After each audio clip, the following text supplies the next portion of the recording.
Yo, yo. Happy Sunday, everybody. Today I'm going to be reacting to a video by Lawrence Anton about what antinatalists get wrong about antinatalism. I heard some people say it was fine.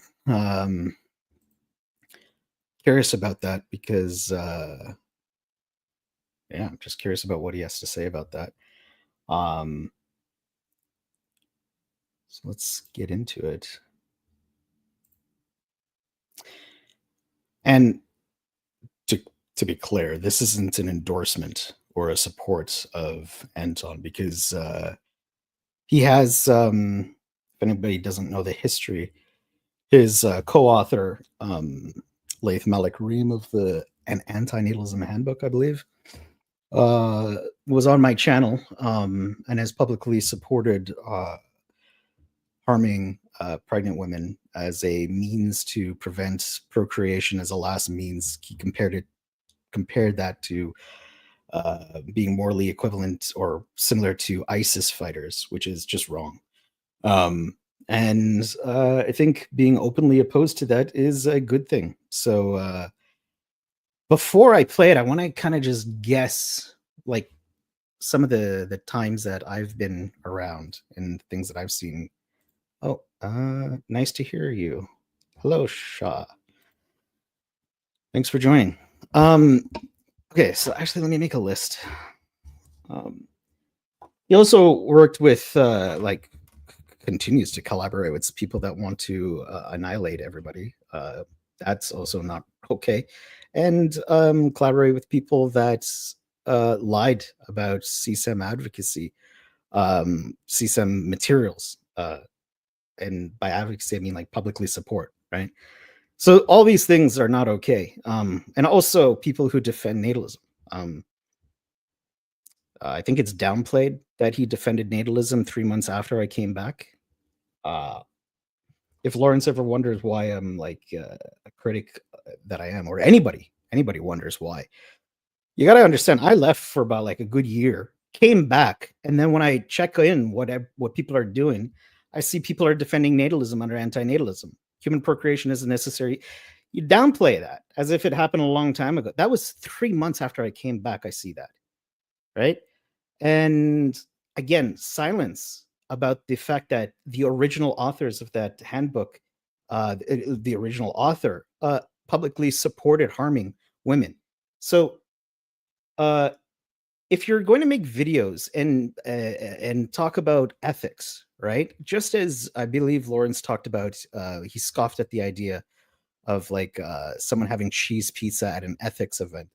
Okay, well, scoff at the idea that people within the space that you've worked with or collaborated with also advocate for unethical positions that you believe are unethical.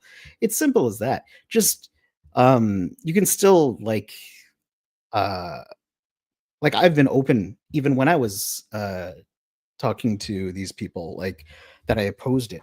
So I think you can do both. You can say you oppose it. But anyway. So what do antinatalists get wrong? I think the first thing is conflating. I'm writing this down as my own note.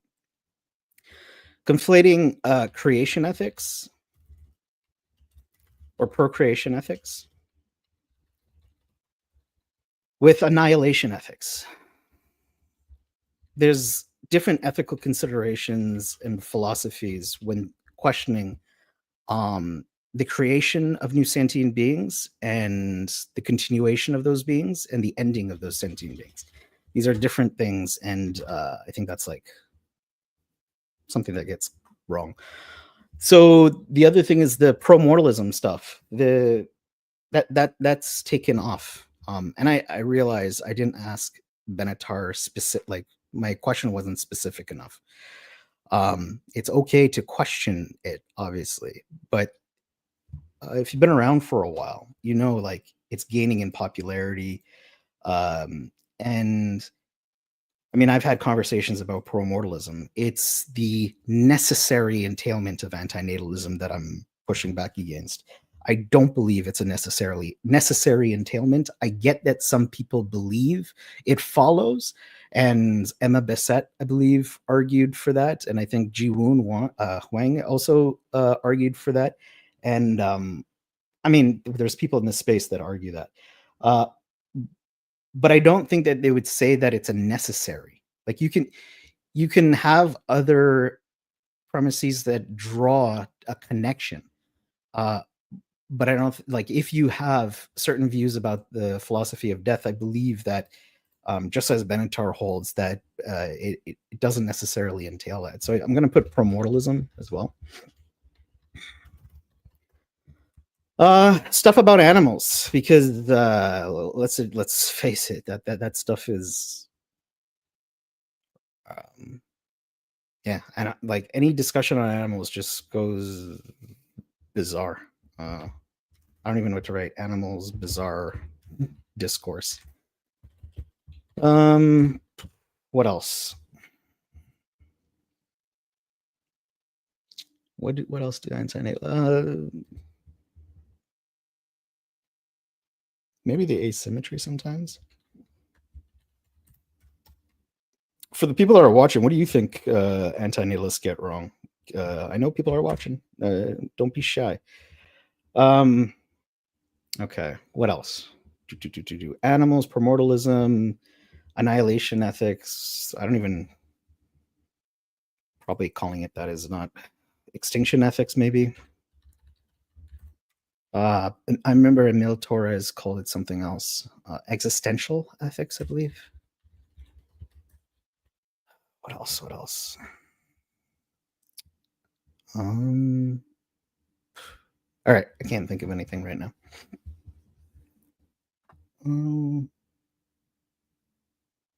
Oh, abortion.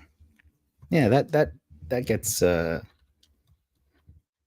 So, if people aren't aware, Julio Cabrera, an anti-natalist philosopher, is pro-life morally, but I believe he defends, like he believes in the legal right to access of it. And then David Benatar holds a pro-death view on abortion. I think that is a possibility of people getting that wrong. Utilitarianism. So there's an assumption that antinatalism is utilitarian by nature, when I think anybody in this space knows that there's a little bit of a divide there. So I guess utilitarianism, hedonistic hedonism, like value-wise, I think that is also hedonism is also a potential thing that gets wrong, because Benatar was using pain and pleasure as exemplars of pain, of harms and benefits, and I think that got misconstrued. So a hedonic utilitarianism, and I mean, even Benatar, you look at some of his past interviews, a lot of people assume that he was a utilitarian, and I think he's been clear. Well, he's hinted at he does not hold this view. I don't know if he talked about utilitarianism or negative utilitarianism in the interview I did. I'd have to go back to that, but he did admit that, and nobody commented on that. I found that super strange, because it's a big truth bomb, in my opinion.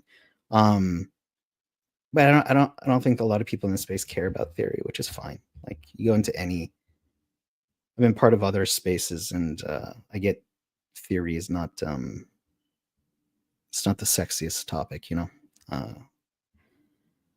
So the utilitarianism thing, consequentialism, and conversely, people who think it's only deontological. So this is going to be a bit of a spicy take, because I know people who are well versed in the literature who will assert that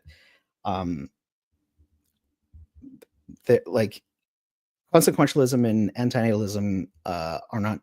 I think they would argue that it's not compatible. And the one person that I talked to about this, he told me his arguments, and it's kind of waiting around for him to make a video about it. He is a YouTuber. And so my position is, and I don't know if this is going to be like we get it wrong or whatever.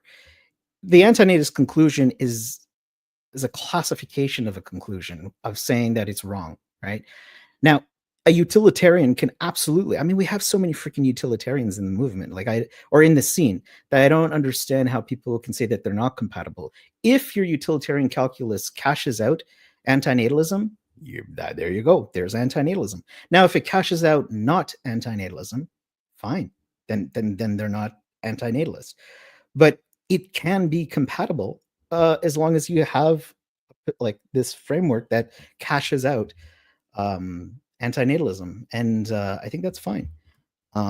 So I think they can be compatible. Are they compatible all the time? Probably not. There would have to be conditions where it'll be fine to procreate, and I think that that's okay. Like, it doesn't have to be utilitarian or deontological. And as Benatar said, this is he tries to present his thesis in a theory neutral way, and I tried to highlight that as well. I believe that is correct. I think total utilitarianism and long-termism has a bit of a hiccup, and I haven't seen many people comment on that yet. I don't know if I'll ever get around to it, but oh well. Anyways, okay, so those are my, just to summarize, conflating creation ethics, procreation ethics, annihilation, extinction, existential ethics, promortalism, animals, and the bizarre discourse, possible issues with asymmetry, abortion, that the two philosophers have different views. Well, that there are different views within antinatalism, and that it's about the moral status of the fetus and what you think about that. Or, and to clarify, and I'd have to confirm this, but Cabrera, I believe, takes a moral pro-life position, but believes in the ethical, the legalization of access to it. So I could be wrong on that. I have to review the paper between him and Nkrumah again, but I believe that's his position. And then the hedonic utilitarianism, and also a deontological approach, thinking it's either or, I think can be a possible mistake. I don't know how many things he's going to mention in this video, but that's just off the top of my head. 1, 2, 3, 4, 5, 6. So those are just 6 things off the top of my head. Let's see what he has to say. Is common mistakes, or maybe just things I disagree with about. What I want to cover in this video is common mistakes, or maybe just things I disagree with about antinatalism that I've seen espoused by antinatalists, and some of them are actually. And I hope he's going to talk about how he's opposed to what Leith said. Right? Let's see. HRI, being utilitarian anti is not compatible, and so many things are not. People discover the later about their beliefs. That's a big reason why so many of ANs leave. Okay, that you can assert that. I don't believe that. I believe that it's a theory neutral thing that you can. I just explained that. Like, if utilitarianism cashes out in antinatalism, which plenty of utilitarians are in this sphere.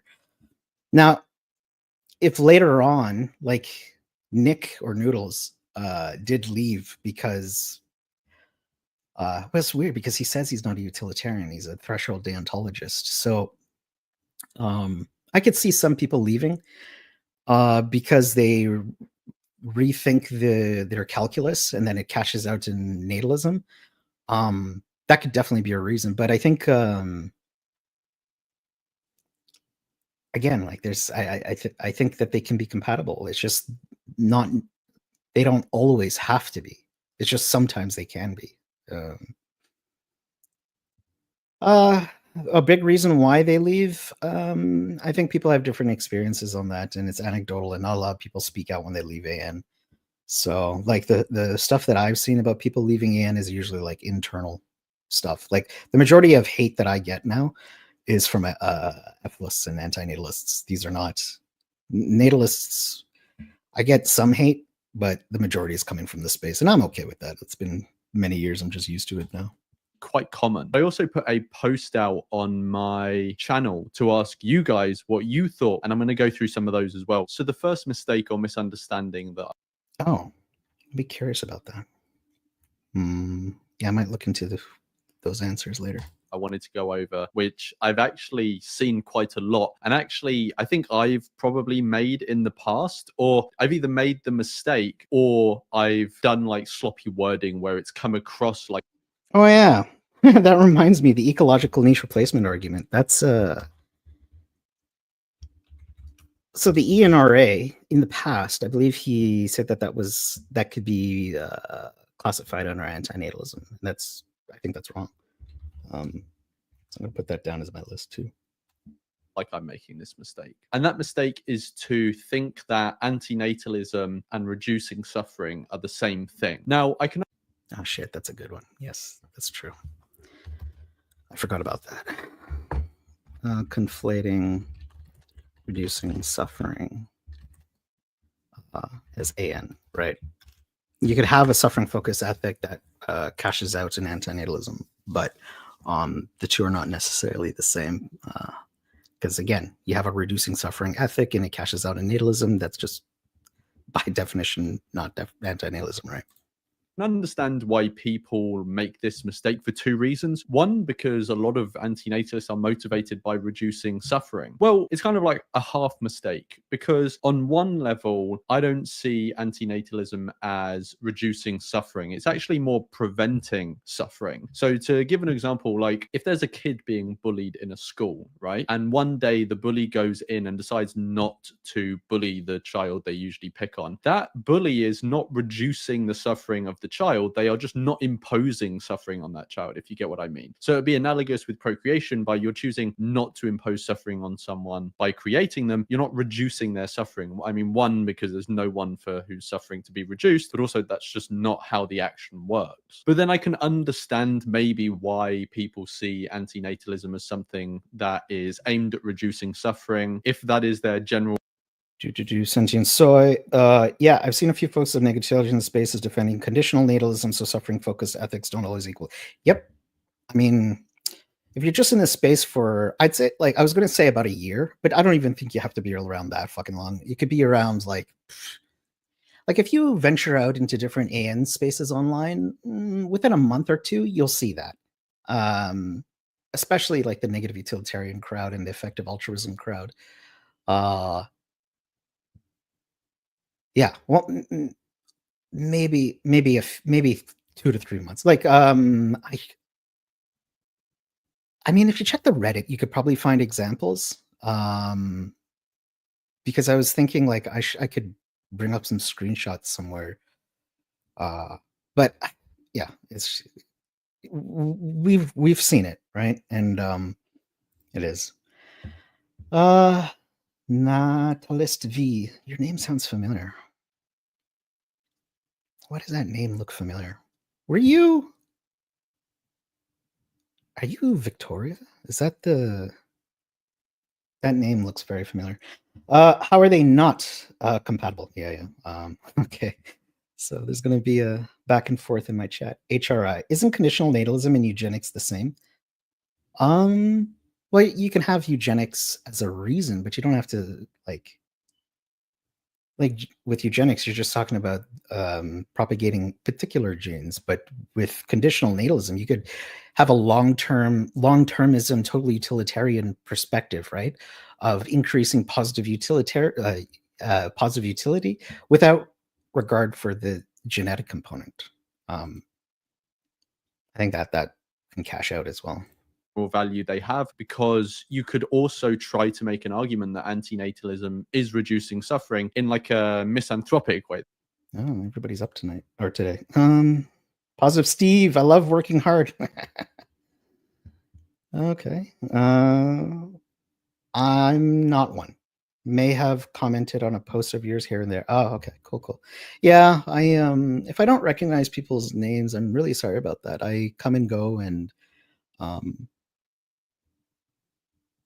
yeah. So I'm trying to remember The everybody. misanthropic arguments for antinatalism. So primarily that would be you're not creating someone who, most of the suffering that most people cause in their life is probably going to be to other animals. So you're not creating someone who is going to harm other animals by paying for them to be bred into existence in a farm, and then they're abused their whole life, and then they eat them or wear them or whatever. But also like the harm that we do to other animals through paying for taxes and stuff like this. And then there's also the harm that we do to humans as well, which is also significant, and it can vary based on the individual. But the reason I focus on animals first is because we just do so much more harm to them, or the average person does anyway. And we often I think I just missed something. He was talking about, oh no, this is the reducing suffering component. Okay. don't appreciate that because most of the harm we do to them is not intentional and we don't see it. So I can see why people see antinatalism as reducing harm in that way, although that does then get into murky waters, because if you're making the misanthropic argument for antinatalism, you then get into this sort of murky territory of, are you accounting for all of the different impacts that having a child or not having a child would have actually had? Maybe there are some unknown unknowns, or maybe there are some known unknowns. It's very hard to actually calculate the ultimate impact of having a child. Obviously, you can restrict your analysis to just like the immediate indirect effects, but sometimes even those can be actually quite hard to sort of get a gauge on. So when I say it's mistaken, I mean, I would be curious to know how he reconciles that as a EA person. in the philanthropic sense, in that by not creating someone, you're not reducing suffering, you're just not imposing it. Maybe that was an obvious one and I've just way over explained, but honestly, I have seen that mistake happen a lot. The second mistake, which is kind of related to it, is that antinatalism. He did say he made that too, right? I feel like I gotta, whatever. Is aimed at or will end suffering. Now, there's two things going So I think this touches on the annihilation stuff. on here. So one is saying that antinatalism will end suffering, which I disagree with. I don't think a consequence of antinatalism being carried out to its fullest extent would end suffering. I define antinatalism as just the view that it is morally wrong to bring sentient beings into existence. So if all moral agents, I don't think that's, I mean, that's how he defines it. But I remember he was talking to Tejas about opening or expanding the definition to include the pessimistic description that it is a harm to come into existence. I don't know if Tejas has a distinction between a harm or a serious harm. But if you're open to that, then I think like that's got to get clarified too. I think that's, oh, I'm going to put that down as like another mistake. Conflating the descriptive with the normative. I think that's a very big one, actually. Oh my gosh. Okay. Hi, HRI. Nice seeing you. And your buddies are chatting rubbish about me again. Oh no. What's happening? What's up, Rent Man? What is your moral framework, Brother Marcus? Non-consequentialist. I can't give you a specific if it's virtue ethics, if it's deontological, or if it's a threshold deontology, or if it's an ethics of care thing. Let me just say that, like, I've been a negative utilitarian for a very long time, and I'd say about 2 years ago, it was a year or two.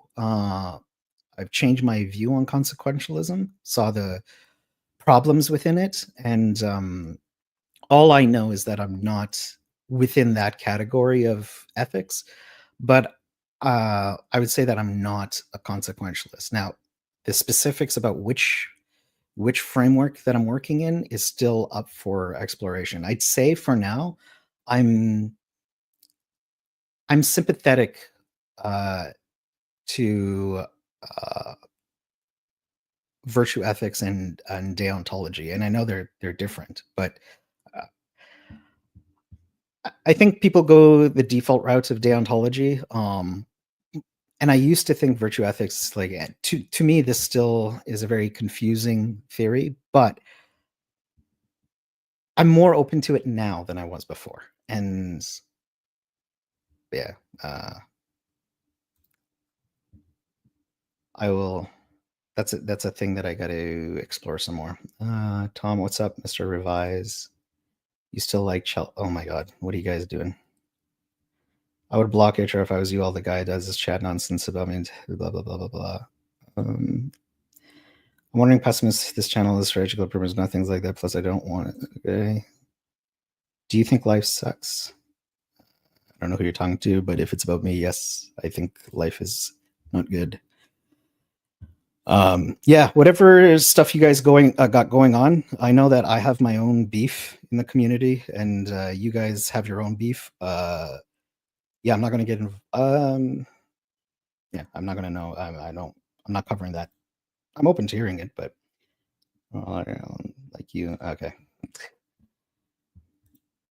Because that's what moral language, like it's morally wrong, applies to moral agents. If all moral agents stop creating sentient beings, there are still loads of non-moral agents like wild animals reproducing, which is very unfortunate. And Mr. Rios blocked me too. Yeah, you guys, I ventured out into the anti-nihilist world, and it's interesting because this corner that I'm in, like we have our own little beefs, but you guys have your own thing, and it's I wonder what it's like to witness like my gripes with Tejas and Lawrence and Amanda from your guys' perspective versus like my perspective, seeing you guys argue on your corner. And I don't know, we're I don't know what to say about it. I think that's just involved in any scene. Honest, like every scene that I've been part of, like been in, you know, little cliques happen here and there. People argue over different things. I think it's fair to argue like the positions that I argue against, and if people are confused because some people are lying about me, these are the positions that I hold. It's wrong to harm women to prevent birth. So this is a position that Lath, his co-author, took a position on. I think annihilation is a different category than the creation, like the creation ethics part of creating sentient beings. That's another position that I hold.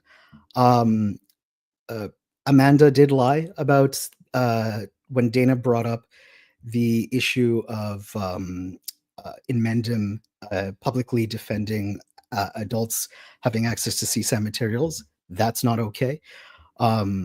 So the positions that I hold, I don't think are controversial. Like I'm against killing, murder, and exploitation of children. Like these should not be. This shouldn't be a big issue.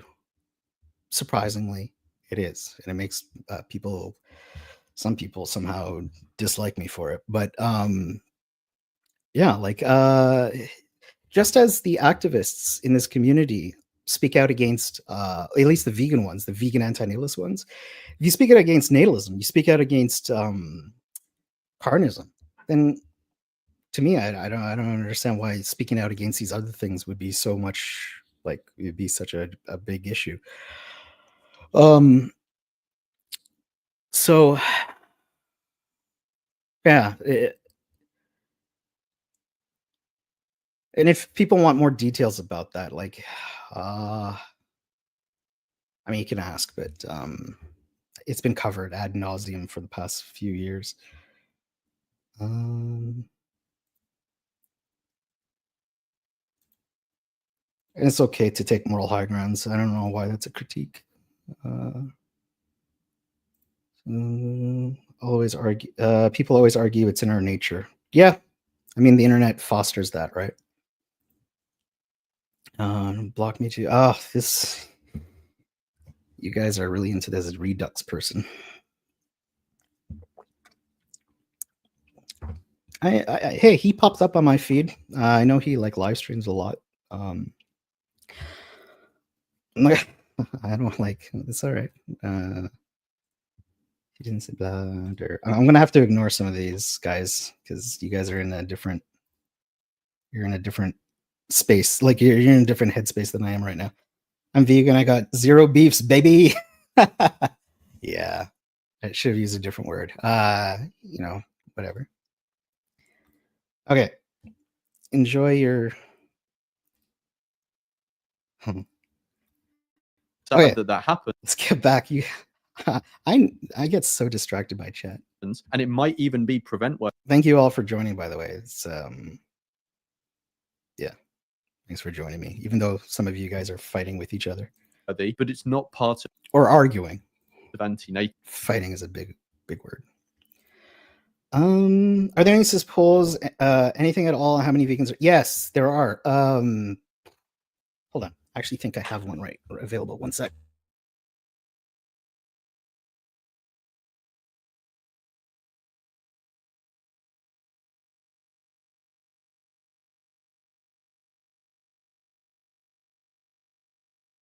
So one thing I learned while doing these live streams is to have my resources available, at least the books, so I can quickly check.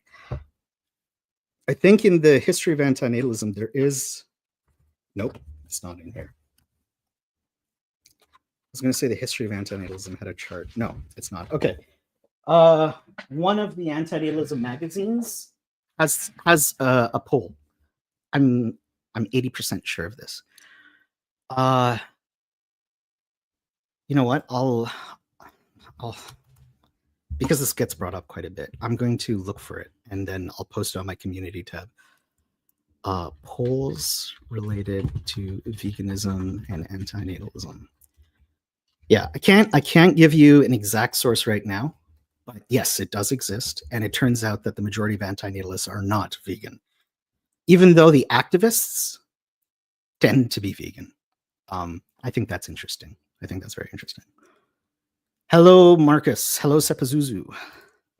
Okay.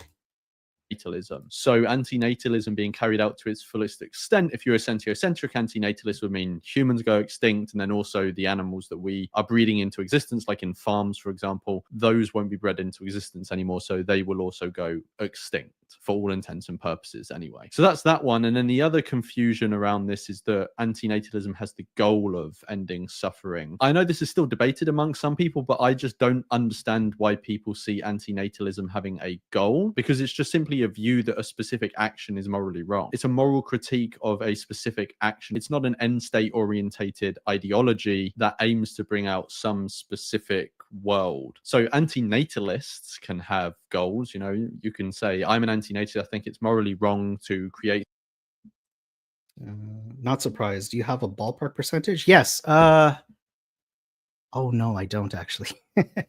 Because okay, within the polls there was also a poll about do you read, and I remember that because it was like I think 30% have read one thing, and then the majority. So another thing is, so one, the majority of antinatalists are not vegan, and the majority of antinatalists have not read about antinatalism.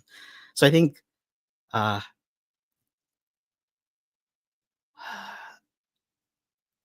okay, I'm gonna play this out, and I'm gonna go grab the magazine so I can tell you guys exactly. I'll be right back, but I'll play the video and listen to it because I have my headphones on and Bluetooth.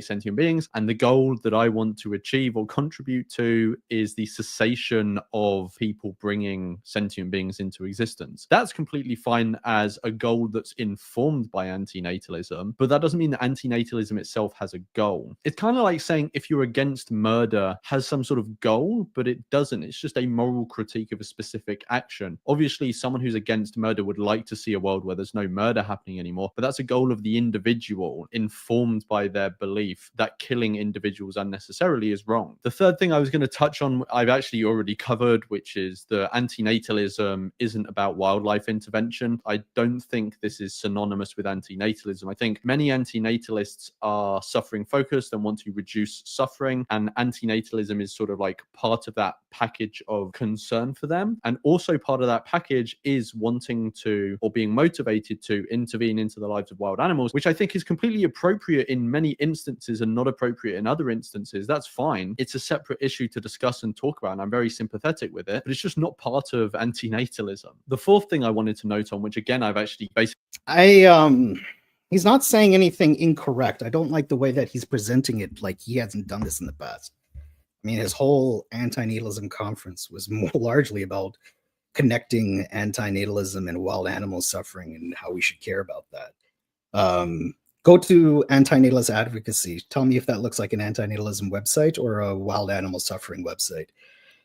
So again, he's not saying anything I disagree with here per se, but it's I don't understand why he's downplaying it the way he's doing it right now. I found the magazines, by the way. I'm just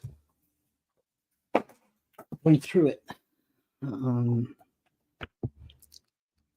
I think it was in number 4.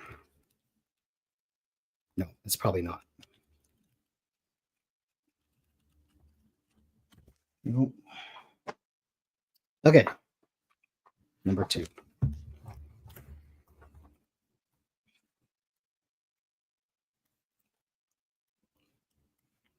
No dead air. Look at me talking while I flip through a book. Well, it's not a book. It's a magazine. Did you guys know there was a magazine? You should take a look at the magazine. I think you can get it printed still on Amazon. And watch. Now I can't find the freaking poll. Oh, there it is. Okay, thank God. Survey of Online Antinatalism Community by Natalie Santi. Sorry for mispronouncing that wrong. Okay, so take a look at the Antinatalism magazine number 2, and it's page 76, Survey of the Antinatalism Online Community. Let's just have a little bit of a break and talk about some stats that we have. 639 participants. I don't know where this was done because I didn't vote. Okay. Yeah, I don't know where they did this. Oh, Facebook groups and Reddit forums, Google forums. Okay, anyway, 656 data points remaining for further analysis. Anyways, of the 639 participants, 253 were female, 368 were male, and 18 answered other or did not answer. So we got 40% female, 58.3% male, 1.58 other. We got region, we got age brackets, education, contact with antinatalism, books, and this is the one I remember. Books on antinatalism read. Okay, so 65.1%, none. Haven't read about antinatalism on that. 3 or more. Oh, sorry, 1 book related to antinatalism, 13.4%. 2 books or more, 9.24%, and 3 or more, 12.3%. So the majority, 409, have not read any books. All right. On the topic. Anyways. Then they have a thing about promotion of antinatalism, reasons for antinatalism. Sterilization, moral sphere.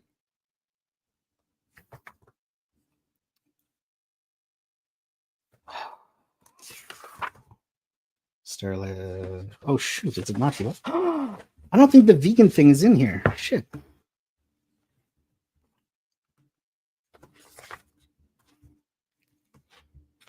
There is a thing about animals. I guess this is the closest thing. Attitudes. In this section, it was assessed to which extent participants endorse antinatalism and what interventions there would be to curtail reproduction. The subsequent question asks whether the moral sphere to which animals should apply to ought to include non-human species. Slightly more than 50% answered to that the group of beings that antinatalism should apply to extend to some non-human animals. So 18 so this is, does antinatalism extend to animals within the moral sphere? 18.4 say don't know. 13% said yes, certain other non-human species. 38.1% said yes, all species. And then 30.5% said no, only humans. So I think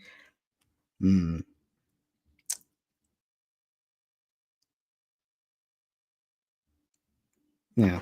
So that's that, but I can't. I swear I thought I saw veganism somewhere.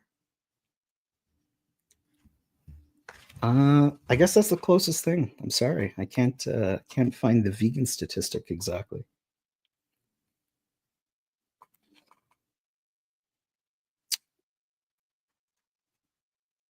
But I know it exists. I know. Okay, no, I can't find it right now for veganism, but maybe that gives you a little bit of an idea, at least. I know it. I know it exists. I will. I will look more into it. I have it in my notes. Because yeah. Anyways, thanks for bringing that up. I think it's an interesting question. We don't have the people in our ranks. The community. Doomsday is a moral obligation, in my opinion. Yeah, well, there are people that think that. 86%. That's wild. Now find what percent are pescatarian. I wonder if that's part. No, I don't think that's part of the questionnaire. Sorry for derailing the stream. I appreciate the effort, though. Hey, like, yeah, that's fine. It's a good question. I in my head, whenever it comes up, I'm like, I should make a post about that. But then I have ADHD. I have adult ADHD, as you guys can probably figure out. I'm easily distracted. Sentience, a poll on from 5 months ago showing. Okay, cool. Thanks. Sentient Soy, do you have a link? Can you post that and we could take a look at that? I think it allows you to post links, and if not, then message me on Discord and I'll bring it up on the stream. Okay, where was I? That's right. He's talking about extinction. think many antinatalists are suffering focused and want to reduce suffering, and antinatalism is sort of like part of that package of concern for them. And also part of that package is wanting to, or being motivated to, intervene into the lives of wild animals, which I think is completely appropriate in many instances and not appropriate in other instances. That's fine. It's a separate issue to discuss and talk about, and I'm very sympathetic with it, but it's just not part of antinatalism. The fourth thing I wanted to note on, which again I've actually basically already covered, is that I don't think antinatalism is extinctionism. This is an extremely common mistake. For the record, I hate this term extinctionism. I think it's such a. The term isn't clear. Like, I think the majority of people that use this word extinctionism are talking about killing off extinction. Like they're talking about that. The dying off extinction, I'm not against. Like, yeah, we voluntarily choose to opt out, and that's by voluntary choice. But and that's, you know, under the optimistic assumption that people will all accept this, which I don't think they will, which touches on the futility thing. Actually, I'll add that to another thing on my list. A lot of people think that this is like we can save the world. I don't know how you get involved in a pessimistic community and think you can bring about utopia. Like that is a dose of optimism that I don't understand where that comes from. Yeah. Okay. Mistake I see people make. So it's equating the idea that antinatalism, as in the view that it's morally wrong to bring sentient beings into existence, is the same as wanting sentient beings or human beings to go out of existence, i.e. extinction. I understand extinctionism to mean that you think it would be preferable if X group, i.e. humans or all sentient beings or all life or whatever, it would be preferable if they no longer existed, i.e. there was extinction. Now, I've done a whole video on this, so I'll link that in the description and pop it up on screen, and I explain it in much more detail there. Antinatalism is concerned specifically with the starting of lives, but extinction is concerned with both the starting and the ending of lives, because to achieve extinction you need no new lives to be coming into existence, but you also need the existing lives to end, otherwise you don't have extinction. That's the very basic difference between those two things. There are other differences that sort of come into it, and you can watch my video on that for more detail, but yeah, this is a very common misunderstanding that I see in antinatalism. And I'm actually just realizing now how similar all of these mistakes are. So maybe I could have bunched a few of them together. Second to last one I wanted to cover is. I did see an article on academia recently that critique antinatalism on messianic grounds. Ha! I remember Patricia McCormack using that word, basically saying being an anti-activist is not being a pessimist, since you have hope in anti-natalism. I mean, yeah. Again, can you link that? I'd love to. I peruse academic articles. I don't keep up to date anymore as I used to, but I would like to see that.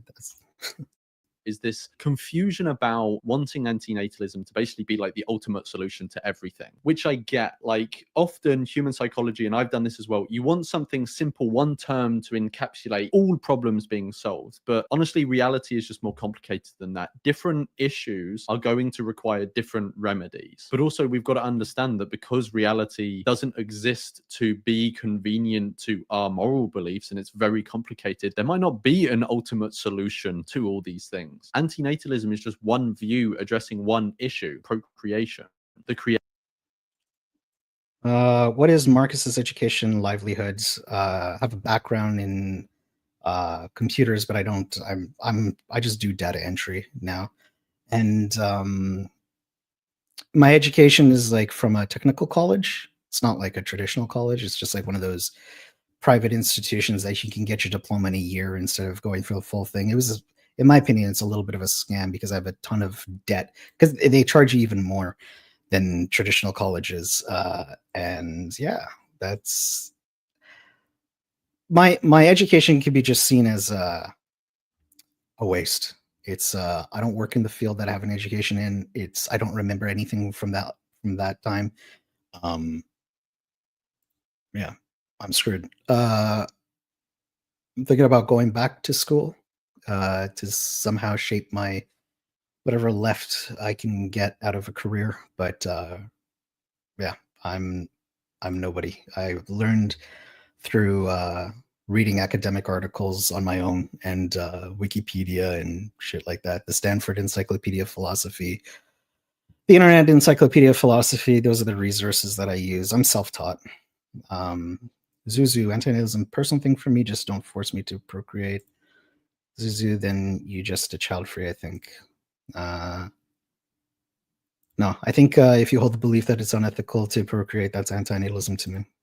Creation of sentient beings, my moral agents. There are many other things that we should be concerned about, including the lives of those who already exist, and also the lives of wild animals as well, and the possibility of future suffering, or the possibility of new types of beings coming into existence, like artificially sentient beings. These are all things that require attention and are morally important, and would all be part of some sort of grand ultimate solution, which I don't think there is one, but it doesn't mean they have to all be part of antinatalism. Now, I'm just going to speculate here as to why I think maybe people do this sort of thing of having this sort of basket called antinatalism, which is supposed to be the sort of savior of all the issues in the universe, and they sort of bunch loads of things into that. I can kind of get it in a sense that like antinatalism can bring on quite existential thoughts and a lot of existential angst once you come to take this position on, but also the values that it can come from and the people that believe in it. They often tend to inhabit very suffering focused and pessimistic spaces and worldviews, which define life as being very bad. So it's quite common for antinatalists to view life as being very bad, which I understand. Zuzu, no, I am not. I follow the philosophy. I don't do the activism, which I think is futile. Child free is a necessary term for me. Oh, I disagree. I think the child free is a great term to differentiate us from child free people, because we can adopt and not be child free and still hold that moral agents creating moral patients into existence is unethical. Like, I'm glad that movement exists to differentiate us, and I think the conflation between the two is problematic. And I think the child-free people, like the organizers of conferences and so forth, we've talked about this, and I think there's a way for them to, like, they want to highlight sometimes antinatalism because there's a lot of crossover. Because again, you can be antinatalist and child-free, but also you can be antinatalist and not child-free. You can again have a partner with kids already, or adopt kids. We're not necessarily by definition child-free, and I think that I'm glad that there's a term. We're not the same.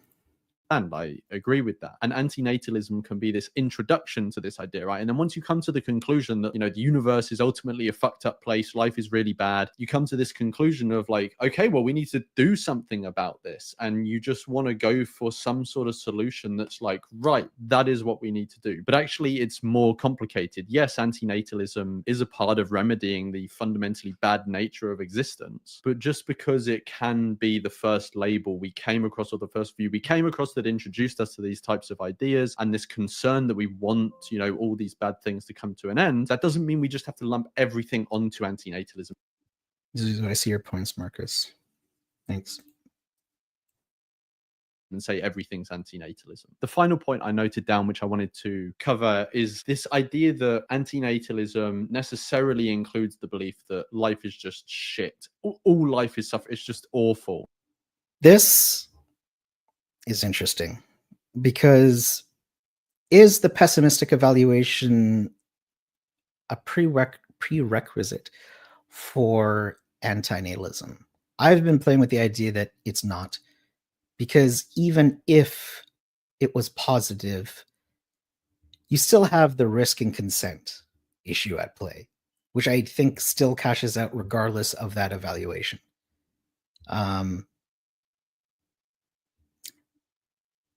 However, the literature is largely like philosophical pessimism. So, I mean, I don't know how that works. Like, are we going to go with the history of the literature, or are we going to go with what we personally think? I don't know what the appropriate thing to do in that case is. Which is not the case, right? I mean, I've done a video on why our lives are worse than we think. And I do think that the quality of sentient existence is very bad in almost all cases. It just seems to have this sort of fundamentally broken nature. And that is a view that I came to, I would say, kind of like after antinatalism. Antinatalism kind of led me to that. But now that I've thought about it more, I think that's the more foundational view that leads to antinatalism, even though I came across them the other way around. But to be an antinatalist, you don't have to have that view. In fact, you could even have the opposite. I actually think I came to it reversed. Like, I see, anecdotally, I see a lot of people with good lives, and I don't think all life, like, I don't agree with the quality of life for across the board. I think some people have good lives, and I think the risk is too great, though, to impose that upon people, because the ones that are bad are really, really bad. View that actually life can be Or can generally be. quite good, and it doesn't have this maybe fundamentally broken nature to it.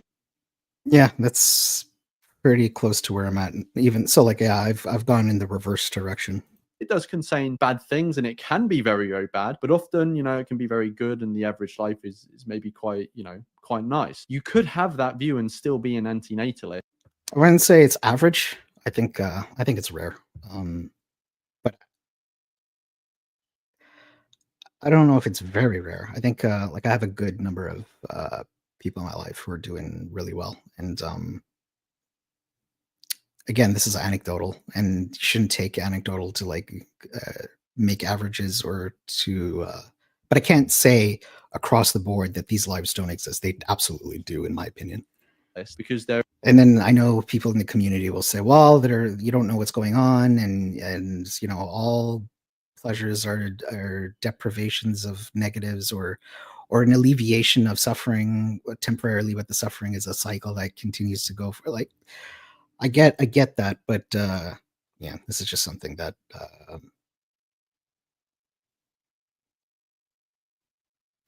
don't know what to say about that.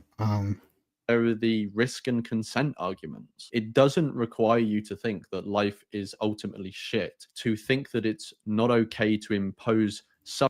Yeah, so for the people that do think that the pessimistic analysis of existence is needed for anti-nihilism, I'd like to know how they react to the consent and risk arguments, because I don't think it's needed, and I don't know what the response is, because I don't know many people that argue this way.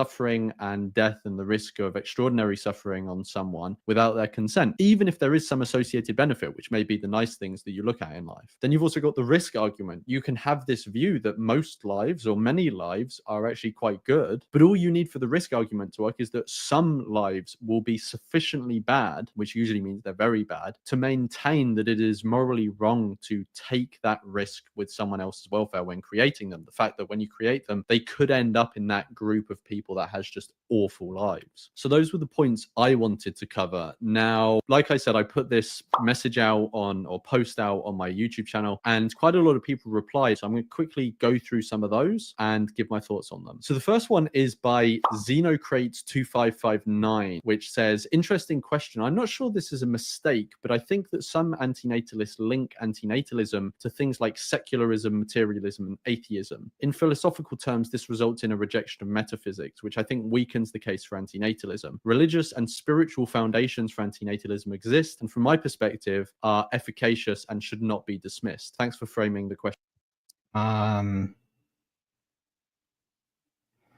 They do exist, but whether or not they're efficacious or not is not relevant to whether or not they are true or not. This is if you're thinking like a propagandist or activist trying to promote it. But it is true that yeah, religious antinatalism exists, or spiritual antinatalism exists.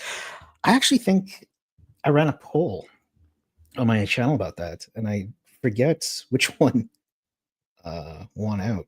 But there was a good number of spiritual antinatalists, and that, or at least people who follow me. I don't know if I said if you're an antinatalist or not. Yeah, so I said, do you consider yourself spiritual? 25% said yes. So I found that surprising. Yeah, it's just weird because I'm an atheist and I'm an antinatalist channel. So like, what are spiritual people doing following me? I don't know. I mean, thanks for the follow, I guess, but I don't know what you guys get out of it, but that's okay. I mean, I'm reacting to someone that I have critiques of. So my take on antinatalism, by Lefish. If you personally don't want kids, don't have any. That doesn't mean nobody should have kids. Good parents who care for the kids can still raise kids. That's not antinatalism. Antinatalism is a position that it's unethical to procreate. Why do you think that that's the case? Like what? Like it's in the name, right? Antinatalism. Why would you think that antinatalism would say that it doesn't mean nobody should have kids? It's in the name, right? I don't understand how you got there.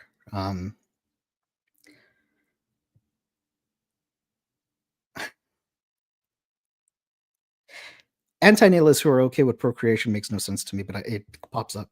I don't get it. It's in the name, right? Antinatalism. So many ANs are agnostic. Soul trap, yes.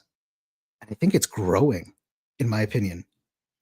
And DNW doing his finding gnosis stuff, like you can tell he doesn't believe in the supernatural stuff like that. He's open to talking about it, but man, that's dangerous stuff. Like I not dangerous, but I just feel like it's getting more and more popular, or it's just being promoted on my feed more often. The Gnostic stuff and the soul trap stuff, like whoa. Theravada Buddhist. Well, I think Buddhism is pessimistic and antinatalism. Plenty of Buddhists have kids, so the argument can exist, but I don't think it is effective. Question in the way you did. So this is super interesting. I hadn't actually thought of this one. I mean, it is something that I've spoken about before, about how, you know, if we define antinatalism as the view it's morally wrong to bring sentient beings into existence, or human beings, some I'm a Platonist and antinatalist. Yep, Zuzu's an example of that too. people limit it to, then it doesn't negate spiritual or religious motivations or foundations for getting to that view, which is actually very true. And actually, the majority of the discourse around antinatalism is based around sort of atheistic or secular assumptions or a view of the world. Whereas actually in history, most of the antinatalists probably came from some sort of religious background, or at least it was informed by religion. Famously, the Gnostics as an example. So that was a good shout, Xenocrates. Cheers for that one. The next one is Matrix Witch 666. They say, talking like there is a non-existent child who is grateful and relieved to be born. We should strive away from how the natalists talk and focus more on the child that will exist and even other children. Talking. Oh wait, I can just remove.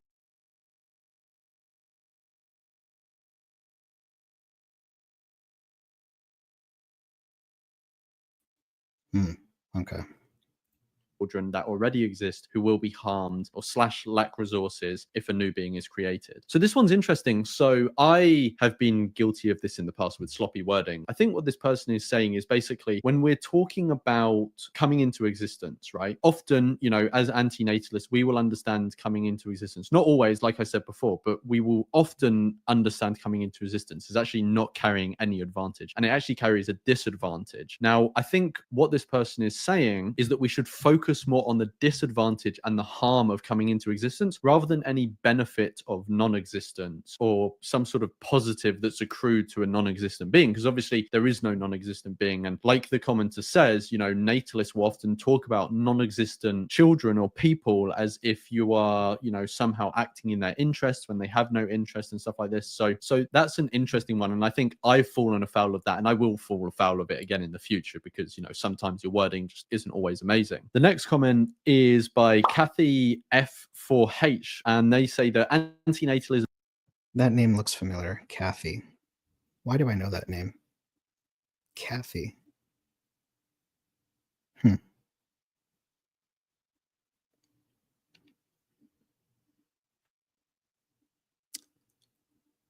That antenna doesn't include animals when it does. Hence, there is a need to differentiate with a different term, ephilism. That's a good question. So I think of the memes like my unborn children chilling in the void or some such. Yeah. Doesn't include animals when it does. Hence, there is a need to differentiate with a different. It doesn't. It's not. It doesn't necessarily include animals, because Cabrera's antinatalism does not include animals. So it can. Doesn't necessarily have to. Term ephilism. So there's two things to say here. The first is that yes, I do think animals are included in antinatalism. I've done videos on that. I will again put them in the description, pop them up on screen so people can see them. So I agree with that. Honestly, I think, and I am super careful with the animal stuff now, because that term include animals can be taken to mean all sorts of things, and I think I've talked about that ad nauseum. But in case anybody wants to know, like, I believe the only condition in which it includes animals is when moral agents create moral patients into existence that can include other species. So like puppy mills, right? Humans creating like the conditions in which they would breed other animals. I think that that's fitting within the framework of what I would go through for my antinatalism. But I'm not going to go out sterilizing the animals or killing all the animals. That's not what I mean. But I have seen people argue for that. So I think it's very, we need to be very careful of that term, including other animals, because people take that to mean, or they go so far with that. And yeah, I don't know. I think it is what it is. It's unfortunate, but got to be careful. Bit biased, because most of the antinatalists, or pretty much all the antinatalists that I spend a significant time talking to, are pretty much all sentiocentric antinatalists. I wonder why, Lawrence. The F list stuff is what I'm trying to hint at. but there is a large contingent of antinatalists that are anthropocentric and don't include the creation of other animals or sentient beings generally in their antinatalism, which I disagree with and have gone over in my videos. The one bit I would disagree with, though, in the comment here is the idea that the inclusion of animals in antinatalism is accurately captured by the term ephilism, which I don't think it is. Good, because it's not. Benatar's thesis includes other animals, not necessarily his antinatalism conclusion, but his axiological asymmetry. But I'm not going to get into that now. I have actually a video coming up, which within a month of this video going out, the ephilism video will probably be out as well, where I'm doing. Since he has a month, Lawrence, I don't know if he sees this or not. I recommend taking a strong stance against your ideological opposition and just like you can speak out against carnism and natalism in other spaces, just speak out against it in this space against unethical views. I mean, what do you got to lose? Like you got no legs to stand on if you're not going to talk about the unethical shit that's been said in this space. Like just draw the line and make it clear. It'll add to the credibility. And I made mistakes, hold myself accountable, and I will make mistakes in the future. Just like it's not hard to talk about like people advocating for harm, right? In this space, we know exactly what I'm trying to hint at here. It shouldn't be it shouldn't be so difficult. And since John and Lawrence talk about image, yeah, guess what? Like talking about harming and violence and killing other people, that's not cool.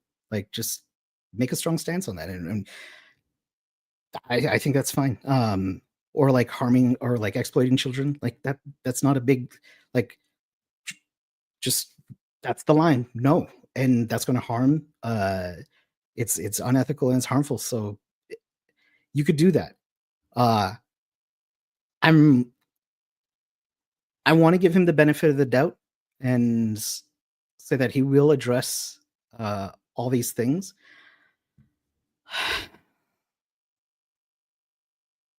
I'm worried that he's just going to play the middle ground and say, well, this makes us look bad, or because I think in our conversation, he's like, it's a bad term, but the beliefs can be held. I mean, it's opposing ideologies, and I like review the interview I did with Benatar and understand that like he separates himself from that, and it's clear why. And then Tejas, calling you out on this, you've misrepresented Benatar, and I know that. Like if you believe in good, like this funny, like these guys talk about civility and being good faith and being nice and compassionate. I know when they're lying and when they're deceiving because because the evidence is there, and I see no way that people are rectifying those situations. Just do it. You know you misrepresented him. Just clear it up and move on. You know what I mean? There's no reason for this pettiness and this silliness. Just address the issues and move the fuck on, in my opinion. Doing a deep dive into ephilism, looking at what it is, how it compares to antinatalism, where I agree, disagree with it, stuff like this. So look forward to that video. Tiger Woman X Sweden also says that animals don't count, lol. So yeah, this is a and Tejas, you need to address the fact that you attacked Dana when Leith and Amanda also attacked Dana, right? This is someone who is a part of the community, got steamrolled by being against CSAM materials. That's ridiculous. Right? Doesn't matter if I got along with her or not. What mattered was the natural reaction to that in this community is that, yeah, that's bullshit. And we shouldn't there are multiple people from an organization. You know, it wasn't just individuals talking about this. It was people representing an international organization for antinatalism, right? That's not okay. That's not just address that. And then, you know, there could be some, moving forward on that, at least. Unless you double down on it, you think that you should be doing that, then I mean, I don't know. I'll continue to be in opposition of that, I guess. Big misconception. A lot of people have this misconception. Next comment is from Mary SG8DQ. I don't really like it when other antinatalists think that antinatalism by itself is enough. I've seen antinatalist misogynists / sexists, antinatalist anti-vegans. We've all seen them, right? Antinatalists who don't understand problems with AI, both present and potential, and so on. It sometimes seems that people like this are only antinatalists because they are bitter and not because they are doing their best to be morally consistent and care about others' well-being. I get being sad. That's a long comment. I'm not caught up on this conflict with Tejas. You got a video where I can get caught up? Yes. One sec. I mean, I think he stands by what he said. It's because like he hasn't taken it down. At least when Lawrence's co-author talked about harming pregnant women to prevent birth as a last case scenario,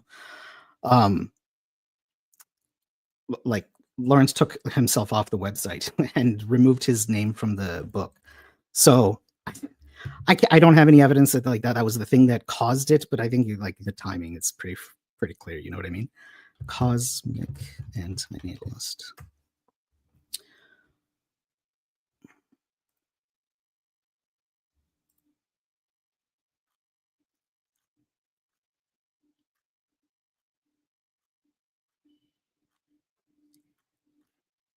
I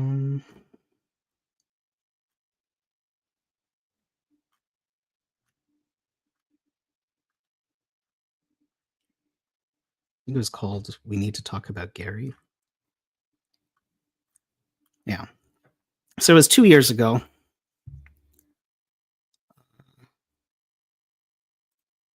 The title is called "We Need to Talk About Gary," and this is where Tejas put the link in the chat if anybody wants to look it up.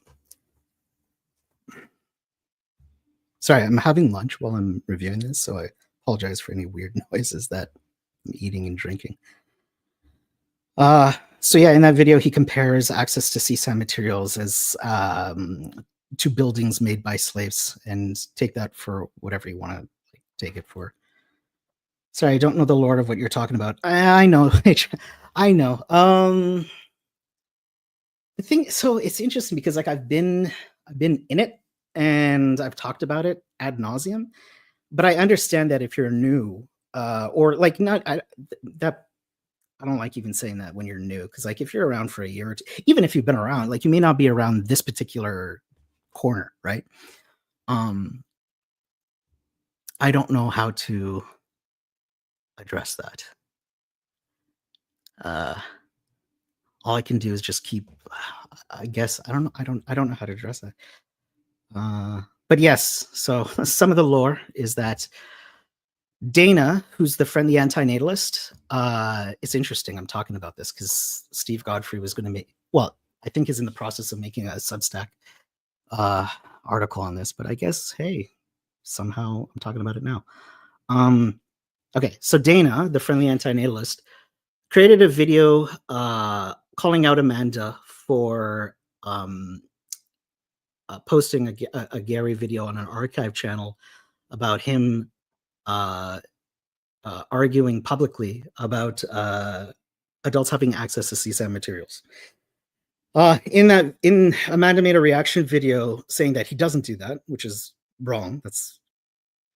He did. And then Laith Malik Reem started to harass the friendly antinatalist, and she's documented that on her channel, which I'll also link. This stream just got different.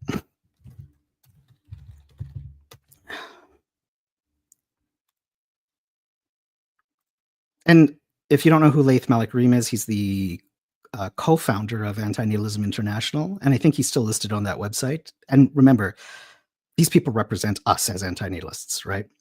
And then he's also one of the original co-authors of the Antinatalism Handbook with Lawrence Anton, and he's publicly said on my channel about harming women. Well, I believe the term was used, euthanizing women because he compared them to ISIS fighters by bringing sentient beings into existence, and that he thinks that would be ethical as a last means to prevent birth. And other people defend that position. And I think that's important to distance ourselves from that unethical position, because if that is what people are going to be advocating for, then like this thing is a force for bad, in my opinion. And it's a threat to women, period. Anyways, all right. So the video from the Friendly Antinatalist, Dana, was called F-list Laith Ream gaslights and harasses me. Here's the link. See what now? See Sam. I don't know what I'm allowed to say on YouTube. CSAM stands for Child S Assault Materials. I think you could figure out what I'm talking about there. And if you need another hint, I can give that too. Yeah. Toast. I just joined. What's your position on antinatalism? Oh Lord. I am an antinatalist. My position is that it's unethical to procreate. That's my... Oh, gotcha. Okay. Oh, wait. Let me catch up with chat. Sorry, I don't know the lore. This is just a little bit of the lore. Yeah. Appreciate the link. Cool. Enjoy that deep dive if you tend to go down that road. If you guys take a look at my community post, I made a post with an animated GIF of like of a fish. It was one of that story, Finding Nemo, and I had all the links of people who have talked about some of the lore. Some of them I agree with, some of them I don't. They attack me. Some of them attack me, and I still think that if you want to understand some of the developments in this space, where people are coming from, how people have argued in the past, it does take a lot of work. But people have put in the effort to, guide or expose some of this stuff, and the information's there. I encourage people to like look into it for themselves, come to their own conclusions. Yeah, good luck. Okay, so my position is that it's unethical to procreate. I'm to be very specific, I think it's unethical for moral agents to create moral patients or moral subjects into existence. That's my take on antinatalism. See what? Okay, I explained that. That's the Dana thing, I think. Gotcha. Okay. Mark spilling all the tea. Yeah, I know, right? How did I get here? I told you, this wasn't even what I was supposed to. Anyway. Yeah, there's a little bit of it. Was it spilling the tea or just like throwing the pot down? Like, yeah, that was just like a little bit of tea. I'm pretty sure I'm forgetting some things here. What else happened? So the other thing is like that video of the Ephilism panel, and okay, here's another one. Ethel Blaze. I know a lot of people like Ethel Blaze. He talked about shooting women in the back of the head. That's not okay. That clip is on the Godfrey's channel, and you can take a look at that and look. And I don't even encourage people to take a look at the clip. Look at the source. Always look at the fucking source. When I provide clips, always look at the source. I can't encourage that more. I can't say that enough. Always look at the full video, guys. Because what's the common thing? You take it out of context. You take it out of context. Yes, absolutely. Check the full thing. And guess what? Not like, at least in my estimation, when I'm trying to highlight a particular point, it's because the point is what they're saying. But yeah, always check your sources, even from me. Please don't ever like go on my word. Just if I highlight something, just please look into it more. And so to clarify, like Alpha Blaze was talking about pregnant women, just like Laith Malik Reem was talking about pregnant women, and these are and not just that. So it's one thing for this thing to live on the internet and to be on YouTube. It's now referenced in academia through Matty and Amanda's book, right? My channel and those like one of the videos of Laith Malik-Reem talking about that is referenced in academia. That's insane. I think in that video, there's a picture of me with a llama. Why is that in a bioethics literature? Why is that in bioethics literature? That should not be there. It's not okay. Anyway, it is what it is. So is your position that there's more bad than good in life? So life is oh, no. Okay, Toast. That's a fair question. I appreciate that. No, I reject the quality of life argument. I believe that it's playing like Russian roulette with an individual. So even if on average, or that there's a portion of the population that has a net good in their lives, that the risk is not worth imposing upon an individual. So I couple, so to be very specific about my antinatalism take, I use the axiological asymmetry coupled with a risk or consent argument to cash out onto an anti-natalist conclusion. I appreciate you asking that question because I do skirt by that, and I shouldn't. I should clarify that whenever people ask me that. Ethel Blaze, is that the guy who unalived the past 3 years? Has it been 3 years already? I thought it was 2 years. Holy crap. Yes. I haven't seen any obituary or anything like that, but yes, I think that's the common view that he did that. Don't forget Gary's benign grape comments. Oh, yeah. Oh, yeah, that's right. Yeah. So, yeah, Gary talked about benign rape. I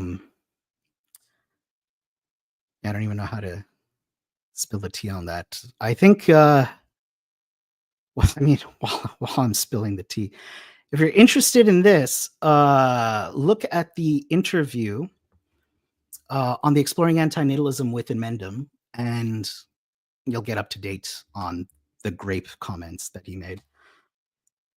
Academic standards aren't what they used to be. I don't know if, like, yeah, I agree with that. I don't know if they were ever good. I think I remember seeing some garbage being pumped out into academia for other topics, and I was disappointed in that. Someone told me recently, or in the year, it's better to have some standards than no standards at all. Like on the internet here, there is no standards. You can say whatever you want. I mean, yeah, there's terms of condition rules, but I mean, you know, they don't monitor every single thing, and people say some wild stuff on the internet. I think academia has some, at least some standards. Got a jet for the time being. Thanks for the deep dive material for later. Have a good one. Thanks for joining. Enjoy the deep dive. If you have any questions, let me know. Yeah, sorry for getting distracted because this was. Oh, I like your pluralist approach to antinatalism. Is it a pluralist approach? Oh, because I couple it with multiple arguments? Okay. Is that what you mean? If so, cool. Thank you. Okay, let me try and oh boy. I got distracted. Ephelism, which I don't think it is, but I'm not going to get into that now. I have actually a video coming up, which within a month of people then blame me for gatekeeping because you have even minimal standards. Yeah, they do.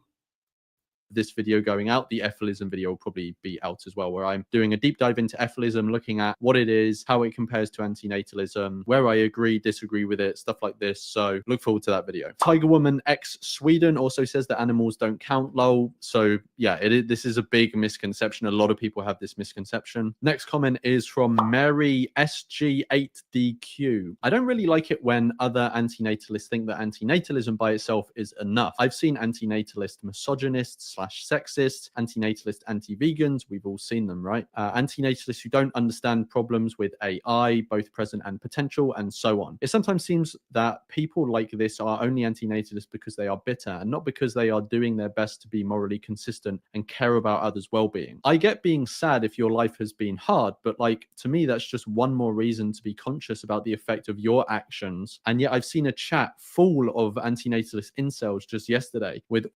so the incel stuff, I remember about 3-4 years ago, it was so rare that it would come across. Now I'm seeing it much more often.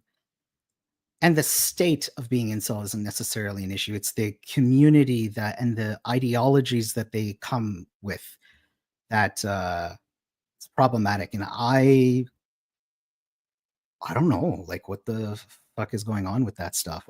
And if it's just like a blip and it's a phase and it'll go away, or if it's going to continue to grow, I don't know. Problems with AI? Hmm? I don't know what you mean. Oh, ANs don't understand problems with AI. Oh, right.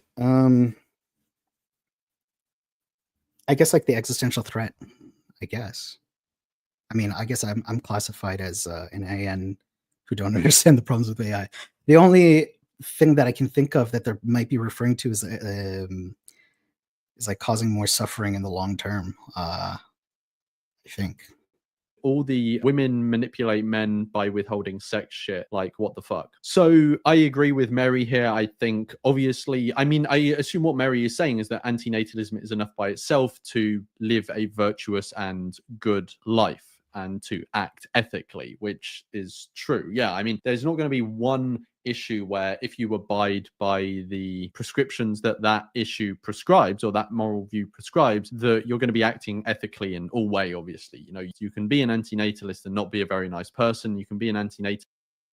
Vivek. It's so difficult because people call anyone who disagrees with them an incel, but there are certainly incel misogynists who hate women, society, etc. Yeah, thank you for that. I'm gonna. That's a good. It's a good way to differentiate the two. Calling it incel misogynist. Yeah, because like the term incel came from a woman, I believe, right? So like incel by itself, like you can't. I think what's it called? Piling in a whole bunch of other stuff that gets included into that is unfair. But yeah, the incel misogynist, like that's absolutely like the issue part, the problem that's happening. But there are certainly incel misogynists who hate women in society. Yeah. And be very obviously wrong on other issues as well. So yeah, I agree with Mary here. Obviously, all of us are going to have our different opinions as to what the correct positions are on all these other issues. I mean, a lot of us have different opinions on what the correct issue is on antinatalism or what the correct position is on antinatalism. So obviously, bro, like I find this frustrating, but it probably happens with every ideology. It's such a simple. Like, the arguments can be a little bit complicated, but the conclusion is simple. It's unethical to procreate. I don't know how these guys, the activists, and like complicated it so much. And but I know that it happens in other ideologies too. It's just fascinating that something so it shouldn't have been this blurred. Like, why are we even still debating to this day the definition of antinatalism? It's just don't procreate. Like even the person who said like to this day I still see antinatalists saying it's okay to procreate for some people but not for others. Well, then why are you? Where did you get that idea? And then why do you think that that's antinatalism? Like, I don't know where that misinformation came from. I can't track it. This idea that antinatalists would be okay with some procreation, like where did that? And only for certain people. I've seen people say that rich people can have them. It's certain ideological beliefs can have like that. That's we had one job. It's just one job. You know, how did it turn into such a mess? I don't know. There are like classist antinatalists too. Yep. Like I told earlier, some people classify them with wrong terms. No, but the term itself is like it says anti-natalism. So it's like saying anti-meat eating. And then in the same breath saying, but here are situations where it's okay to eat meat, but I'm anti-meat eating. You know what I mean? Like, what? Reminds me of people who say vegans killing me. Yep. People are never going to agree on this, but the general principle that just being an antinatalist means that you've sort of, you can just check out with ethics now and, it's all sweet as a nut. Obviously, this is not the case. So good comment, Mary. That was the last comment that I wanted to go over. I apologize if anyone leaves any. And I feel like someone's going to nitpick me on that vegan thing. So like my vegan ethics is determined by the use of animals. So like, it's not necessarily the active consumption, but it's the active exploitation. If anybody's going to nitpick me on that one. More comments on that post after I've recorded this. Thank you for everyone who has left comments as well. Let me know. The anti-meat eating example you just gave reminded me of a lot of Alex O'Connor, and you probably disagree, but I understand him. I forgot what his view is, but I think I forgot what his view is. Can you link that? I might take did he make a video about it, or was it just like in his comments? So to clarify, it's not the consumption of eating meat, but it's the use of the animal that I have a problem. He has some digestive. Yes, he has irritable bowel syndrome, I believe, right? What you think of all of the mistakes or confusions that I've identified. Do you disagree with me on any of them? Maybe I'm confused. Are there further mistakes or confusions that you think antinatalists commonly show about antinatalism? Let me know in the comments below, and I will see you in the next one. All right. Well, I have paid attention to that.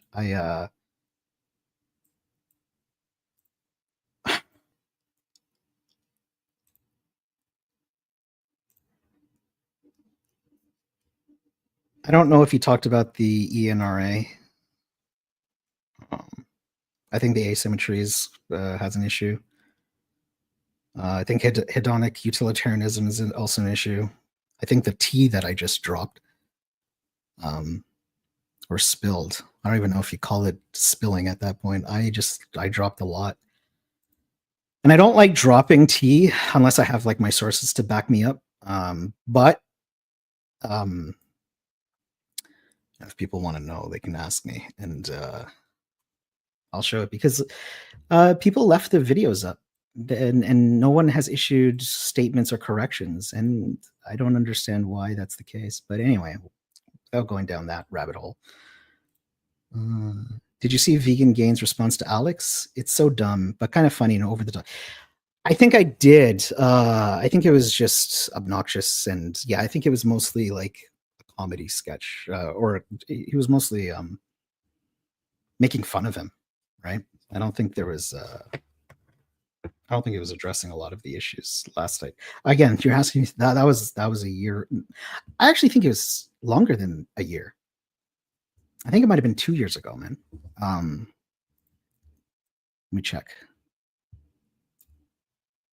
And I don't mean man. I just mean like I don't know who's following me, but Alex O'Connor, vegan. Oh, it does look like it's a year ago. My sense of time is a little messed up.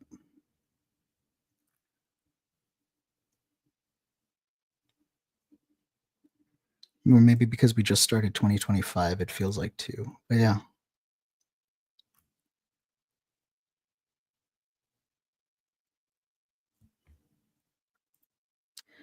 Yeah, Vegan Gains is so emotional. When you bring emotions to thinking, you are doomed to fail. Maybe. I haven't followed him for a while. I left my ass off that Vegan Gains video. Everyone was convinced Alex was seduced by Michaela Peterson. Actually, now that you said that, like that, so I Googled Alex O'Connor and veganism, and that popped up. Michaela Peterson as like one of the top results. Does she have a podcast that he was on? I think so. Whoa. My antivirus thing just went off the hook. Oh shit. I just clicked on a bad link. Which is funny because that's Michaela Peterson's website. Wow. do not click on that link if you Google that. Holy crap. Yeah, she interviewed him right before he abandoned veganism. Yeah.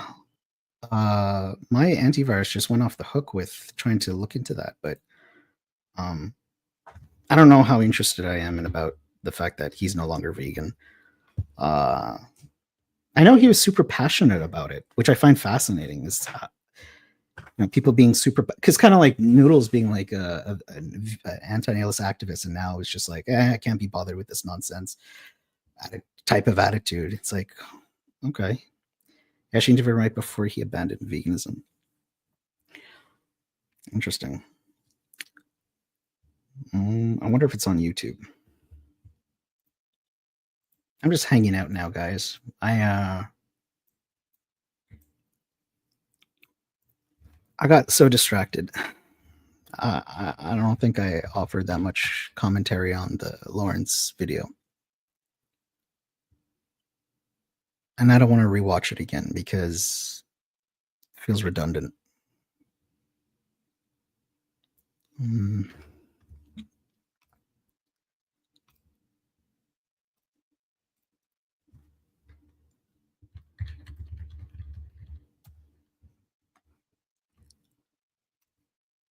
Let's see what, because I got tagged. I woke up this morning and I see that Tejas tagged me in his recent video, so I'll watch that.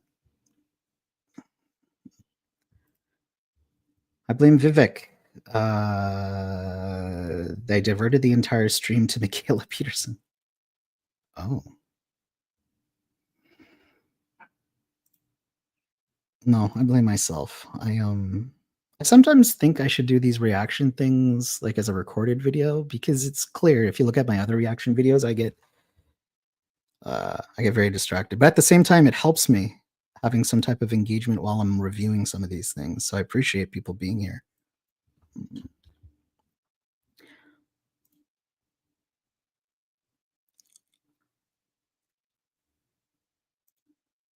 right, let's see what Tejas is up to. Because I got tagged in this, so let's see what the hell is going on. There is a custom version of ChatGPT for David Benatar. I believe it is based on a limited selection of his works, mainly Better Never to Have Been and The Human Predicament. It appears to have been created by a person named Manu Kehar Kohestani. Apologies if I've mispronounced that. So yeah, it is not a full-fledged Peter Singer style AI, but it is still a useful. I'm going to rename this stream just in case it's just hanging out.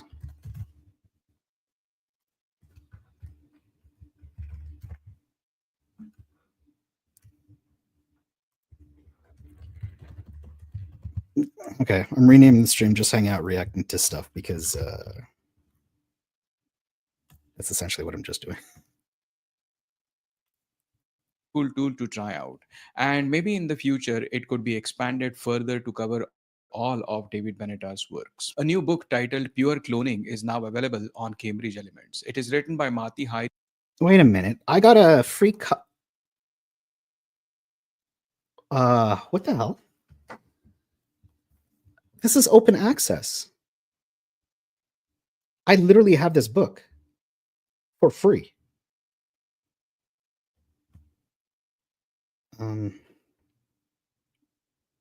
Yeah, what the hell? I'm looking at it right now.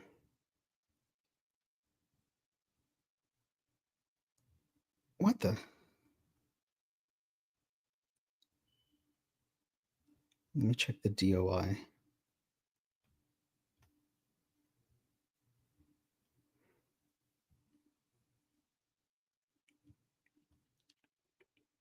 This should not be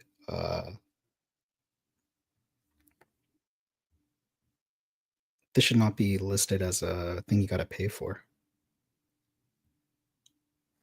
Unless he says later on it's free. And Tuija Takala and explores the ethical aspects of pure cloning in depth. A sheep called Dolly was. That's how I found out that Amanda is planning to publish a thing called Benatarian Aphilism, which I mean, what are you going to do? They're going to do what they're going to do. Yeah, so if you go to the Cambridge University Press and put in the DOI, it's free to download. Don't don't think that you got to pay for this thing. It's open access. Cloned in 1996 using cells from her mother. This technique involved making direct Mm. Peter Singer, I remember Abbas Leciel had a video about how Peter had affairs with his students, but Abbas's channel has been really? Has it? Yo, he was posting some uncomfortably personal stuff on his channel with his breakup. And I mean, yeah, that was quite the downfall if he did and I think he follows me because he I don't know if he follows me, but he commented on one of my videos and wow, I didn't know he deleted his channel. Or maybe it got deleted. Abbas Leciel.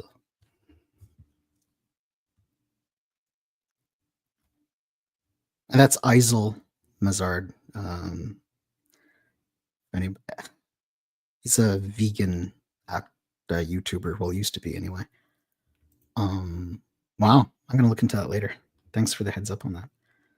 Maybe just the paperback is paid. Yes, yeah, that's fine. It's just, I hope he makes that clear that you can get access to this for free.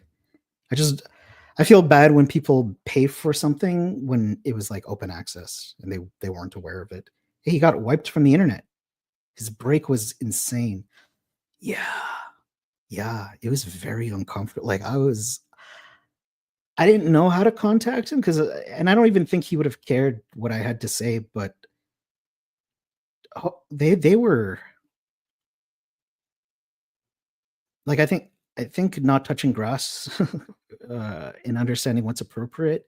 Like, I mean, it's the internet, right? Like, how do you tell what's appropriate sometimes? But like, God, the stuff that they were posting was so not. It wasn't okay, in my opinion. But it's their freedom, I guess. But yeah, that was quite the downfall if that happened. He and his girlfriend are back together now. What? Are you serious? And the entire subreddit is out to get him and her right now. Oh my God. Oh my God. ISIL now uploads to Spotify and Patreon now. Oh. Instagram is this way to contact. I am going to stay. I'd rather stay in the antinatalism scene.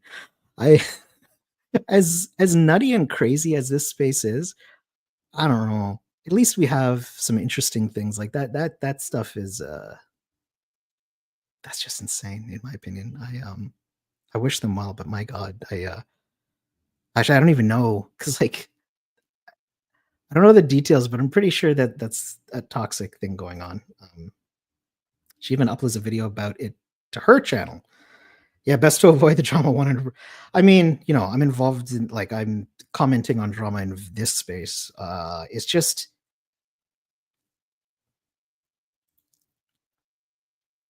that particular drama. It's like a relationship drama. Like the drama that I'm talking about in this space is just like propositions that people publicly support, right? And I don't think it's good. But their relationship stuff being all over, the downfall of their relationship being publicly posted was so weird. But of course, they probably say, no, it's not. If they back together, maybe they did it for attention. I thought about that too. I was like, maybe this is a gimmick. And I don't know, man, like that. It looked kind of real. I've gone through breakups. The idea that my exes would use my channel, like he gave access to his ex to post about their breakup, and I'm like, huh? Who? How does that work? Like, what? Why wouldn't my ex or like? I don't know. It's just so weird. copies of DNA to create an entirely new sheep. Although this was not the first time cloning had been done, it sparked significant controversy. Suddenly, the prospect of human cloning became a real possibility. Within weeks of Dolly's cloning, any attempts at human cloning were banned. In this book, Mati and Tuija focus on this type of cloning when applied to humans, meaning cloning that does not involve genetic modification. That's what they mean by pure cloning. There are many objections to the possibility of such human cloning. The book evaluates a range of objections, including theological, ethical, and ideological concerns.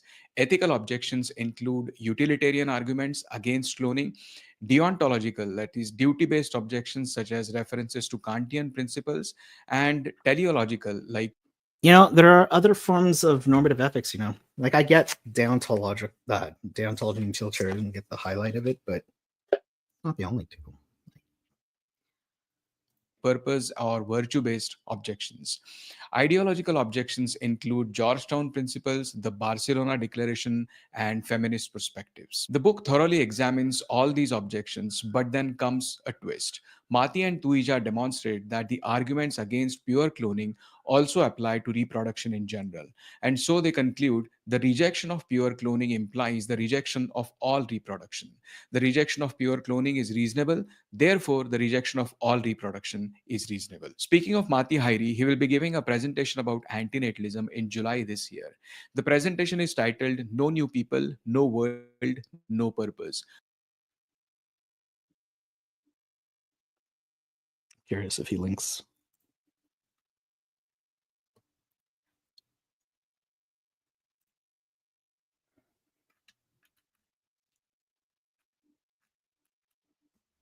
Okay, yeah, in the link, you can download the PDF.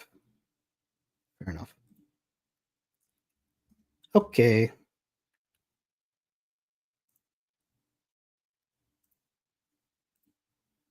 No New People is about antinatalism, particularly Mati's perspective on it. No World represents his extinctionism, and No Purpose reflects nihilism. The presentation will be in Finnish and will include some songs that Mati will likely perform on similar themes. It will take place at an outdoor philosophy event in Finland. This is happening in July 2025, so there are still a few months to go. We will revisit this topic again as the date approaches. There is more news about Mati. Last week, he made a video about killing off extinction. This week, he released a sequel. Both videos are on the Exploring Antinatalism podcast channel. I'll discuss. Pretty sure he said he wasn't talking about killing off extinction, which I think is just weird. He's talking about like the specific case of marzipan, but I think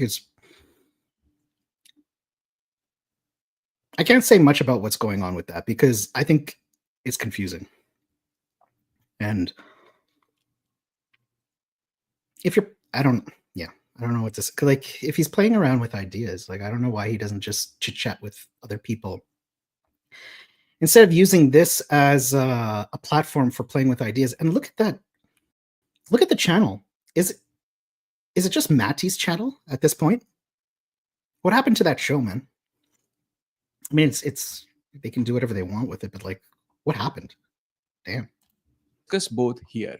Mati presented a thought experiment. Suppose I have a pet and care deeply about its well being. I worry that if I die first, no one will look after it. So I choose to painlessly kill it before my death. Key points to note here: the killing is painless, like euthanasia, and the decision is based only on the pet's well being. This is common. Many put down pets when they are too old or sick to recover. Mati connects this to Benatar's work. In Better Never to Have Been, Benatar allows killing in two cases. One case is that of abortion. He supports abortion and argues that not aborting early is immoral. But here, the being has no morally relevant interests. That's different from my pet, which is conscious and has interests. The second case is severe suffering. Benatar writes, life can be so bad that it is better to die, which means death is usually bad but not always harmful.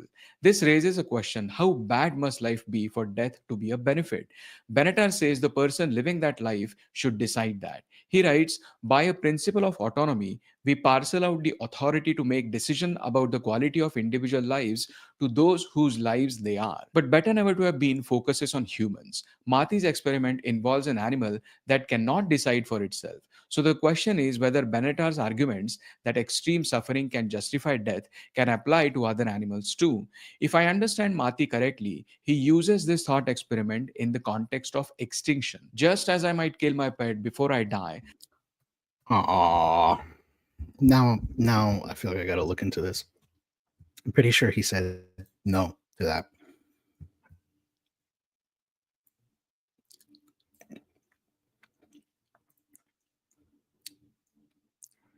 I'm pretty sure he said no to this. Let's review. Exploring anti-natalism.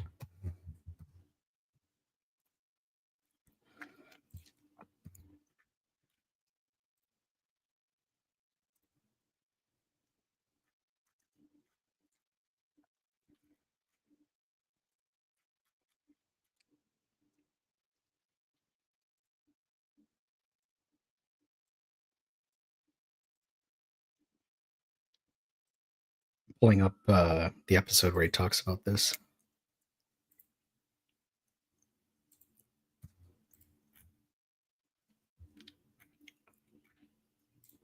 Okay, so him and Andreas had quite a back and forth here.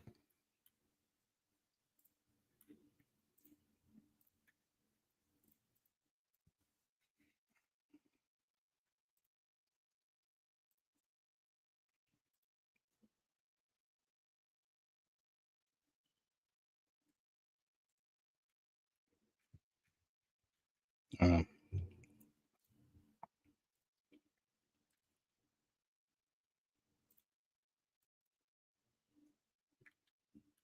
so here's what Matti.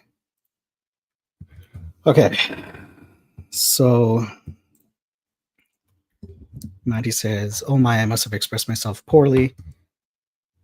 In this one, I tried to move from the killing, making species extinct connection."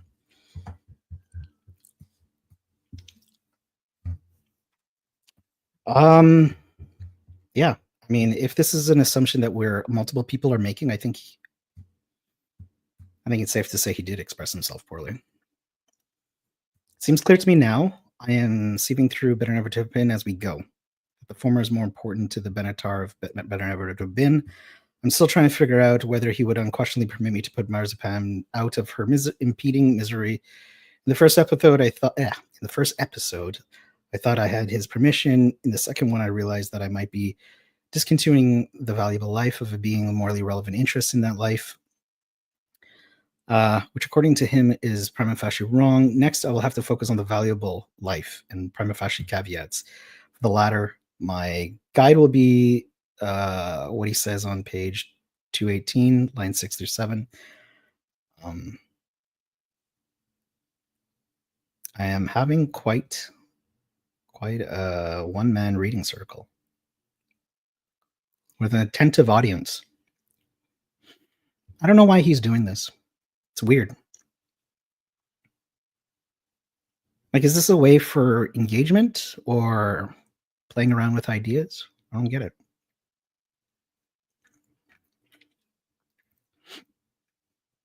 And then Andreas says, yes, I combined your last video with one of my comments. You sort of skipped most of my questions and concerns here, though. Again, is the permission from Benatar to kill Marzipan an attempt to get a longer permission to kill other, perhaps all non-human life in an extinction event? My mistake. I am copy and pasting your question here so not to miss it again. I hope I can give it justice. No. There's no attempt so far, nor will there be. I'm skeptical of that. But we'll see.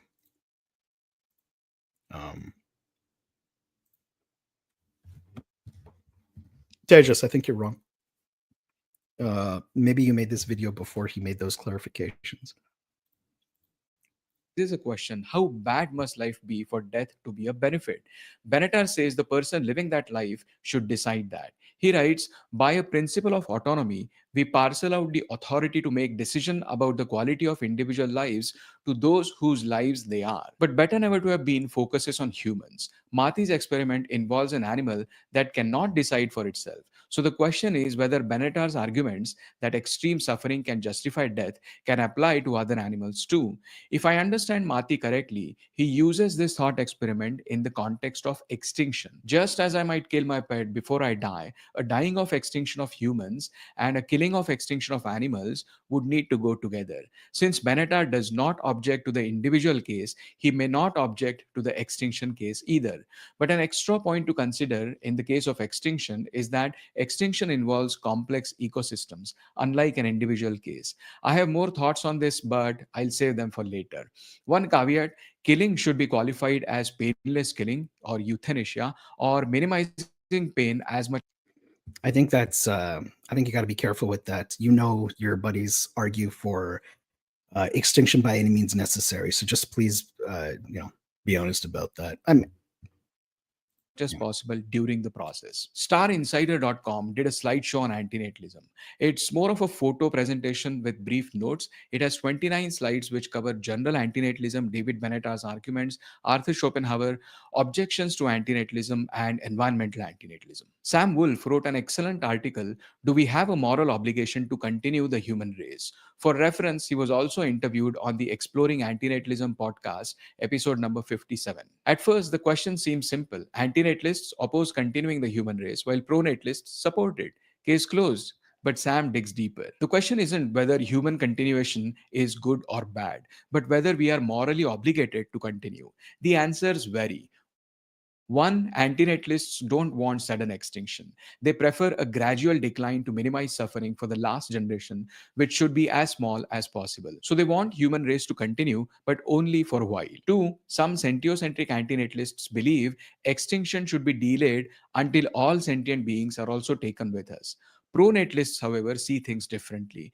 Most believe we owe something to future generations, but their motivation to preserve the species often comes from a fear of losing human achievements like art, music, science, etc. Sam argues this is sentimentalism and not moral obligation. So, even for pronatalists, human continuation would be supererogatory, that is, going beyond moral duty.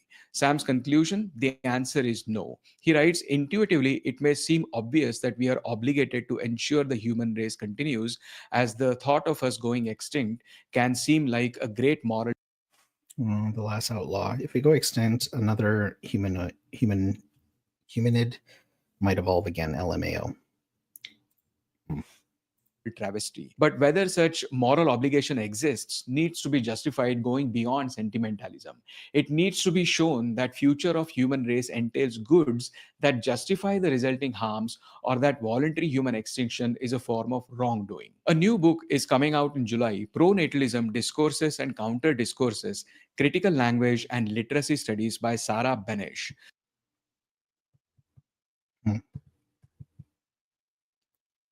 Higher education. That's interesting. Connecting pronatalism with literacy studies and language. Based on its description, the book focuses on women who voluntarily forego having and raising children. It examines reproductive decision-making in context of pronatalist discourses such as maternal instinct, biological clock, and having it all that encourage procreation in some while discouraging it in others. So what's that have to do with literary studies? What the hell? Weird. I mean, I'll look into that. If the universe is in fact expanding and contracting infinitely, then humans will be back. Eternal recurrence theory. It is a theory. I don't. My bet is that it's incredibly low. But yeah, you're right. It is a theory. Not exactly an antinatalist book, but could still be of interest to antinatalists. Nimrod did an antinatalism outreach on Valentine's Day with a message, Make love, not children, in Hebrew. It was in Tel Aviv, and he has also put up... I can't believe Nimrod's still going doing this thing. Wow. How long has he been at this? HRI, the last outlaw, it could...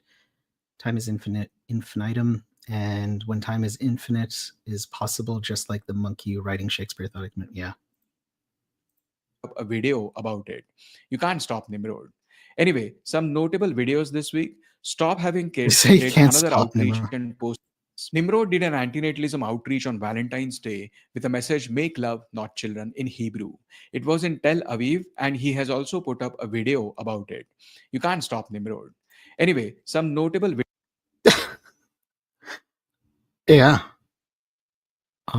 He's a one-man anti-natalism street outreach machine. I wonder who's done more outreach, Stop Having Kids or him. Like, damn. Oh well. I mean, we all have hobbies. videos this week. Stop Having Kids did another outreach and posted a video of it. It was in Washington Speaking of, this time. A Hindi video explaining antinatalism was posted by the channel called Kumar Dharma. Excuse the title, which says, "Why should we don't have child?" which actually means, "Why shouldn't we have children?" Speaking of antinatalism in other languages, there is a 1 hour 18-minute podcast or discussion about antinatalism, most likely in Indonesian, on the channel called God and Beyond. On the channel Super Y, there is a video recording of Masahiro Morioka's talk from 5th of February at Taipei International Book Fair. The video is currently members only. just a heads up, Masahiro Morioka is going to be writing another either book or paper on antinatalism. When will it be released? I don't know. He's someone I don't think I've covered enough on this channel. Maybe I should. Yeah. Because he came out with a second edition of What is Antinatalism and Other Essays. I don't know if many people are aware of that book. There's some cringe stuff in there. Things that we don't want to be associated with. I.e., he talks about his Lolita complex. That's...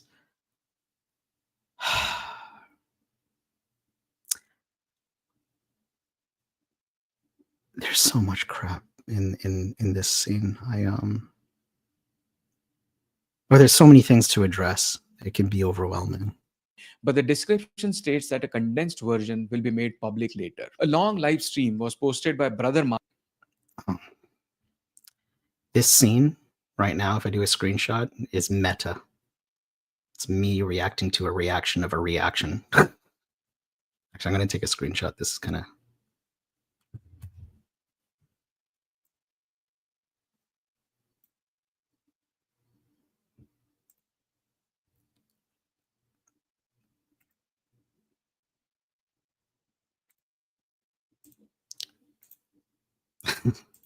Yeah. So Tejas is reacting or covering my reaction. No, wait. He's reacting to my reaction to this video, and right now I'm reacting to his reaction of my reaction.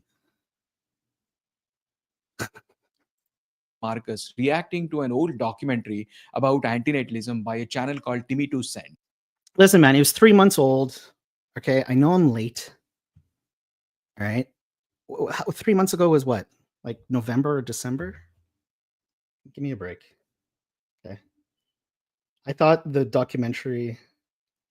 When did the documentary come out? Because if it was December, I think... I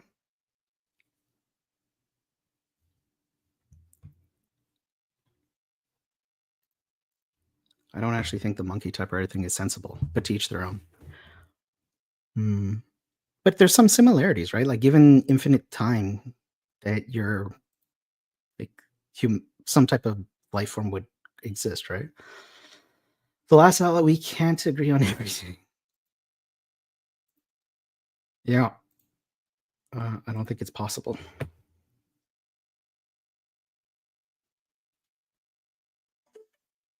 Okay. I'm trying to see when this documentary came out. I don't even know if classifying as a documentary is appropriate. Oh, 4 months ago. Oh, shit. Oh, October 22nd, 2024. Yeah, okay. It was kind of old. I'll take that. The original documentary, I Invested the Human Extinction Movement about antinatalism, was released like 3 months ago. This was just a reaction stream to that. Lawrence made a video about common mistakes antinatalists. Yeah, listen, guys. I'm really glad that I watched that documentary. People told me it was just okay. It was fine. It wasn't just okay and fine. It was good. It was very good. And if anybody comes across, I know like it comes across like I keep a close eye on this stuff. I don't. When it comes to like the Matty stuff, I do like review his papers, and I spot things. But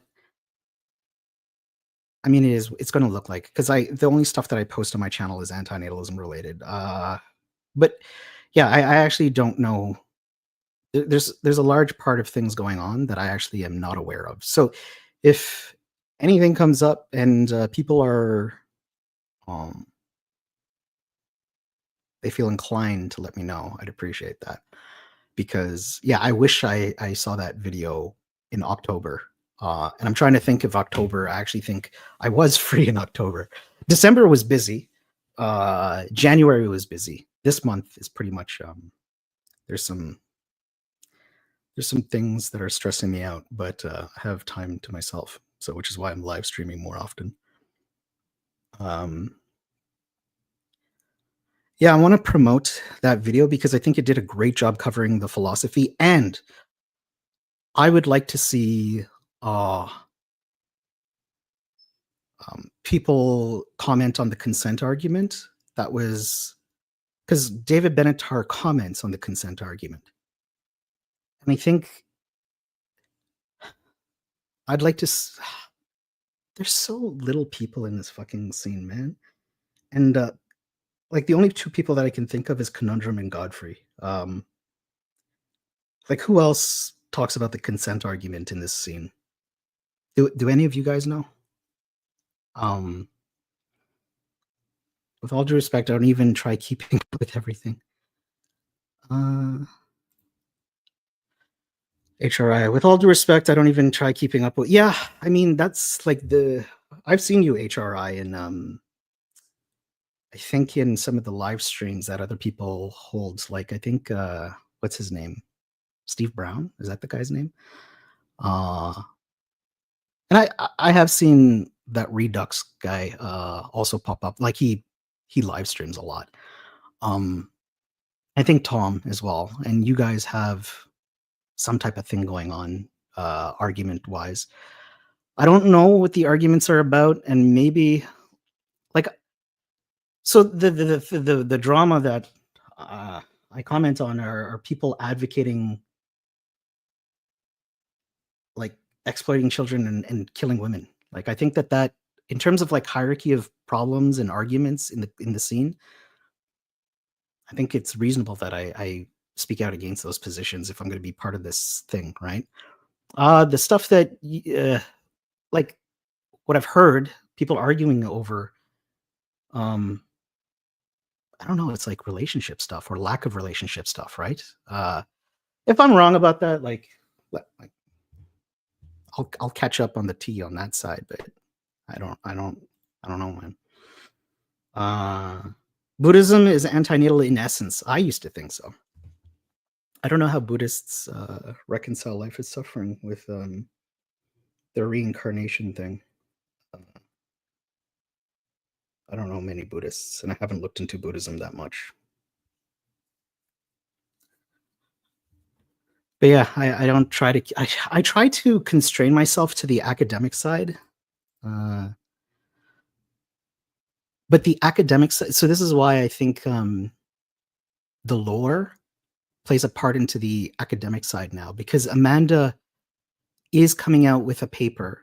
It's in peer review, but I have a feeling it's going to get published, and it's going to be talking about something called Benatarian ethylism. Awkward timing, given the fact that I interviewed Benatar speaking about ethylism.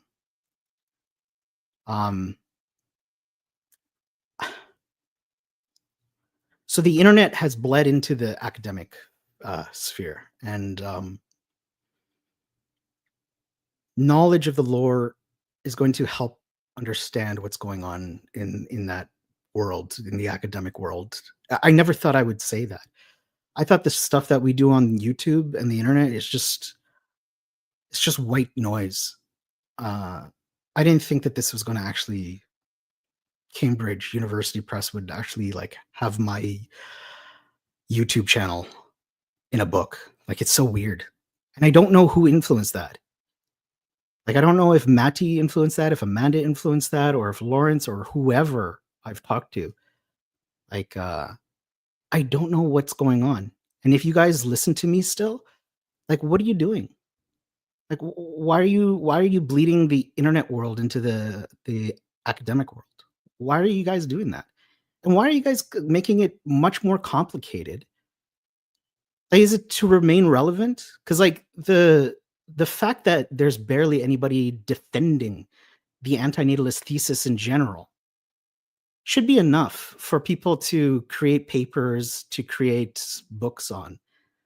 We haven't looked into how there's in terms of law and jurisprudence, there's no how it would developing the theory into economic theory, bleeding that into economic theory. There's how does that apply to feminist ethics? Because we've seen a lot of overlap with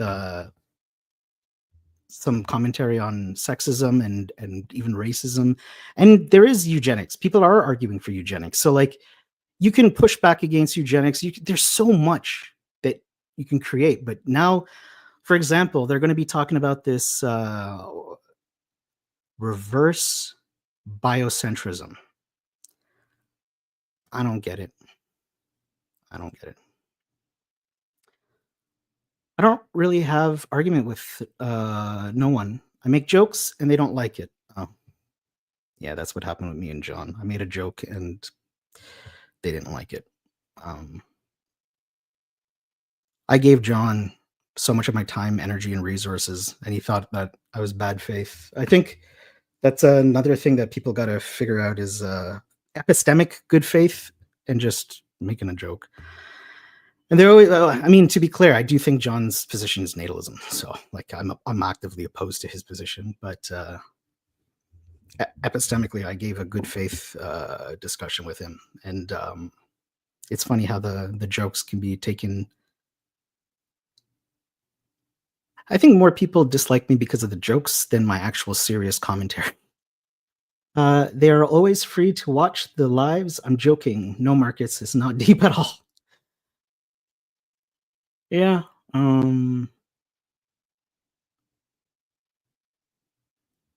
It's just because Tom made a video about the fall of antinatalism, right? And then he talks about people arguing with one another. But that side of antinatalism, from what I've seen as an outsider, well, I'm on the sidelines. People are arguing with each other back and forth for what appears to be superficial reasons. Could be wrong, but I think if he's going to be taught, and in that video, that I should fucking react to that video because he made claims. He said he heard things from me that were and that he reported inaccurately, particularly with the John thing about sperm donation. To be clear, John does not donate sperm.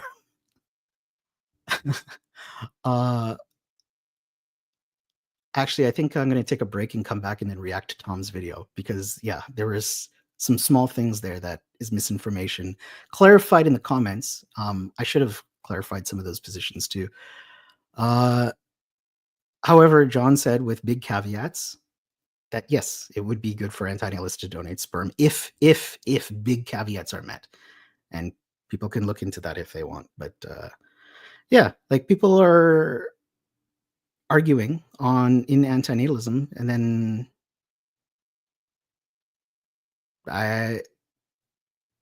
if you're part of arguing, right, and then critiquing the arguing, I think argument is good. I think we need more confrontation. I think we need more discourse. Like, as much as I oppose John's views, I think I appreciate the fact that he was willing to talk to me in the first place. So I respect that aspect of it. I think I was the wrong person to do it because he went and talked to Amanda, and Amanda rejected his argument as well, kind of like giggled as well. So like, I mean, what would have been interesting to see is Lawrence and John argue about it, right? Like that. Why was I don't know how it got to me where I ended up defending antinatalism against an antinatalist activist. That's so fucking weird. Especially given how tiny my channel is. Like I'm a nobody. And I still feel weird about that. But in that video with Amanda, John did say that Lawrence, he was talking to Lawrence about his defense of antinatalist donating sperm. So I don't even know what Lawrence's position is on this anymore. But if anybody knows, let me know. I don't possess an academic mind, so I may overload. It's better to know your limits. Speaking about myself, that's a good point. The academic stuff is already an overload. In discourse, truth is born. Yeah, I used to think that infighting was bad. I think it is to some degree, but I think more discourse is good. And there's a lot of people that aren't willing to talk to each other, including myself. Like I don't think I would talk to certain people in this space anymore, because of how I perceive people being deceitful. And however, I would encourage them to address the issues that other people bring up. For example, violence against women, killing other people, killing other animals. Like they're one thing that I highlighted was Danny Shine asking, what's wrong with randomly killing animals? Danny Shine's a big name, right? How are we not addressing the fact that he's like, what's wrong with randomly killing animals? And the fact that other people are okay with this. That should be addressed, or at least some commentary. Like I don't even know if people can address it. Just offer some type of commentary. Take a position on that, And anti-nihilism does not mean randomly killing animals. God, I hope not. Did ancient Greeks discuss anti-nihilism?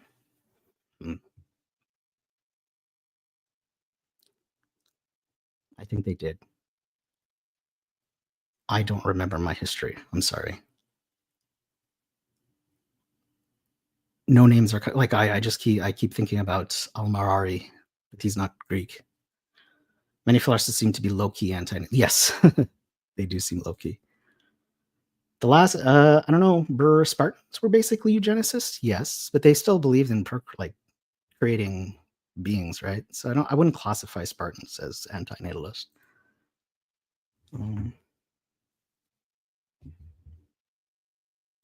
Make when discussing antinatalism. For example, is the phrase reducing suffering. He argues that antinatalism is about preventing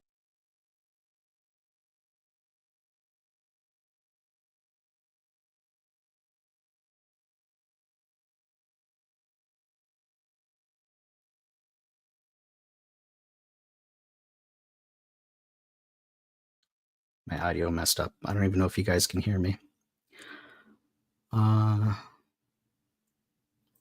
Let's try this again.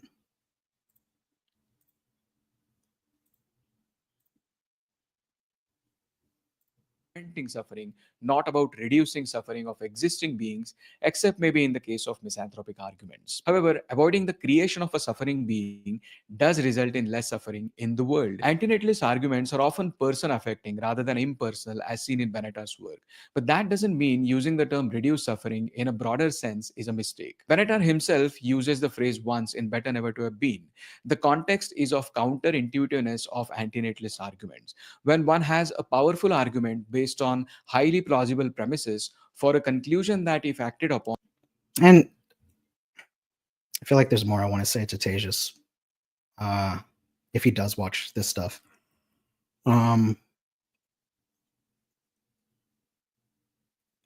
Listen, ANI, Anti-Nihilism International, might be dead as an organization, but the website's still up and you guys still represent people like me. Please clean it up. I'm assuming that you believe that it's not okay to harm other people. Clean that up.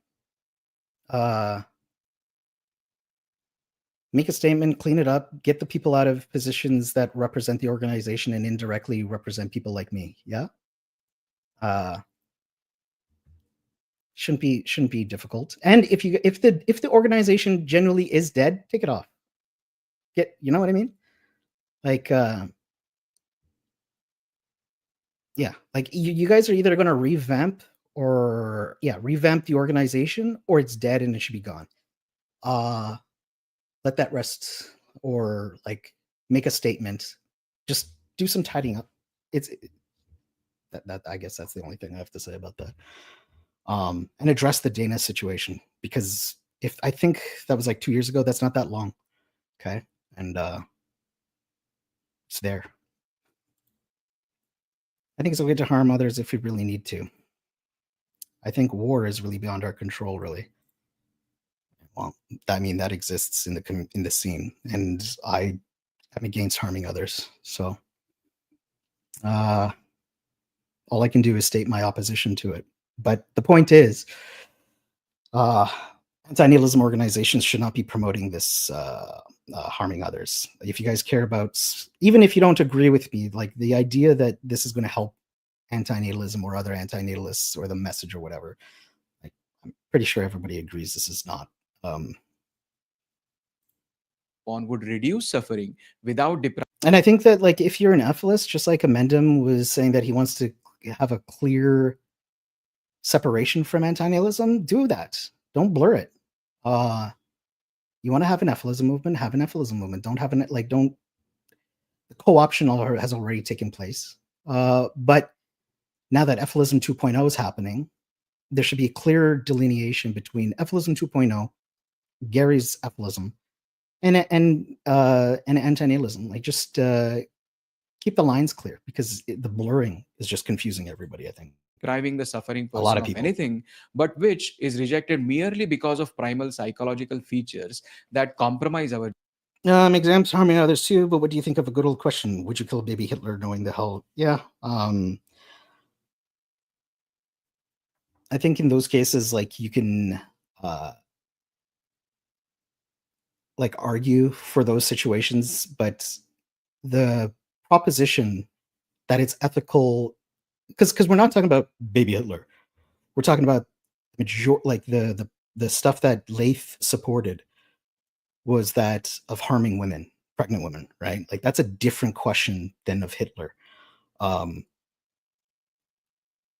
And I don't know how you're going to say that this isn't harmful towards women if people are going to be talking about murder like that so flippantly, and then advocate that and publicly support that is the ethical proposition to make, right? Nobody wants that. It should be spoken out against. Oh no, I know. I was just curious what you thought about that particular question.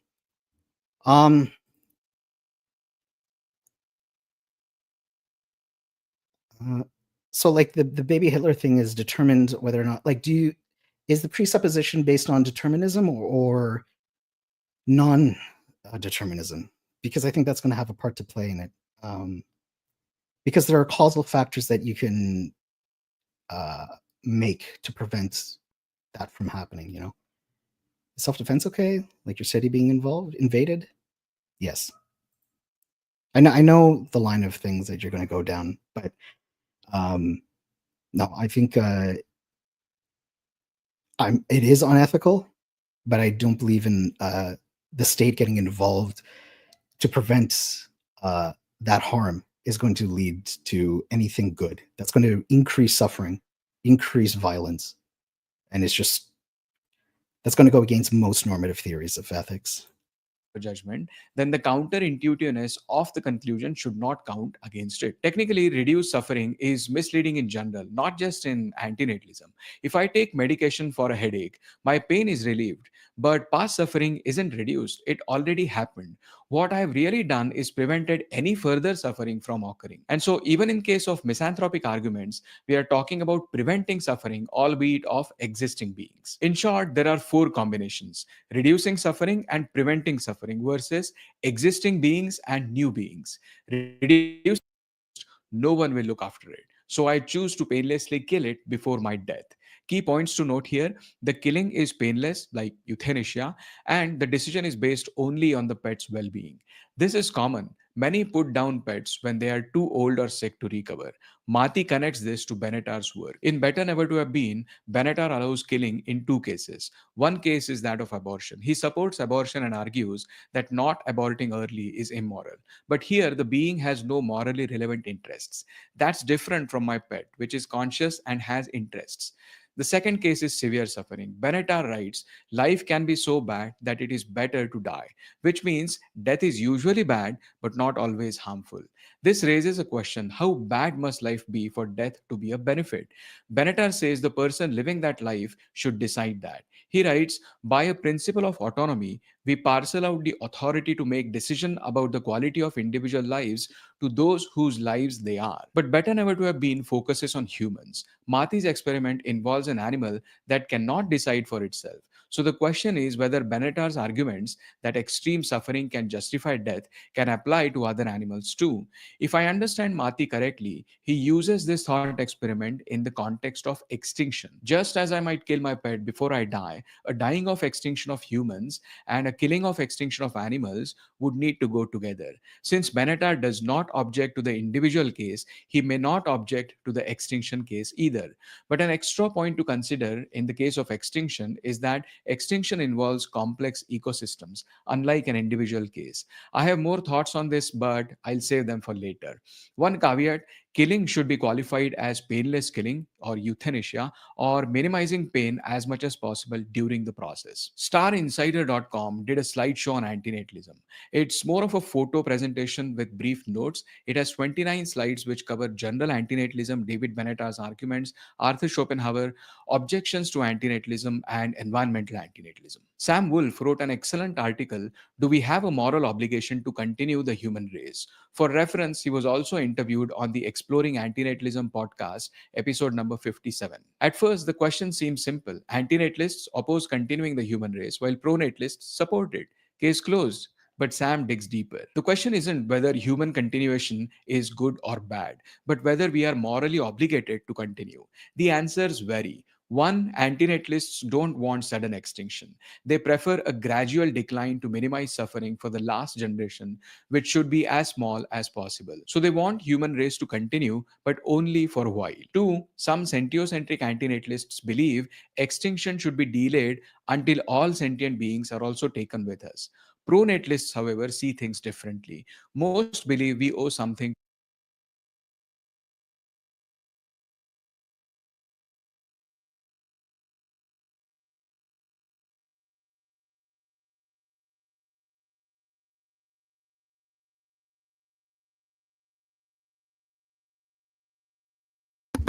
Oh my gosh.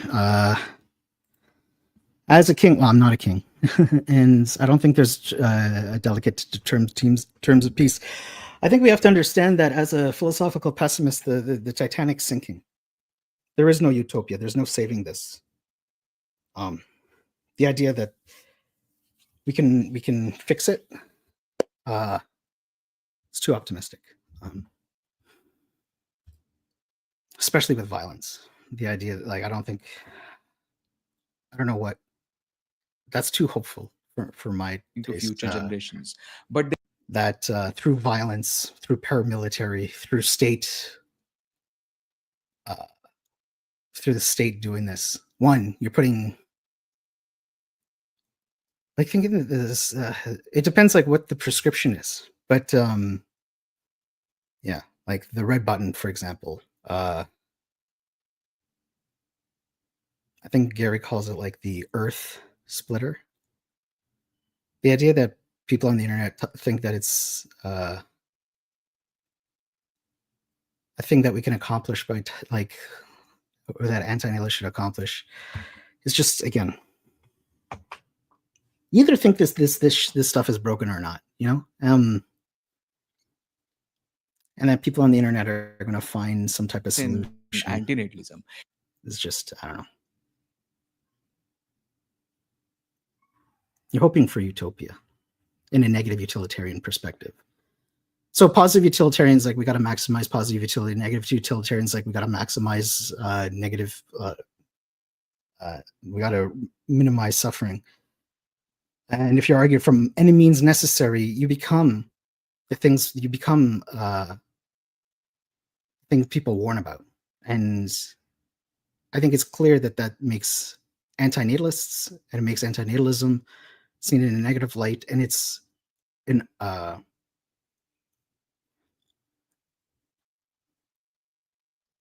I think it's a division that's always going to persist, though. I play a different possibility with the future in my head. The only way to utopia on Earth is if AI takes over. Yeah, I had a clip of Amanda saying that on one of her interviews, saying some people would say that AI, like taking over, would be a horrible thing, and then for her or for them, they would say that it would be a good thing. I mean, at least Amanda's honest about wanting to annihilate everything. I think Lath is too, but I think that people who are in opposition to that type of thing should speak out against it, particularly if you're an anti-natalist activist. That because you're against the creation of new sentient beings, therefore does not therefore follow that you want to kill everything. Whatever things that you're trying to do above that is just added inferences from other premises that you have and other frameworks that you have.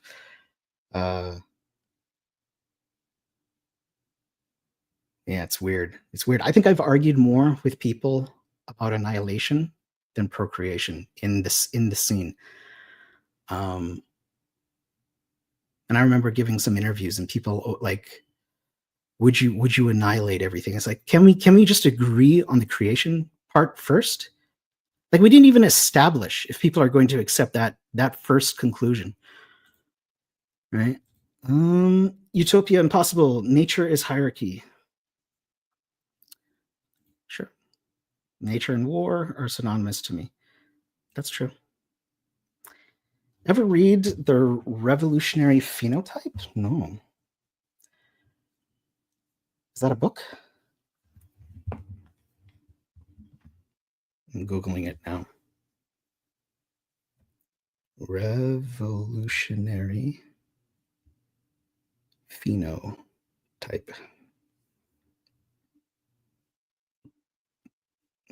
Jean-François Garep. Oh, I can't pronounce his last name wrong. I'm gonna Garep. Oh, I know this guy. Oh, I know JP. Wasn't that his name? John, or isn't that the yeah, it's the Quebec guy.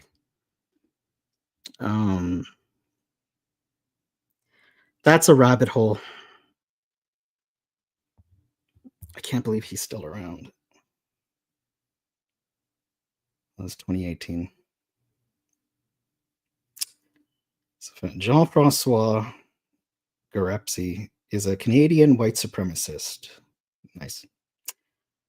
Former neuroscience researcher and alt-right political commentator. Is that the material you want me to know about?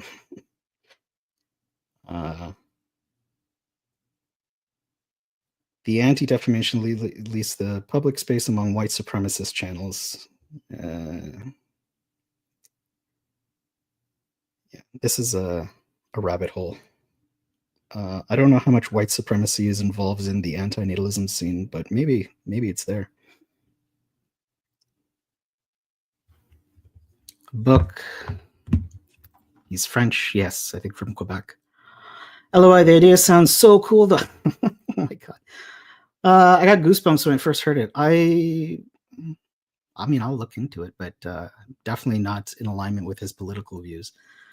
How much does it relate to antinatalism, though? I don't. He wrote a book talking about how humans will turn over the reproductive process to computers. Interesting. So, like artificial wombs, kind of thing. The same way our DNA replaced a precious mechanism. If I take medication for a headache, my pain is relieved, but past suffering isn't reduced. It already happened. What I have really done is prevented any further suffering from occurring. And so, even in case of misanthropic arguments, we are talking about preventing suffering, albeit of existing beings. In short, there are four combinations: reducing suffering and preventing suffering versus existing beings and new beings. Reducing suffering of existing beings is not possible, strictly speaking. We can only talk about reducing suffering in the world. That is usually the sense in which the term is used. Reducing suffering of potential new beings does not make any sense as they are not suffering. Preventing further suffering of existing beings can be done in many different ways. And misanthropic argument for antinatalism is one of them. Also, one can't prevent all possible suffering of existing beings. Preventing potential suffering of potential new beings Uh,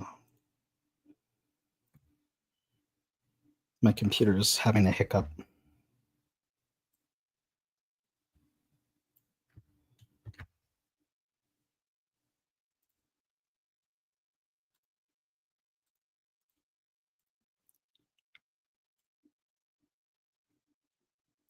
I don't have any other programs. I don't know what else I can do. All right, try it again.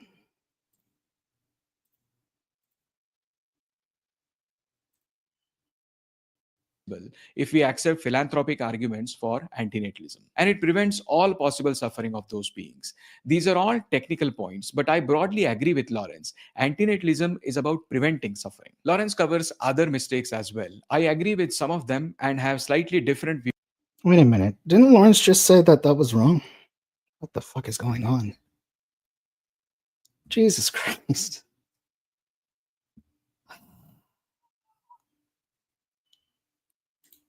Technical points, but I broadly agree with Lawrence. Antinatalism is about preventing suffering. Something's wrong with me. I thought Lawrence said the opposite of that. Sorry for whoever's watching. This is not a good live stream. I'm just hanging out, guys. I appreciate people. I got a lot of viewers right now, and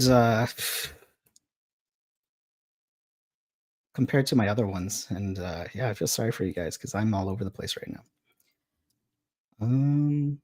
Ever heard of the heat death when everything in the universe ceases to exist? That will solve natal lies for sure.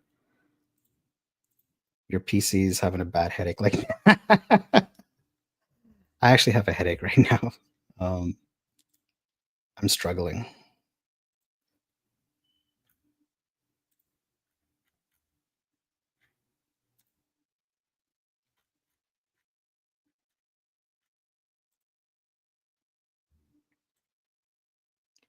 Pulling up Lawrence's video again.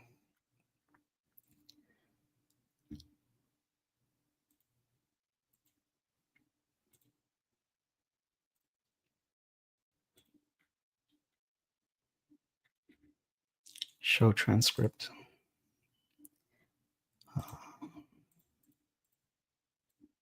Search. Prevent.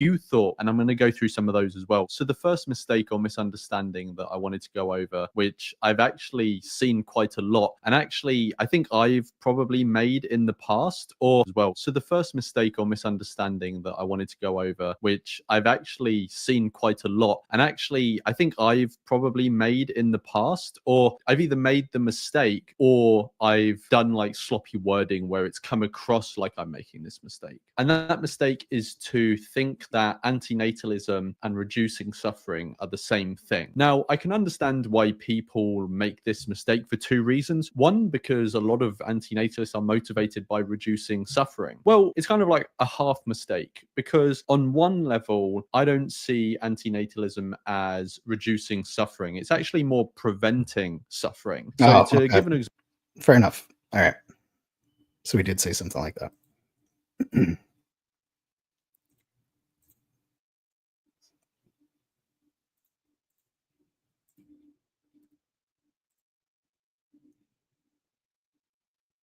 Other mistakes as well. But I broadly agree with Lawrence. Antinatalism is about preventing suffering. Lawrence covers other mistakes as well. I agree with some of them and have slightly different view on others. He's going to say, I won't go into it now. I think you've hinted at this before, Tejas, where you have disagreements with people, but you don't actually, like, I haven't seen you go into it yet. I know time is limited, so, but it would be nice to hear what you disagree with. Because the way I'm seeing it is that everybody's like, I don't know what's going on. People are confusing ideas, and I don't understand why people are not clear about what opposition, like what they oppose with one another. I won't go into them here, but it's a great video that explores nuances of antinatalism. Thanks, Lawrence, for making it. And now on to our subsegment of pronatalism this week. The New York Post has published a new article on the growing pronatalist movement in Silicon Valley.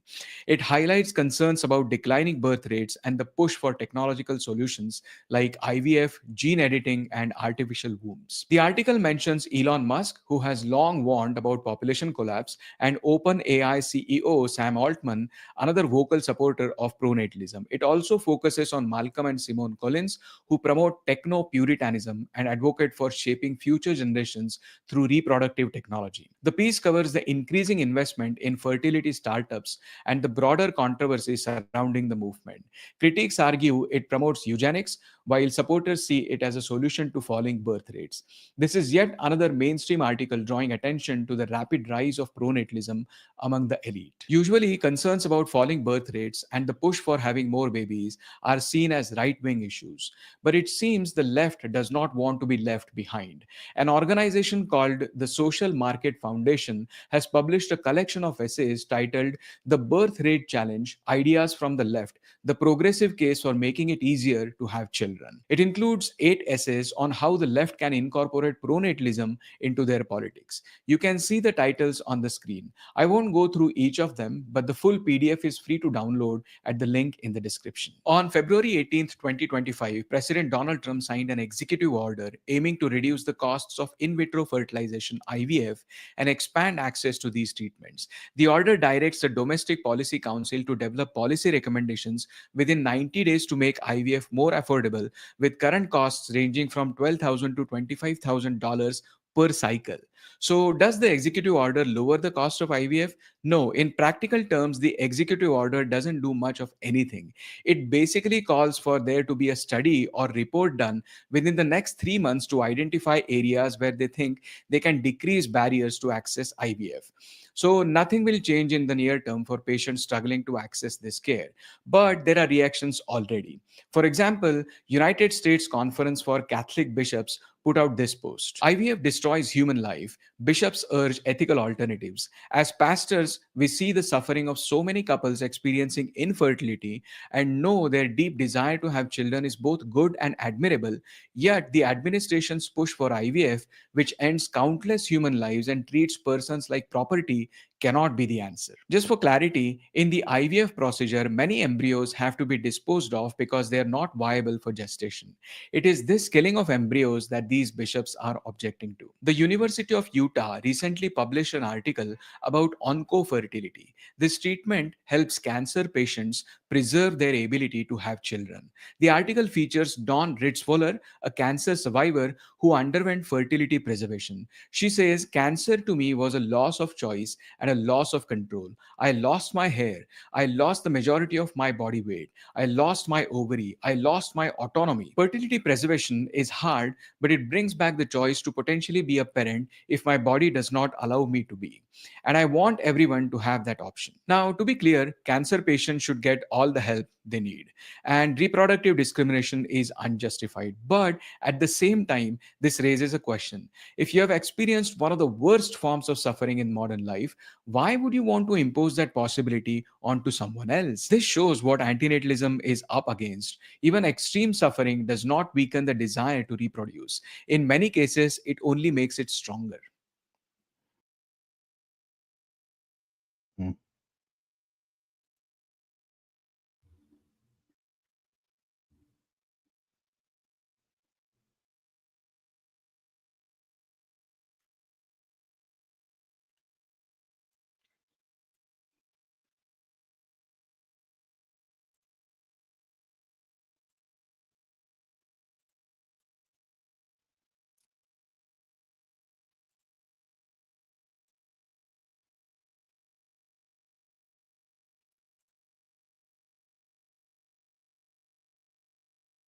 Looking at the Benatar website that he can talk to his chat GPT thing. But you need an account. I don't want another account. Um,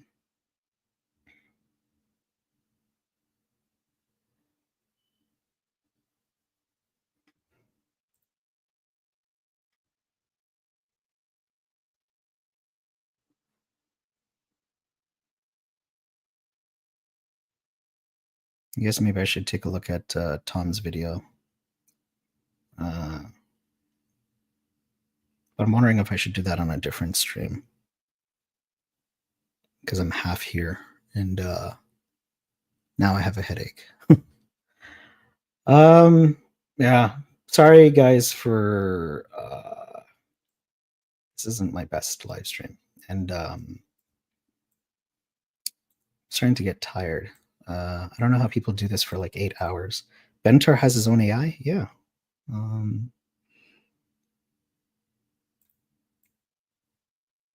That was the first thing he covered. I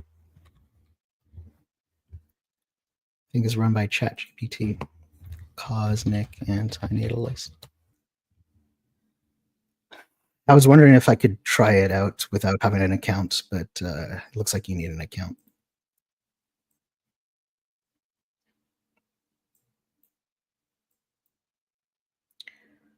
Present, share.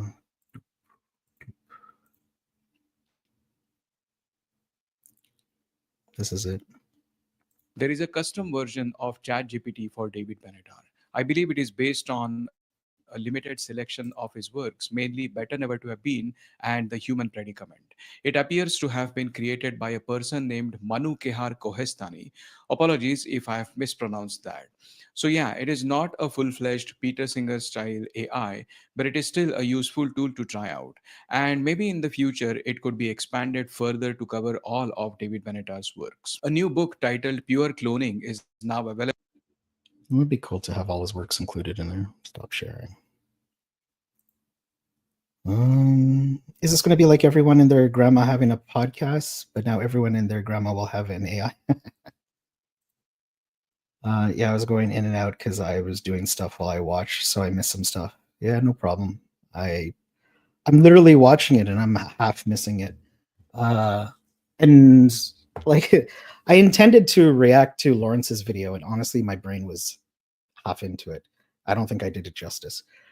And even if I replay it, I don't think I'm all like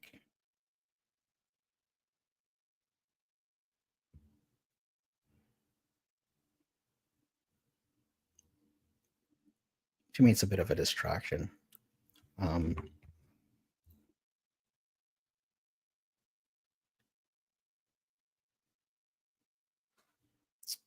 Yeah.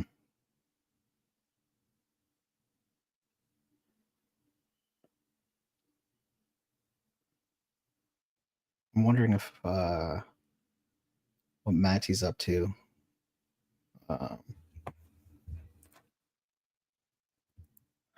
But even in his videos, it looks like I think he's a little confused himself. He's just trying to hash it out. Anyway. All right, guys. I think I'm going to take a break. I may or may not be back later. I feel like my brain is hazy right now.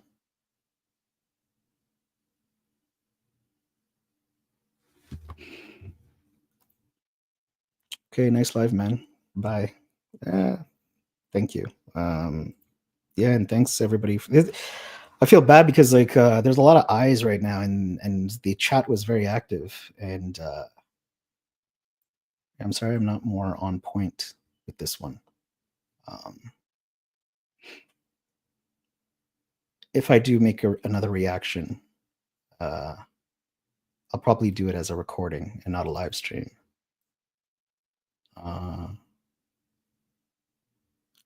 Oh yeah, there was one thing I wanted to look into was the vegan thing. I think I have that link now from Reddit. Let's quickly look into that.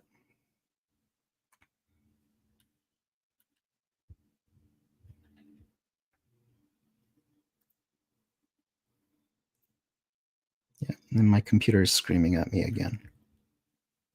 It's just sharing a screen. I don't know what the fuck it's having a problem with.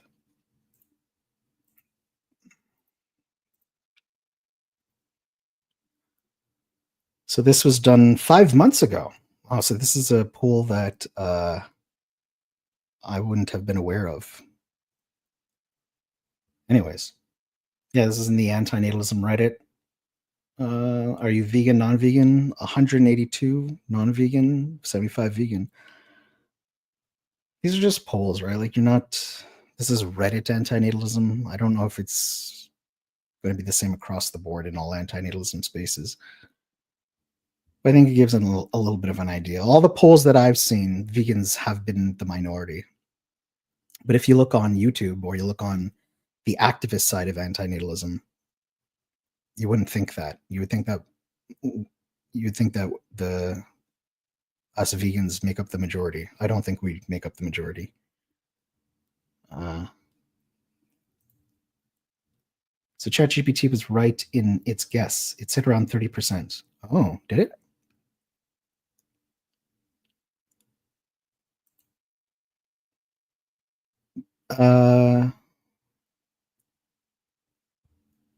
I don't have ChatGPT. How did you get that? Or I mean, I know how you got it, but I have Twitter.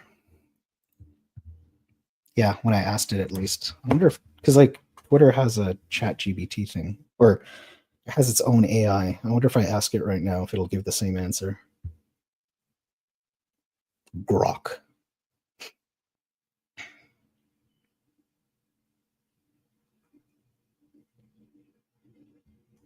How many anti-natalists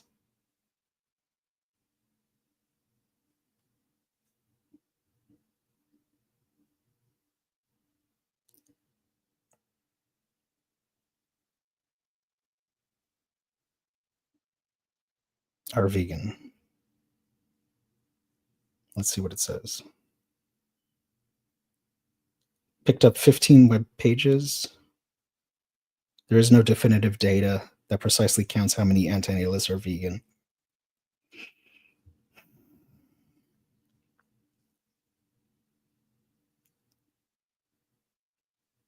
Anecdotally, online community suggests a notable crossover. For instance, discussions on platforms like Reddit's anti-natalism show many users identifying as both. Veganism hovers around 1 to 2% places like in the US and the UK. I wonder if I could ask it a different question.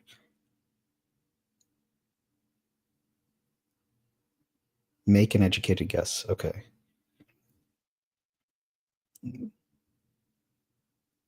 Make an educated guess. All right, let's piece this together. What we've got, blah blah blah. Oh my god. Oh, Got a wall of text. I'd guess somewhere between 10% and 20% of anti-natalists are vegan. I think that's fair. I don't think 10%, like 20% or 30%, I think is a good-ish guesstimate.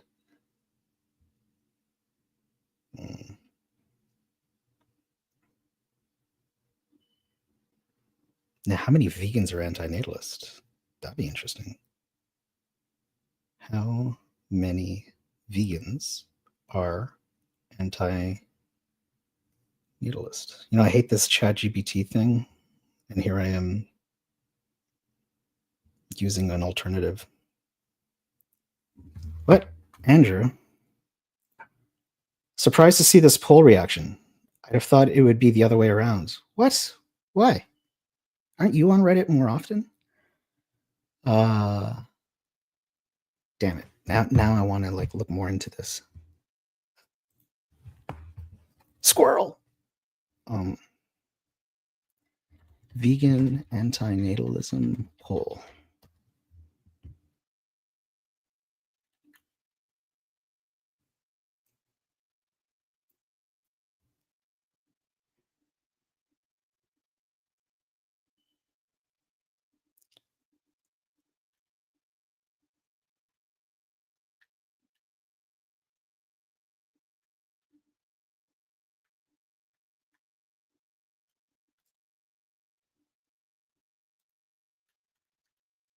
Yeah, Andrew, I'm surprised that you're surprised. Vegan anti-natalism poll Reddit. It was 1 year ago. Oh, 6 years ago. That's probably what I'm thinking of.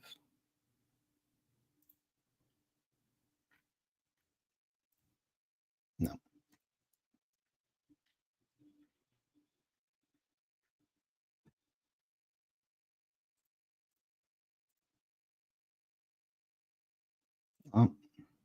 It's not easy to find.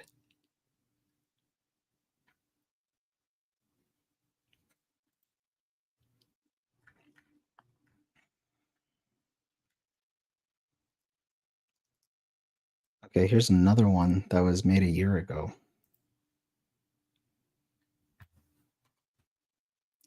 As anti-natalist, are you vegan or vegetarian? Yeah, again, not a vegan or a vegan, not a vegetarian or a vegan is the majority. And the vegans, 56 out of 92. Andrew, I suppose because a lot of ANs I encounter online are vegan. Yes, I mean, it's interesting, isn't it? The vocal minority can skew our perception about the anti-natalism scene. Most polls that I've seen done on veganism and anti-natalism, vegans are the minority. But you wouldn't think that, would you? Like just engaging in this space? I think that's fascinating. Like that's a difference between our perception and the data. Well, self-reported anyway. And more so with the distinction between anti-natalism and effalism.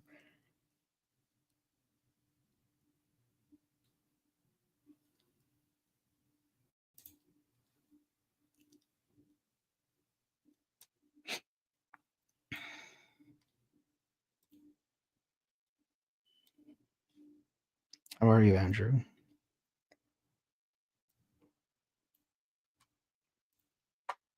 I'm going to put the invite in the chat if anybody wants to hop on, because this stream turned into something different. If anybody wants to hop on, there's the link if you want to chit chat.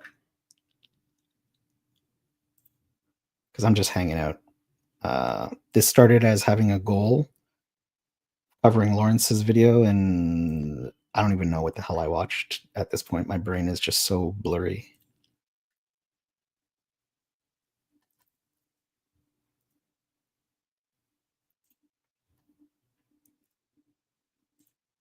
Okay, I found another one. 2 years ago. So 2 years ago, whoa, that's 247 non-vegan, 56 vegan. So if you search Facebook and Reddit, I'm pretty sure the number is going to be the same across the board. How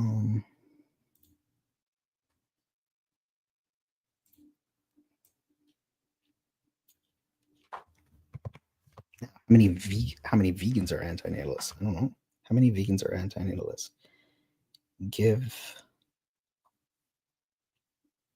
Make an educated guess.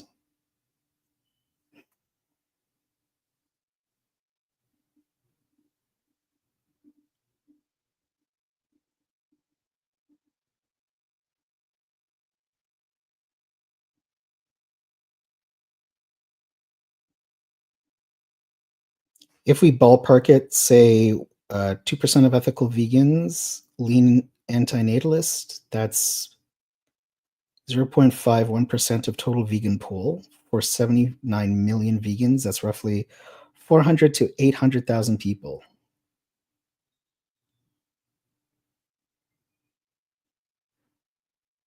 So about 1 to 2% of ethical vegans lean antinatalist. I think that makes sense. Yo, Andrew. Welcome to the stream. HRI. By the way, you mentioned your next reaction is going to be a recording. Why? I'm asking because you said it was more easy to concentrate when it's live, question mark. Asking with peace and love. I mean, you witnessed me get distracted, right? I'm easily distracted. Stop checking. How long have you been? Hi, how long have you been live streaming today? 3 hours. 3 hours. 3 hours. Gracious me. Yeah, I wanted to watch that Lawrence video, and I don't even know what I said about it. Now, which one was this? Has he done his efflism video yet? Not yet. He said he's going to do it. So from that video, he said he's going to do the efflism video in a month. So this is the one where he's talking about what antinatalism isn't. Yes, is that right? yes. Yeah, and before I played that video, I made some predictions that I think I closed my... No. So these were the predictions I had. Like the common mistakes that I thought he would... was conflating creation ethics and annihilation ethics. Pro-mortalism, the discourse around animals, some problems in the asymmetry, abortion, assuming it's a hedonic utilitarianism thing with antinatalism, and conversely, that is deontological. The ecological niche replacement argument being under antinatalism, and conflating the descriptive with the normative. Those were some things off the bat. Those were your predictions? Yes. Oh. And how'd you go? I think he did mention some. Mentioned reducing suffering and eliminating suffering. Yeah. Preventing suffering? I can't remember if he mentioned that. Sorry. So I think it's more like preventing suffering than reducing suffering. Yeah. Yes. Yeah. Yes, I only watched it the once, and I thought it was reasonable. I thought he was making. Did he say anything about? Did he say anything about the ecological niche replacement argument? I don't think he did. I don't think he mentioned it. Okay. As far as I remember. I thought it was a bit odd that he talked about the wild animal suffering thing not being connected when he had a whole conference on it. Maybe he's changed his mind. Yeah, that's fair. Because I think he does do that. What? Change his mind. Oh, right. Well, so you pardon me, you reviewed that video. I did, and I spilled some tea regarding. Did you clean it up? Oh, sorry. Jesus Christ! Because I've just. Oh, did you think I just poured myself a cup of tea, so I thought you meant. Okay. Oh, you mean literally? I did mean literally. Yes. No. I talked about the Dana stuff and the Laith Malik Reem stuff and the Amanda stuff. I think I talked about. I think Vivek was talking about like the Gary stuff with benign rape. That's the only thing. So I think I talked about most of the stuff that has gone on. got sidetracked by it because like some people are not aware of it, and I don't even know how to address something like that. Yeah. Because I think some people are thinking you move on from it if it doesn't, like, you don't give it attention, and I think that's inappropriate if unethical things are said and are represented in organizations, right? Well, just moving on from them doesn't mean that those things become somehow unsaid. Right. Everything like online, everything's in social media posts like videos and so forth. So it's all there. So. And the thing is, like, we're talking about a book, Benatar's book. Like, how old is that book? Like 18 years ago? Maybe 20. 2009 did it come out? I think it's Is it 2009? 2006, right? Oh, 2006. Okay, earlier than that. I think. No, you're probably right. So if we're talking about that book, 18 years later, then I think it's fair someone said some unethical things as activists and organizations to just be like, hey, just, clarify it, get it out of the way. Well, as far as if there's any anti-natalist organisations, I mean, how serious are they? You don't think Anti-Natalism International is serious? I mean, I'm sure they're serious about what they're on about, but as an organisation, how organised are they? How structured are they? I think they're just people who get together every now and then. I'm pretty sure they're like, it's gone, like it's dead now. But their website still represents people like myself, right? It does. Oh, I think it does. Yeah. So, like, you're an anti-natalist, and that's right. Yeah, I see what you're saying. Yeah. It's well and truly, but all that anti-national, that was dead on arrival, really. But yeah, it's real dead now. It's properly dead now. They really should. Keep dividing. I don't know. I mean, they really should just knock it on the head. I don't know why they don't take it down. I don't know if they've probably even forgotten about it. This is how I think that's what happened. Quickly things move on, Yeah. The animal resource section on that website has been coming soon ever since the website went up. It's true. And as for the other thing, anti-natalism outreach or whatever that Lawrence and John announced, I mean, that's another dead in the water. I don't think so. I think they're still working on that. Are they? I think they're trying to keep it away from. Doesn't seem so. I think they're trying to keep it away from the internet and just trying to do it as a local thing. Oh, okay, all right. Could be wrong. I'm just speculating. I think they've seen how internet commentary handles, like, at least with anti-natalist advocacy. But I mean, they're coming out with a conference this year, right? Oh, they are they? And this is going to be actual people meeting in a room conference. I imagine they're going to do an online conference again. Okay, yeah. Okay. Social media. Yeah, that's the way you're going to get more anti-natalists, I think. Did you hear they were going to do a conference? No, but I mean, it sounds like something that those folks would like to do. Conferences, they're the done thing. Having a conference, it's seen as doing something. Let's have a conference. That means we get everybody on their cameras and confer, and that's called a conference. And then they do that, and then that's gone, and back to normal life. Yeah, there's not much that I know about it, just other than this one post 2 months ago. 2025. We couldn't say no. No. You want to see you in 2025. Okay. Oh, AAC 25. That looks quite special. Yeah. Yeah, it's not that hard to sort of organise a time for people to get online and just talk to each other. I'm not knocking it, but this is what I mean by how seriously this sort of stuff is taken. This is the kind of thing people would do anyway. Yeah.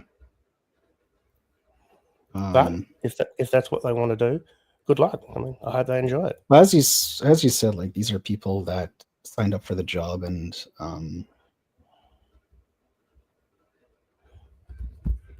like, critiquing it is interesting, but like, if I genuinely believe things got to change, then wouldn't someone want to be an activist as well?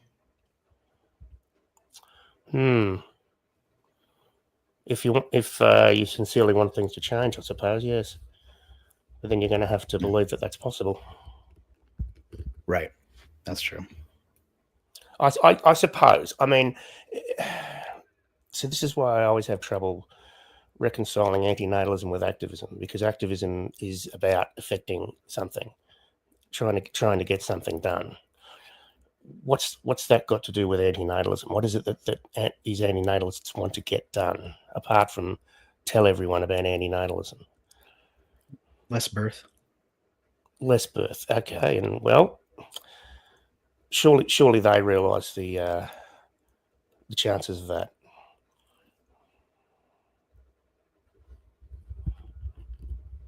I don't think it's effective. Like, in terms of use of your time, you're obviously it's like setting yourself up for a not effective movement. But if you're of the position that you can convince some people to stop having kids, then that's a reason, right? If you really think that that's something that's possible, but you don't think like some people are convinced? Let's see. You may have through activism. I don't know this sort of thing isn't measured, and I don't think it's measurable. Well, what if it's like planting a seed and they haven't heard about it before? Possibly, but what's supposed to come of that? That's said to be effective. Like, let me give you an example. So the reason I went down the vegan train is because I saw an anti-fur protest, and this person gave me a pamphlet. I looked into it, and it was like a well, I don't know if you've known, like, you've seen how I go down rabbit holes really easily.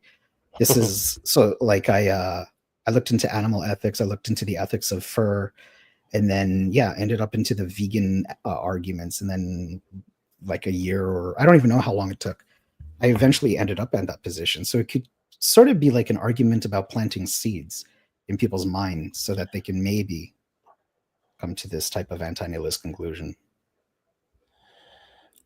You can bring a horse to water, you can't make it drink. Well, obviously, from your example, I'd have to agree.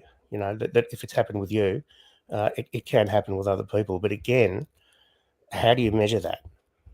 I don't think you can. From the point of view of this is it, from the point of view of activists. So I would say that their motivation, as far as these antinatalist activists are concerned, would have to be something different.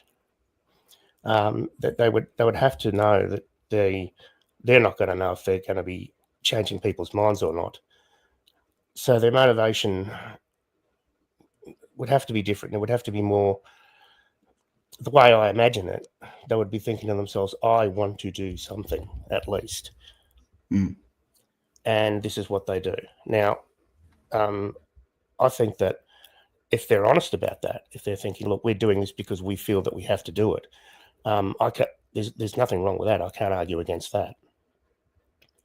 If they're saying, well, we're doing this because we're going to convince people to become anti-natalist, well, yeah, I think that's arguable. And what about education? Just like educating people about the position without, if they do it or not. Think that, sure.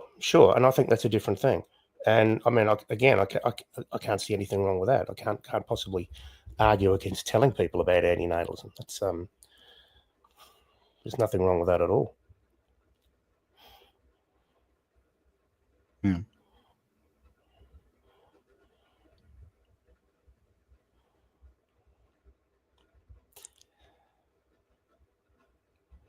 But yes, I don't know. I mean, the antinatalism outreach or whatever they're calling themselves. Sorry, guys, if I don't know what Can't remember right now what you Anti-natalist called it. advocacy, or are you talking about the Advocacy.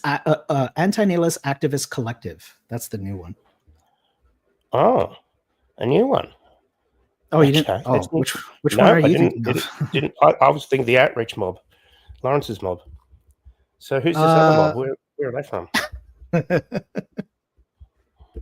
So there's anti-natalist advocacy. There's anti-natalist activist collective.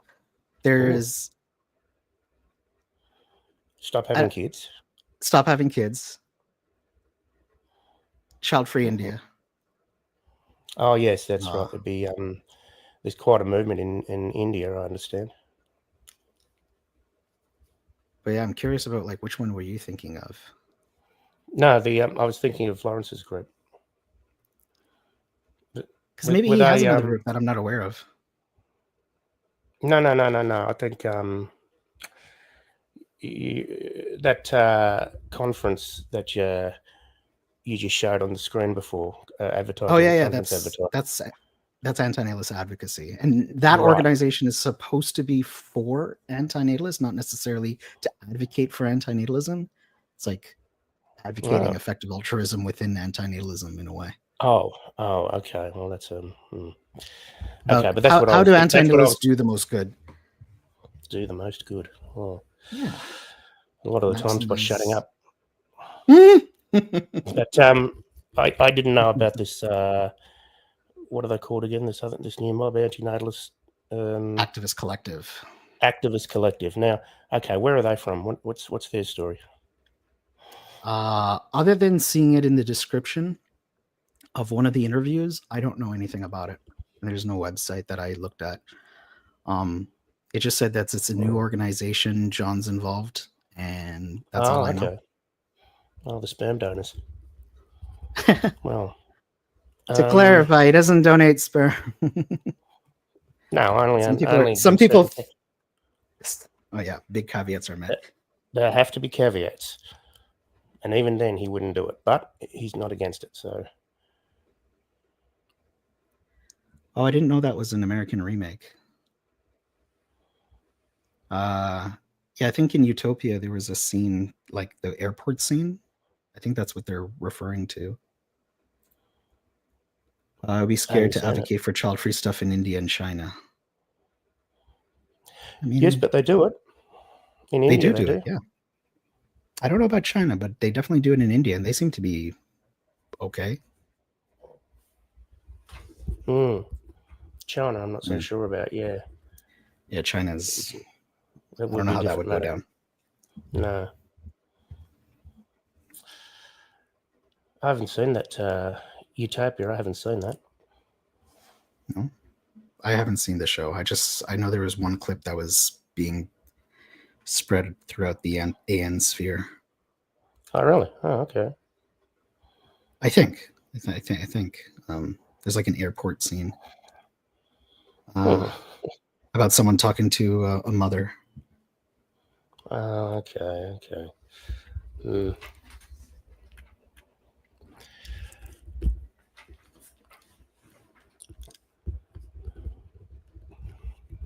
So how are you? Oh, I'm fine. We've just heat down here still comes and goes, and but that's okay. Still how working are your on projects coming along. I was just about to say I'm still working on this. I don't even know if this is going to come out, this video that I wanted to make, but because in a lot of ways Lawrence sort of beat me to it, because originally I was going to call it What Antinatalism Isn't. And then Lawrence came out with his thing, and I thought, oh, okay, well, I'm going to have to do it anyway. Like, I mean, I don't know. I keep rewriting it. I'm trying to involve it at the moment. Now it's looking at just what various writers from Koenig onwards, so mostly 20th century writers who have written specifically about antinatalism or something that could be called antinatalism, and just trying to draw the distinction between what they've said and any idea of pro-mortalism. So just want to really try to distinguish between antinatalism and pro-mortalism. I don't know. Without I don't know how getting- to. Oh, go ahead. No. You go on. I don't know how. Like there are anti-nihilists who are pro-mortalists, and I Sure. don't think there's a knockdown argument for either case. Oh no, there can't be. But the point that I wanted to make was just to distinguish between the two. Oh, right. You know, I wasn't going to. I mean, I was going to say you can be an anti-natalist and a pro-mortalist at the same time. Of course, you can. But the anti-natalism is not pro-mortalism, and like I say, looking through the historic arguments, the people who are making those arguments are not making that connection themselves. Right. Yeah. So that's why I was getting through Cabrera and trying to work out what he's saying, like in terms of his negative ethics. He says that there's a possibility for ending one's own life, but he doesn't see that as an imperative, and he makes that point. Yeah. Whereas, of course, the non-reproduction, that for him is an imperative. And Koenig, he was a pacifist, anti-militarist, and he makes the point that he's an extinctionist, which is interesting, but he makes the point that it shouldn't be achieved through violence. So there's that. Looking at Zapffe and just, The Last Messiah, which really doesn't talk a lot about, not reproducing at all. It's mainly about psychological states. Yes, I think it's more like a psychological sublimation than procreate. There's like one line, and at the end, that's right. Yeah. And of course, he mentions that, and then he mentions that there's a lot of resistance to it. It's almost like a poetic sign-off, really. And then, of course, what Benatar has written and said, and because of course there haven't been a lot of specifically anti-natalist thinkers and writers. I suppose I should read more of Cabrera's work to find out what he says about it. But yeah, there's really not a lot to draw from. So those are the ones that I've been looking into to see, what distinction they make between antinatalism and anything like pro-mortalism. Do you think that I used to separate like the literary antinatalism and the social antinatalism, but now that they bleed into each other, is there like when you say antinatalism, like how do we differentiate between the two? I remember Conundrum saying the source of truth is the published literature. Well, the published literature now has in the internet stuff. Yeah, that's right. To a degree, I mean, yeah, to a degree. But yeah, I really see. I would have hoped that the line would be drawn as to what online stuff is being referenced. But if they're referencing Gary Mosher, well, yeah, you're inclined to say all bets are off when you get to that stage. Yeah. Mind you, we've got to be real and accept the fact that Gary has been prominent in the scene, right or wrong. Yeah, there was a time where I was like, I could just say he exists and like, address that I'm in opposition to Eflism, and then I don't have to talk about it again. But then it's unfortunate that it's a thing that if you get involved in this scene, yeah, it exists, and you do have to exists. Handle it. Yeah, that's right. Like the doco we were that you were reviewing not so long ago. He mentions the red button scenario. Yes, and I mean, of course, I think he dealt with it very well, myself, because he mentions that it's there, and then he sort of says, well, as I was sort of thinking, it's like saying, here's the red button thing as represented by Amanda, and then here's Lawrence representing another point of view, and then of course here's Gary just ranting his head off. So I think he managed to deal with it okay. But I've seen there was an article in the website Unheard. I don't know if you know of that one. It's an English one. Sorry, what's this to take for stopping? I want to see if your opinion is going to be stopping what does that mean? Stopping pedophiles. Oh, is that what that is? Best measure to take for. Oh dear, I don't know if I really want to go into that right now. Yeah, I don't know if you've know about this website, Unheard, but there was a piece about antinatalism in that, and Gary was mentioned in that. And, Unheard? Unheard's the name of the website. Was it recent? No, last year. Just to quickly comment on this. I don't know the psychological data or the science behind it, so I don't have the someone on YouTube's not going to in my opinion about that psychological condition, but at the same time, I think it's unethical for adults to have access to CSAM materials. And offering these types of rationalizations without evidence, this is an empirical assertion, needs to be backed up with data. And it hasn't been made. So I could just say any unethical action can, in theory, reduce suffering. Therefore, let's do the unethical action. That's different. You need to justify it, and it wasn't justified. So that's just my take on that. And people shouldn't lie that actually didn't happen. It did happen. Gary did publicly support that multiple times. So, anyways, Unheard. You said Unheard covered Gary.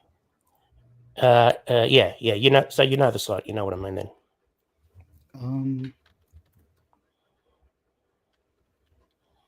Just unheard.com, I think it is. No. Okay. I've been around for a while. It's kind of I'm tempted to call it a centre-right political opinion site, although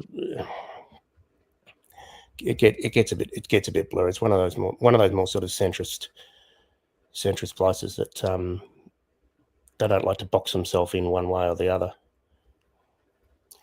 John Gray used to write pieces for them. That's how I found out about it. But last year, I think it was, there was a piece written about antinatalism, and I found it. Mention was made. I found it. So it was.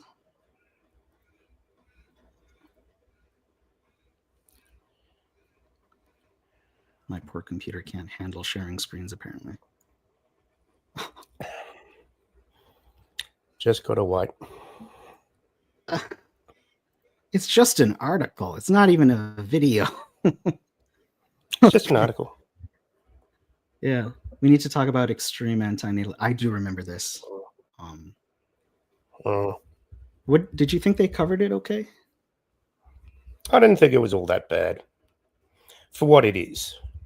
I mean, I think they're not going to go. They're not going to go, oh, this is great, everybody should get into this. They're just saying this is something that's happening online. Some people are getting into it, and it would be of interest to their readers. I think a lot of their readers are quite, well, again, you were talking before about perceptions, So the more vocal readers, the people who are more likely to comment on their articles when comments are allowed, they tend to a traditionalist view of family and so forth. So they wouldn't be very enamored of antinatalism, but it's obviously something that I thought that people should know about. So, and there's been a few articles and, pieces like that around the place. Oh, good God.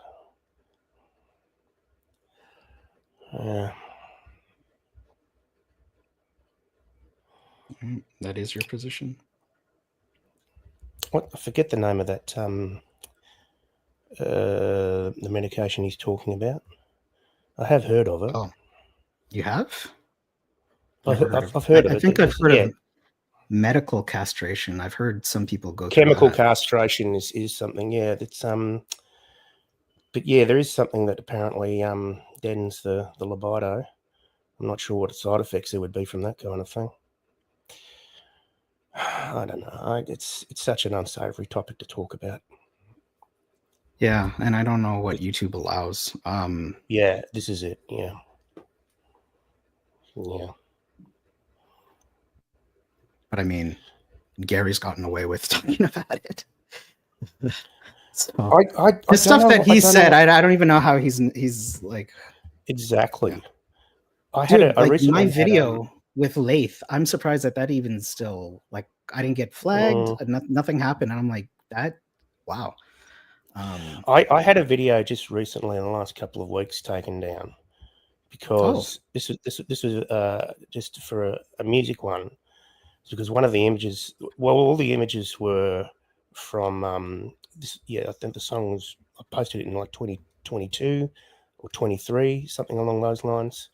And all the images were from bombings in Syria, because the song was basically about, you know, people being bombed. And one of the images was of an infant. It was a pretty horrible image, but it was something that I've freely found on the internet. You know, it was from a news website, so it wasn't salacious or anything like that. But that was the reason the video was taken down. They said this part here, you know, could be seen as. I mean, I think that, you know, I don't even think it was people who did this. I think it was more an algorithm thing. But visual image like that is more likely, I think, to get someone canned than things that are people are saying. I think whatever algorithms they've got working here sort of look more for imagery.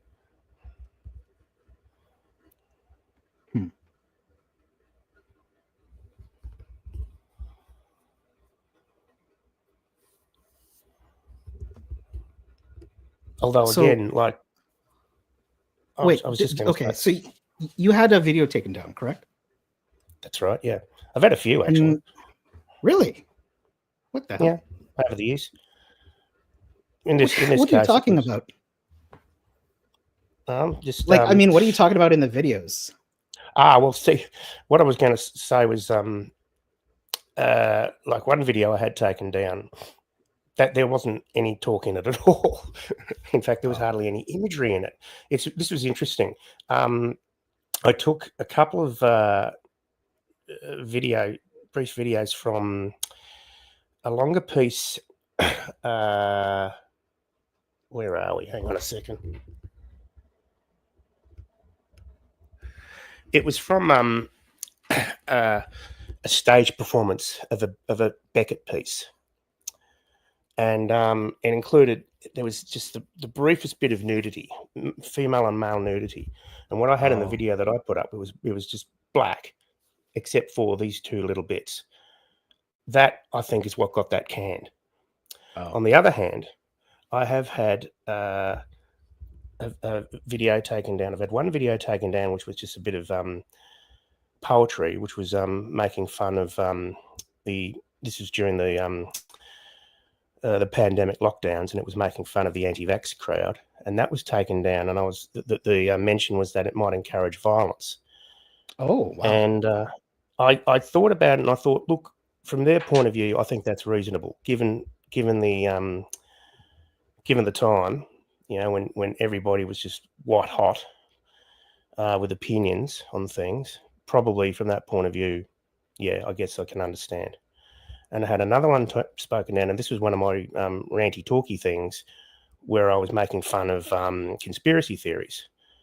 And that was taken down because it said it advocated false medical science. The only thing I can think of that would have seemed like that is when I in the introduction, I said, let's suppose that these conspiracies are real. And then I listed a whole bunch of stuff, and then, you know, went from there.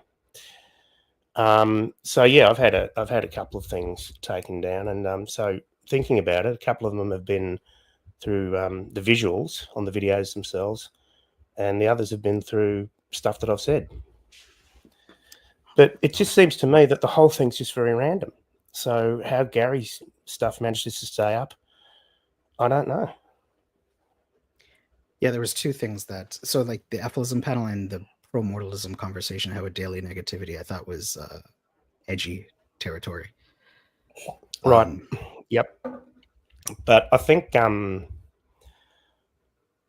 yeah, I think the difference would be the way you were presenting those ideas.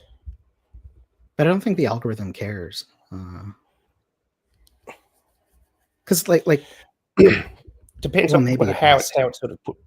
No, what I mean is that how those ideas are put forward to a point where some computer program might be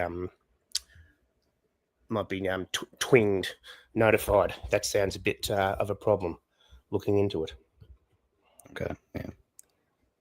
Having said that, I remember like from the Ephilism talk that you hosted, and I remember Leif's comments, and you'd think that would have tinged any algorithm, but Yeah, even like a flag. I don't know why I'm using the word ting. I should really find another better word for that. But anyway,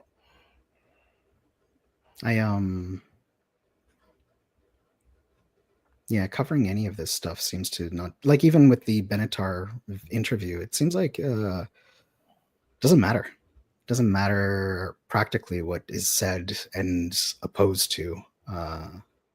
Nothing changes. Yeah, not when certain minds are very determined. No. Well, here's the thing where I feel like a little bit of responsibility in terms of activism. Like, if people are out there promoting or doing their own thing, then the only way, in my opinion, that I can see that would have any countering force isn't just the critique, but the like doing your own thing activism wise. So if I say anti-nihilism should be promoted without violence and harm, advocacy, or anything like that, you would need someone actually doing that. I see what you mean. I don't know if I'm saying it right. It's like it sounds like someone, you're saying that you're thinking like, about doing just that. Well, no. I mean, I think I feel a little bit of an onus put onto me. Like, if I want something to change, then I should be part of the change. So let me give an example. Let's say that I'm an anti-natalist who, I don't know, who thinks anti-natalism and eugenics are connected, and I'm out there promoting that form of anti-natalism. All right. Now, you could say, okay, here's the critique from other anti-natalists, but the person's going to continue doing what they're going to do anyway, right? And that's right. Yeah. The next step would be to have people do the opposite of what they're doing, saying that person is advocating for that, but we disagree, and here's what we think anti-nihilism is. Sure. I guess that's how I think.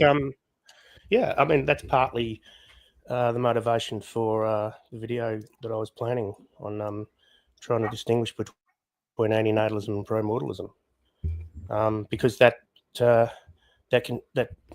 connection is made through a lot of people.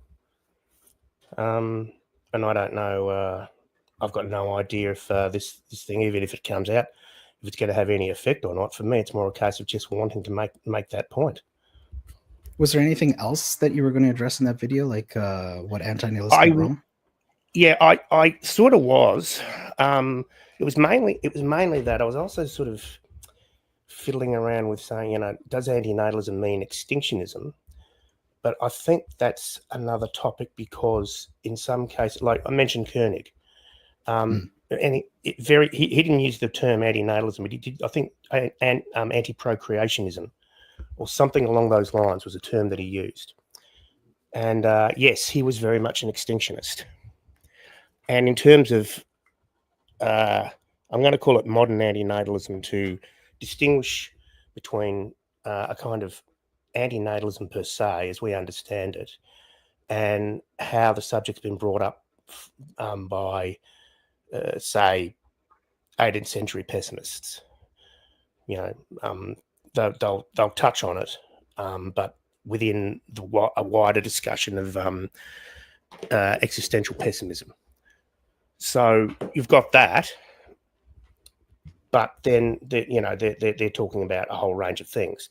But these days you've got people who are specifically antinatalist, and Koenig was among the more earliest of that. And then today, of course, you've got Benatar and Cabrera and so forth. So yeah, I was looking at the question of, is it necessarily leading to extinction? But then I thought that really should be a separate thing if we're going to go there. I mean, I'm inclined to think that I'm one of those who think that antinatalism doesn't have to, but I can see a connection there. So that was sort of going to be included in this one, the non-pro-mortalist one that I'm talking about. But then I decided that would get a bit too fiddly, so I just sort of keep the two things a bit distinct. Because when it comes to extinctionism, if we're going to bring that up as a concept, as an idea, my fear is that it leaves the door open for an advocacy for violence. Yes. Now, Koenig was very particular about that, and good on him for it. But the problem there is, if it seems to me as if you're saying, well, look, the desired outcome is not that people should not reproduce for ethical reasons, but that we should end human life, presumably for ethical reasons. You can see why something like ethylism came about when people are thinking in those lines. I think we talked about this before, but I think also this ethylism largely came about because of this division of animals as well. Oh, yes. Well, that's another thing. I mean, previous antinatalists like Koenig and I suppose Zapfay, probably Sharon, I guess, because he did sort of make mention of it too, They're all talking about it from a human point of view. Benatar said that he mainly talks about it from a human point of view for ease of explanation, even though he said that, yes, his moral logic does, of course, apply to other sentient beings. Cabrera, I don't know. Well, even that, the conclusion doesn't get to animals, but the argument, at least the axiological one, would apply to non-human animals. And I think I think in one of the footnotes he said humans, bringing other beings into existence would apply. But again, it's a absolutely footnote. Yeah. But in terms of animals reproducing in the wild, he's not going to. Well, that's right, and Benatar has made that point. Yeah. But as far as humans forcing animals to procreate, well, obviously the logic applies there. It would have to. I don't know what Cabrera says about that, actually. Yeah, this is it. I haven't read enough Cabrera to know, and I'm trying to fix that. He's a bit of a tough one, but I think I've got my head around his basic arguments. But then again, what did you read from him? Is it the critique of affirmative morality? Yeah, that's basically that. Although I have got some other pieces of his, and I'm assuming. I mean, look, I don't know anything about translation. I'm assuming the translation. There's a few notes about translation in the introduction, I think. This is just a PDF that I have, but it pretty much sticks to people, as I suppose it would. So yeah, nothing in there that I've seen so far about animals. Yeah, we need more Cabrera experts. There used to be quite a vocal antinatalist group that would promote and talk about Cabrera more often when I first joined. Oh, okay. It's kind of fizzled out. Interesting. And I don't even know how you even talk about the lore anymore. Because I've talked about it in the past, but if you look at contemporary videos, if you don't keep bringing it up, people are going to forget, or they're going to maybe misattribute. If I put Tejas's video on, or I put Lawrence's video on, and it looks like a promotion or an endorsement. Yeah. unless I add the caveat that these are people that I critique and oppose their associations with. Mm.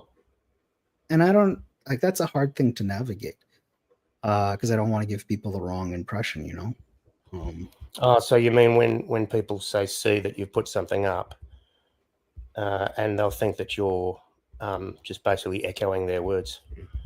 Yeah.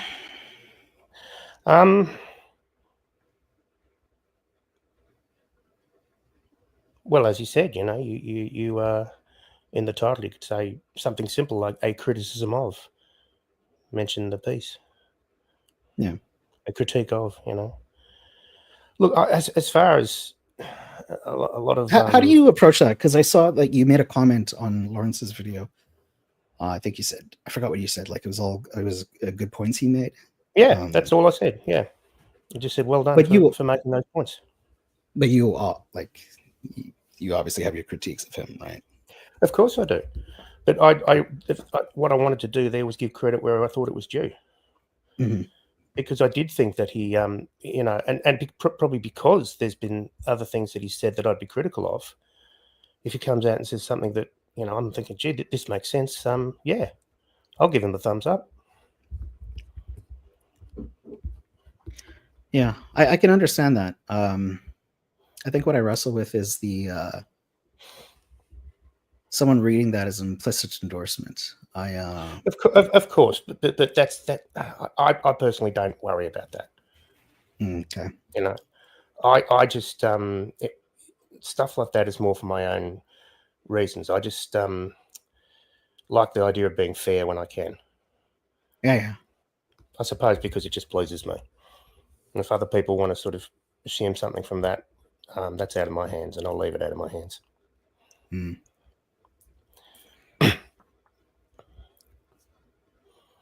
I mean, yes, it's not that I think that Lawrence is beyond criticism. I think he should be criticised for certain things, but I don't like feeling too antagonistic towards him or other people. There's people on the scene that I reserve my antagonism for. Like who? Is it just Gary? Gary and Amanda and No Brains in Head. Yeah, okay. That's those are the ones that I find the most egregious is a good word. Those are the ones I find the most egregious. And I think particularly Amanda more than the others because she manipulates. Mm. The other two are just dots who say the first thing that occurs to whatever bodily organ they're using instead of a brain. But Amanda plans. Mm.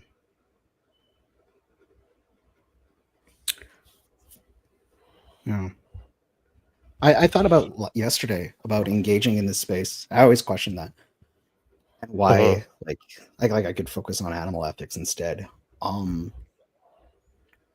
do think that intellectually it is interesting.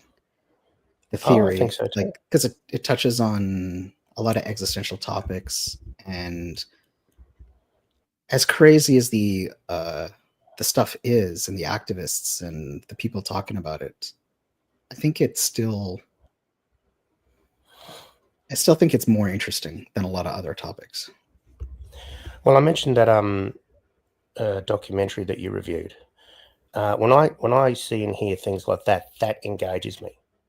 Oh yeah, like that last one that I interviewed, was it yesterday? I think I actually I took out some of my books and I'm like, I'm excited to reread them. Yep. And like, yeah, he that documentary reignited yes. Yeah, me too.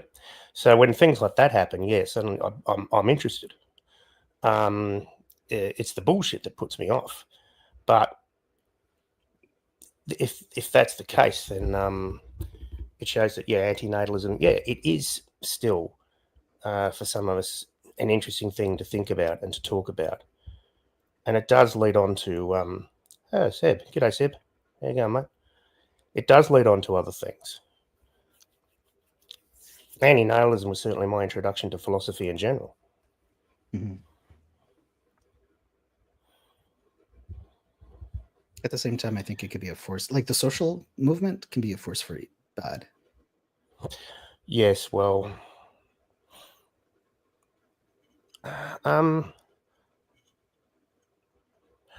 see, I can't predict how far it can go. Oh, another And- thing that and- I didn't talk about today was the connection. Like Lanza was apparently watching AN videos and F-lism videos too. Yeah, that's right. He was. Well, in some of the things that he wrote, he was.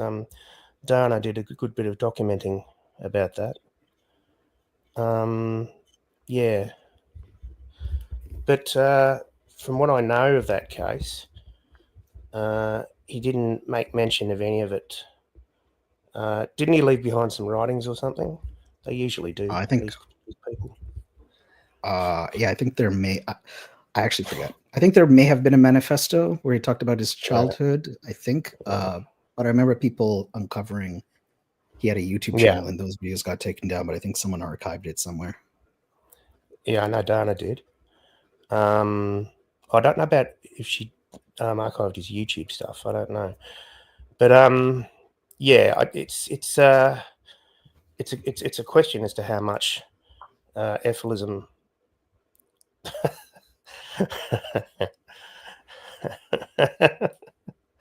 It's a question how influential it was to what he did, but the fact is that it is there, lurking around in the background. Mm. I didn't really want to pay too much attention to that because that was just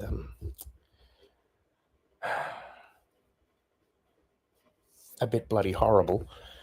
And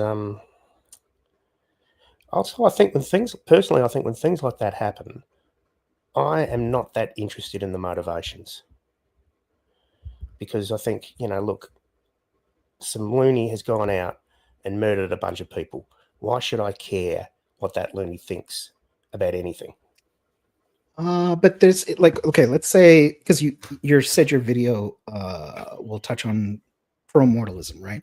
So if people Right. think that death is good for the one who dies, and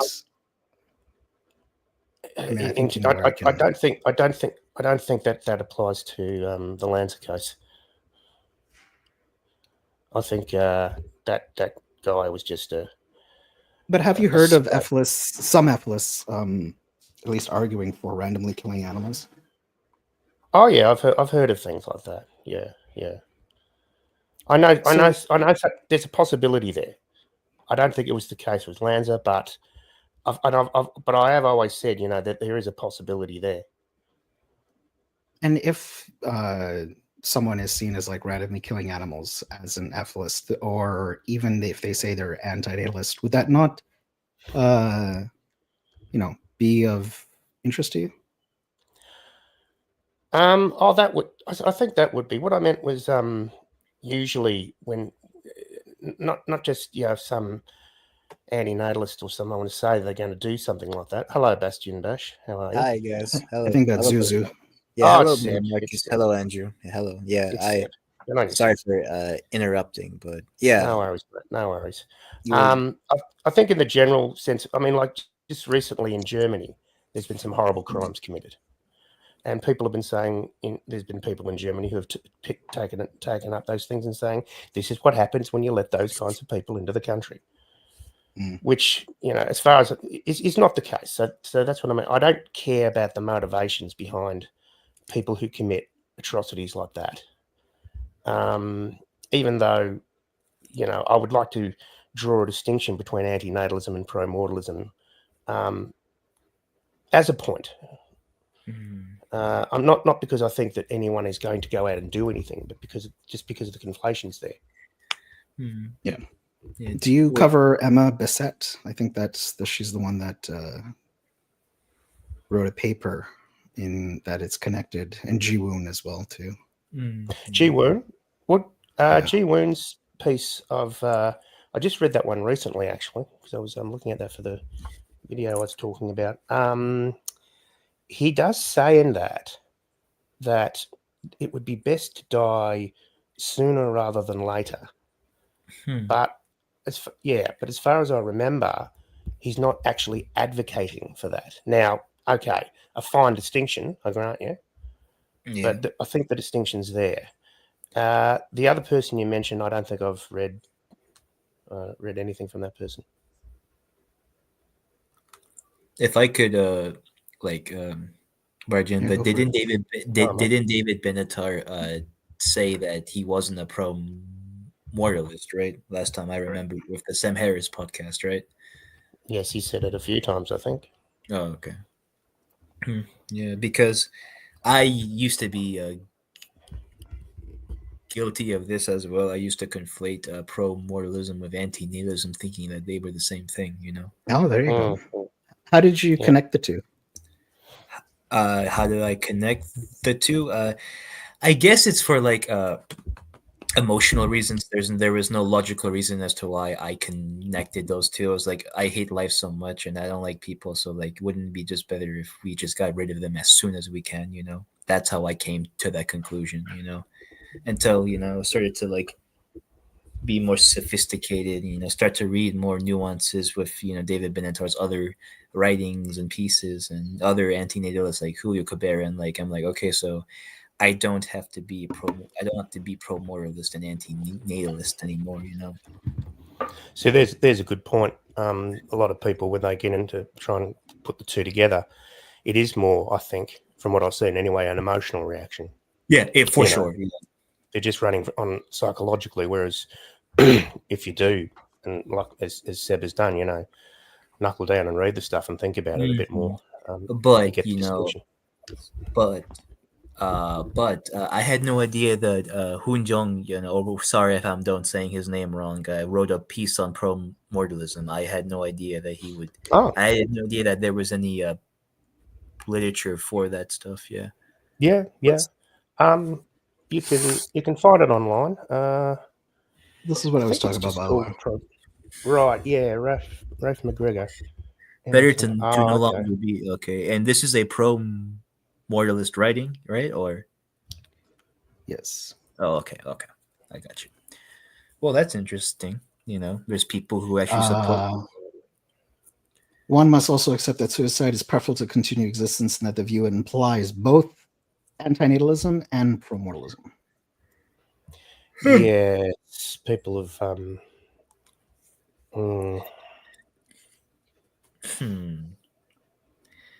But is there Okay. reasoning and arguments for it good though? Is it sound reasoning? Well, I haven't read it, but I wonder if it would come into heavy scrutiny, would it stand on its own? Benatar did comment on it. Oh, Just okay. saying that it does exist in the literature. It does exist. Yeah, that's true. Yeah. Of course, there's going to be contrary opinions to the main opinion. There's, what's a good example? There's Platonism, and then there's opinions contrary to Platonism, Aristotelianism. There's always going to be contrary elements to a position. There's veganism and non-veganism. There's pro-abortion and there's anti-abortion. Yeah. But I just think Emma Sullivan Bissett and Ji-Woon would be if you're going to make a video about it, it'd be good to just address them, Pardon me, I agree, and I did. That's why I did track down the Ji-Woon piece, but that other piece I'll have to track down too. I think you're right. Ji-Woon, yeah. I might have to read. What was it called again? Better to no longer be. Was that right? Yes. Yeah, I think it was. Yeah. And then I'm surprised Ji-Woon's website is still up. This is it. Was it graphic or? No, just Oh. Now, this might sound like a dumb question because a lot of people have unfortunately passed away in this community. But is Ji-Woon still alive? Yeah, he passed. No, he passed away. His from his own. was a very sad case. Yeah. Okay. Basically, what happened, as I understand it, is that he was terribly used a gun, but it didn't kill him. Oh, and he ended up in hospital, and his parents had to make a decision. Yikes! I heard it was suffocation. And this was in South Korea, if I believe, right? All of this was, Yeah, South Korea has a very, very high suicide rate. It's sometimes even higher than Japan, or as high as Japan, which is crazy. Yeah, I think his say, it was a background really South Korea, and I don't know if it happened in South Korea. But, Oh, okay. But yeah, I mean, like he gave a talk at I think I don't know if it was Anti-Nihilism Under Fire. No, it wasn't that one. He gave a talk somewhere. The philosophy of death niche, and I remember hearing like I think it was in one of the magazines that Benatar obviously like gave his objections to it. But I think at least I don't even know if I would classify Ji-woon as being part of the literature, but I think it's safe to say that he's definitely part of the influence.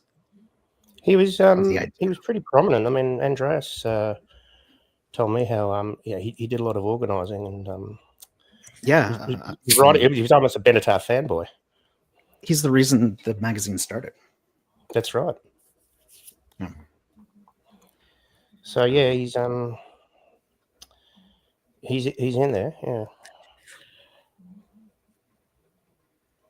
I think talking about the philosophy of death very interesting.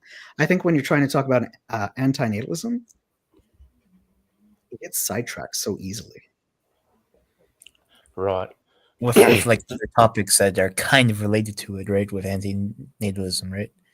Yeah, like killing extinction or killing animals, or it's kind of suicide. Crazy. Like all that stuff is just we didn't even agree on. Like if you're debating or you're talking to someone about the ethics of creation or creating being, it's like we didn't even agree on that, let alone we're talking about annihilation and self-annihilation. Yeah, I think there's a reason why, is that, this philosophy of anti-natalism gives people a springboard to be like, wait, life is bad, they agree with me. So like all of these other things I think of, like suicide, extinction, hating people, wanting to hurt them, it all validates it under like one umbrella of like life is bad, so who cares? I think that. Yeah, and that'll happen if you don't make a distinction, if you don't sort of. So this is the interesting thing about modern antinatalism. It is its own sort of separate ethical position. Not as opposed to others, but not connected, not necessarily having to connect with others. Whereas if you're going to have a wider pessimist or misanthropic view, antinatalism can be part of that, but it wouldn't be like, it would be a part only. Yeah, only a part of the conversation. Yeah. Are you more solidified in this idea that a pessimistic evaluation of existence isn't needed to come to an anti-nihilist conclusion, Andrew? I'm pretty sure, because I think you could be like an extreme utilitarian, which is not necessarily coming from an existential pessimist position. You can be a misanthrope, which again doesn't have to necessarily be based on pessimism, on existential pessimism. I suppose you could accept things like the gambling argument, if I can call it that, where you think I could have a child that could be have a lot of problems, so I don't want to take that risk. And again, you don't have to be an existential pessimist. I think you can do it in a few ways. Yeah. But I think. Oh, sorry. Go ahead. No. I think in general, that's where antinatalism, as we know it, has come from. It's come out of existential pessimism. Although, hang on, I say that, and it's only well, I don't think Benatar was very familiar with that literature at all. I think he was mostly coming at, from a whole, well, as he said, from different positions, utilitarian and so forth. Yeah, I think. And as for Cabrera, he's I don't think he was familiar with or coming from an existential pessimist reading background either. Well, really? I thought he would be, because he read Schopenhauer and Heidegger, and Schopenhauer is a pessimist and Heidegger is an existentialist, at least from what I've read from the background. Yeah. I mean, I know that he relies on Heidegger. Yeah. He did read Schopenhauer. Is that what you're saying? Yeah, he did. Yeah. Okay. Well, in that case, okay. Yeah, I know David Banter only very, very briefly talks about Schopenhauer, but he says, I'm not sure if he said he read them, but I think he mentioned him once, I Mm. think. Yeah, but I'm not sure if he was a definitive influence on David Banter, because David Banter is more of like the analytical philosopher, and everyone that's right. else, Schopenhauer was continental. So yeah, he could have read him as like a complementary like asset, but not as like a primary influence. But he did write the Right. Human Predicament, which comes from his own evaluation of things. So yeah, I think if we're gonna look at David Benantar's like philosophical journey from old to young, I think he gradually became more and more pessimistic, because the Human Okay. Predicament came like 10 years after Better Never to Have Been, yeah, or like 11, yeah. Okay. Mm. Well, I hope you do make that video. It'll be interesting. Oh, we'll see. We'll see. I might make it and could be Anything- completely boring. I like boring. Ah, good. I like it dry and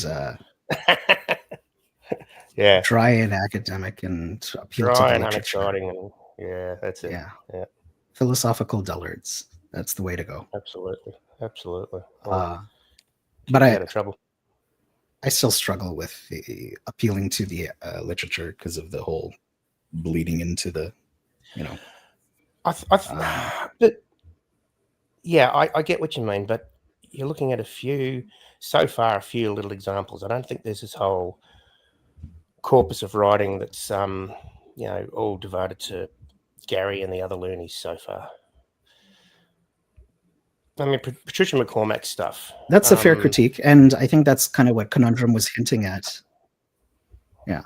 Oh, Patricia McCormack is, But, what's the she threshold? derives it. Like, how many people got to talk? Yeah, this about is it. Exactly. This is it. That's the confusing part.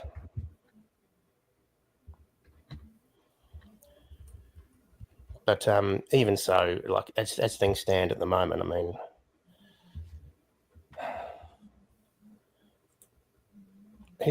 who's mentioning Gary's stuff? Okay, I mentioned. So here's Patricia and McCormack. also She's going against it, and Matty Hayrai, he's mentioning it in some of his stuff. Apart from them, in the academic world, I don't know. Now, let's just say it's just two people. What happens when it gets cross-referenced by other philosophers? See, I think it would depend on how they treat it. Because if it is going to be referenced, it's going to be referenced for a reason, and they're going to want to sort of bring it up and say, it's not like writing an article like that Unheard piece where they're saying this exists, and even that's like an opinion article.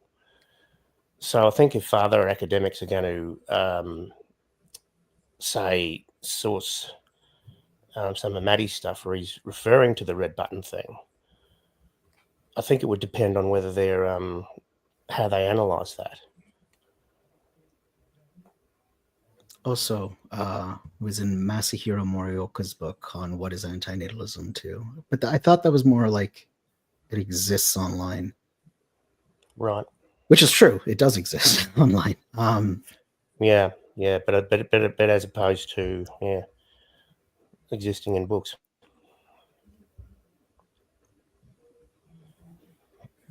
So do I like at what point do I say that it is mentioned enough to the point where it's a problem, or it's not mentioned enough that it's not a problem, At what point? Considering that strictly antinatalist work is already in a minority, any reference to ephilism would be a minority in a minority. Yeah, a fringe of a fringe.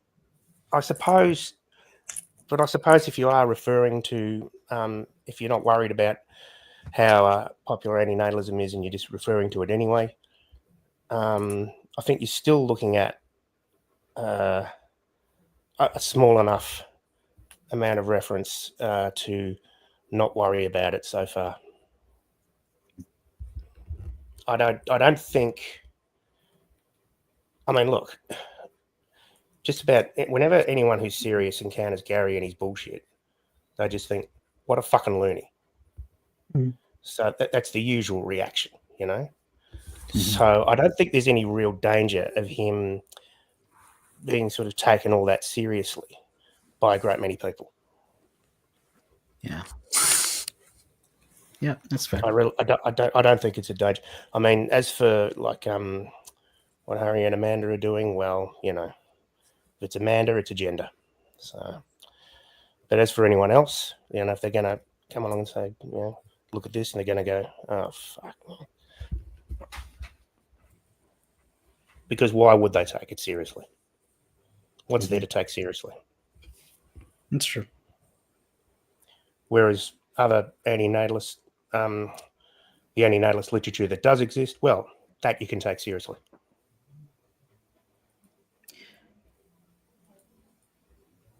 And the benevolent, like Smart's red button, or he didn't even, the Smart's benevolent world exploder. Well, that was a criticism. Yeah. That was a criticism of where negative utilitarian thinking can go towards, wasn't it? Yes, it was. Yeah. Yeah. So this is the thing. He's you'd have to be an absolute loony to sort of look at something like that and think, gee, what a great idea.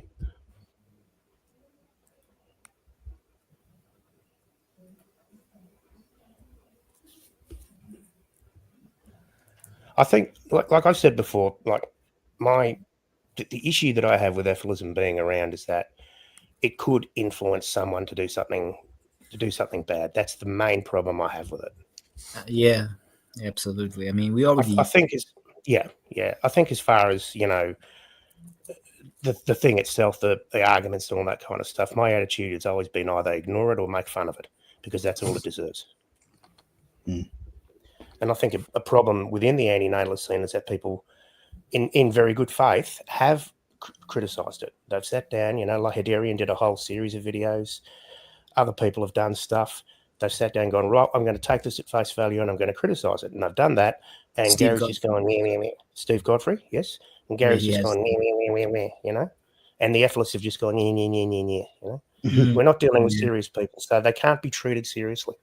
No, but their words could affect, you know, very off-hinge people. You know, we kind of sort of saw that with Adam Lanza, kind of, you know, kind of. I think that's the main real risk, if there's any sort of risk. Yeah, and then if that ever, God forbid, it does, you know, something transpires, you know, it's gonna definitely be something of a big commotion, you know, in the community. Well, yeah, I don't want it to happen either, but if it does, I hope it would be a commotion. But, you know, people in this scene are very good at ignoring stuff. Yeah. How do you feel about that? Like, so I think I've already asked this of you, but I'm sorry, my memory is not that great. But some people would argue that ignoring the bad and promoting the good is an effective strategy. Oh, look, as far as strategy or anything is concerned, I mean, I think you don't ignore the bad because it would be wrong to ignore the bad. That's how I feel about that. So, you know, when people are just not dealing with it, what's that? What are you doing, Seb? Sorry. You're making a noise there, mate. What are you doing? I'm very sorry. Sorry, that was just glass. Yeah. Sorry. Gracious me. Come on, I'm mate. so sorry. We are streaming live, Seb. Sorry. Apologise to all the listeners out there. Sorry, listeners. Yeah, that's good. Okay. Now, moving on. What was I talking about? Ignoring. I think it's ignoring the bad, but promoting. Ignoring the bad. So you think your memory's bad? Yeah. You just got to. you should confront it because it's the right thing to confront. You know, I mentioned like with Lawrence. You know, like the criticism here. I have with Lawrence is that, okay. A criticism that I have with Lawrence is that he just, you know, he won't address this stuff. Now, okay, he's free to do that, but I really, really wish he would. Yeah, Because- it kind of because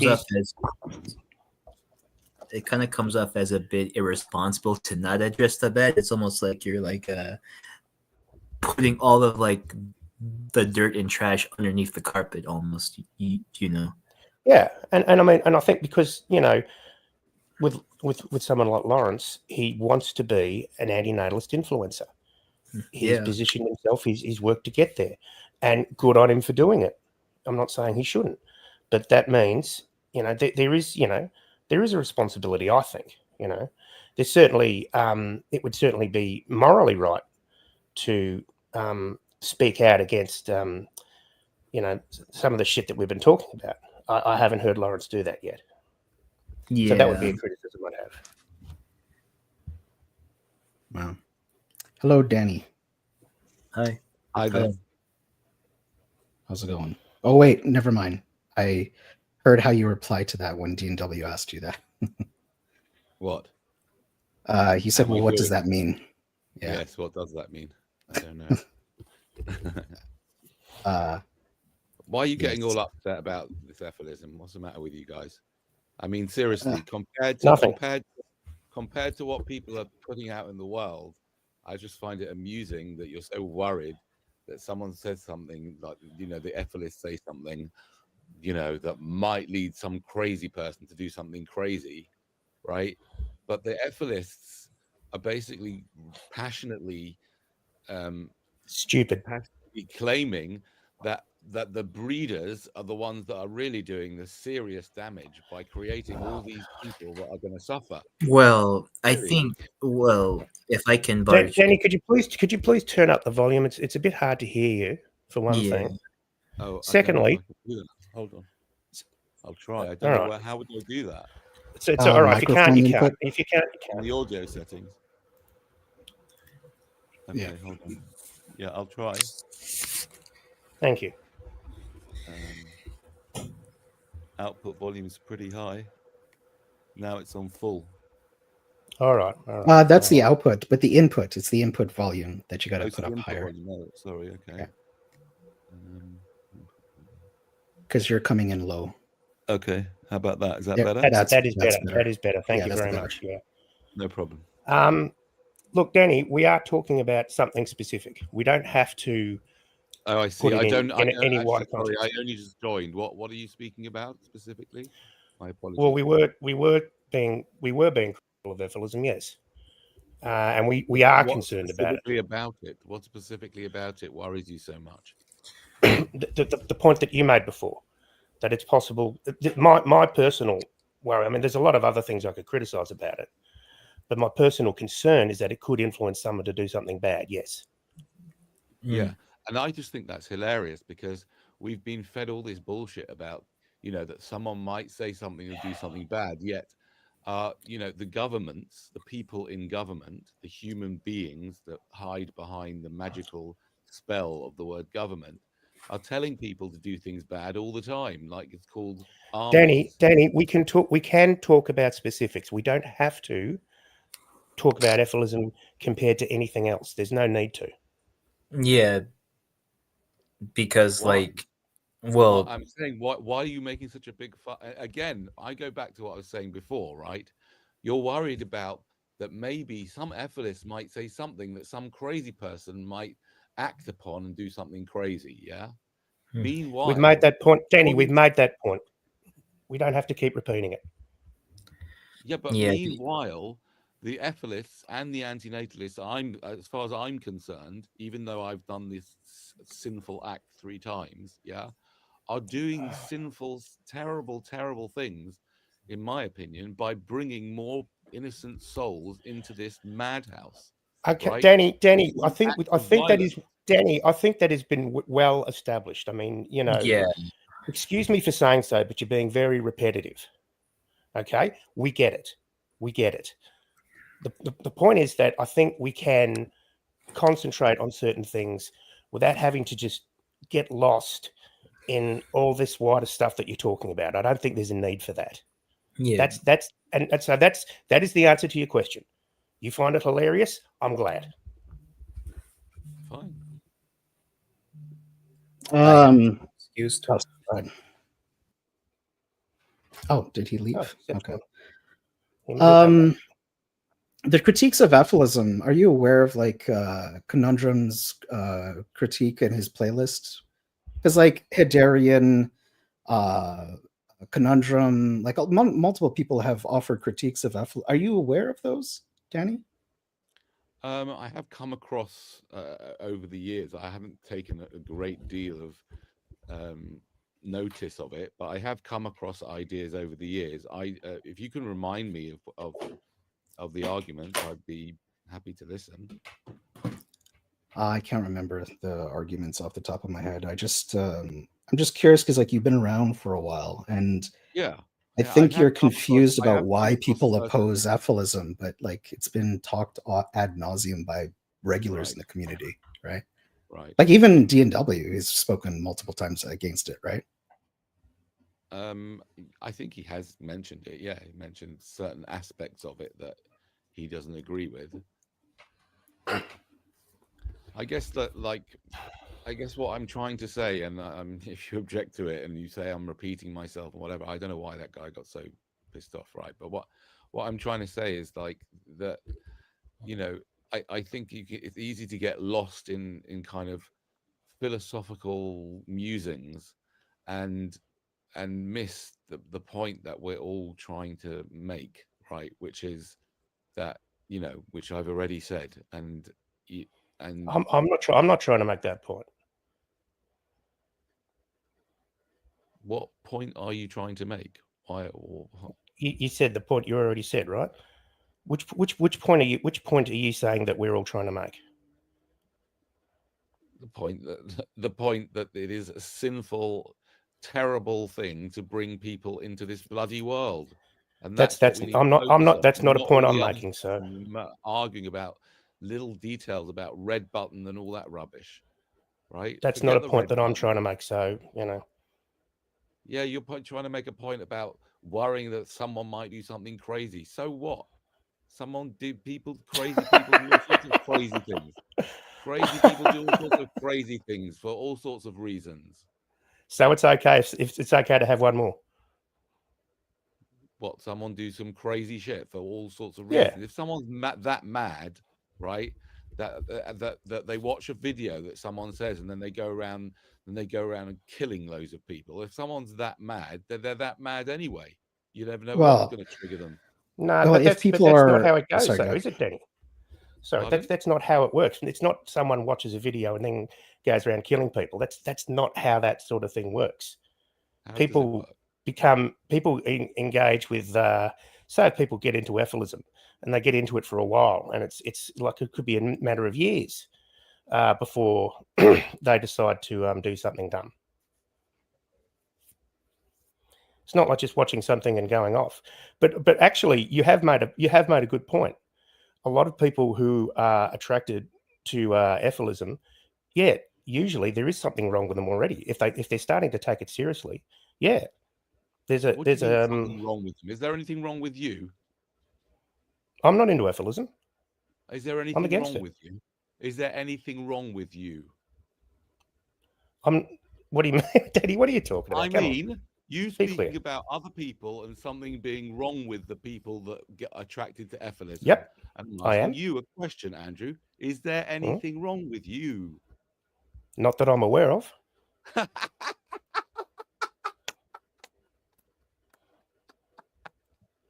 I rest my case, my friend. You carry on. As I was saying, people who get into apholism usually have something wrong with them. They'd have to, because it's such a loony idea. And you've got nothing wrong with you, my friend. Yes, well, apholism, I think the point. I'm sorry to have to burst your bubble of delusion, but you're a human, and there's a lot wrong with you. You're a bloody human. That's the problem. I think there's degrees of Jesus Christ, Eddie. but there are degrees of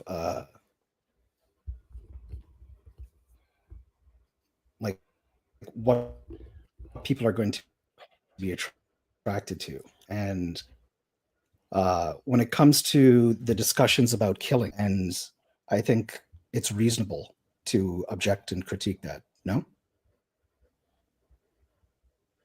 So just sorry, can you just summarize what you just said again so I can fully understand it? So. He's probably What's that? walking or something like that. People who are promoting antinatalism.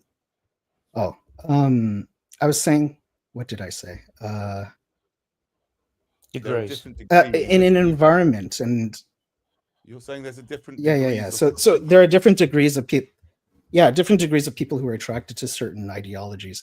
But my broader point was that the critique or the objection to the normalization of killing other humans or other random animals, like, I think that's a fair thing to do. If people are saying it's the ethical thing to do, right? Would you agree with that? I have to think about it. Okay. Let me give it some like thought. For your antinatalist activism. Yeah.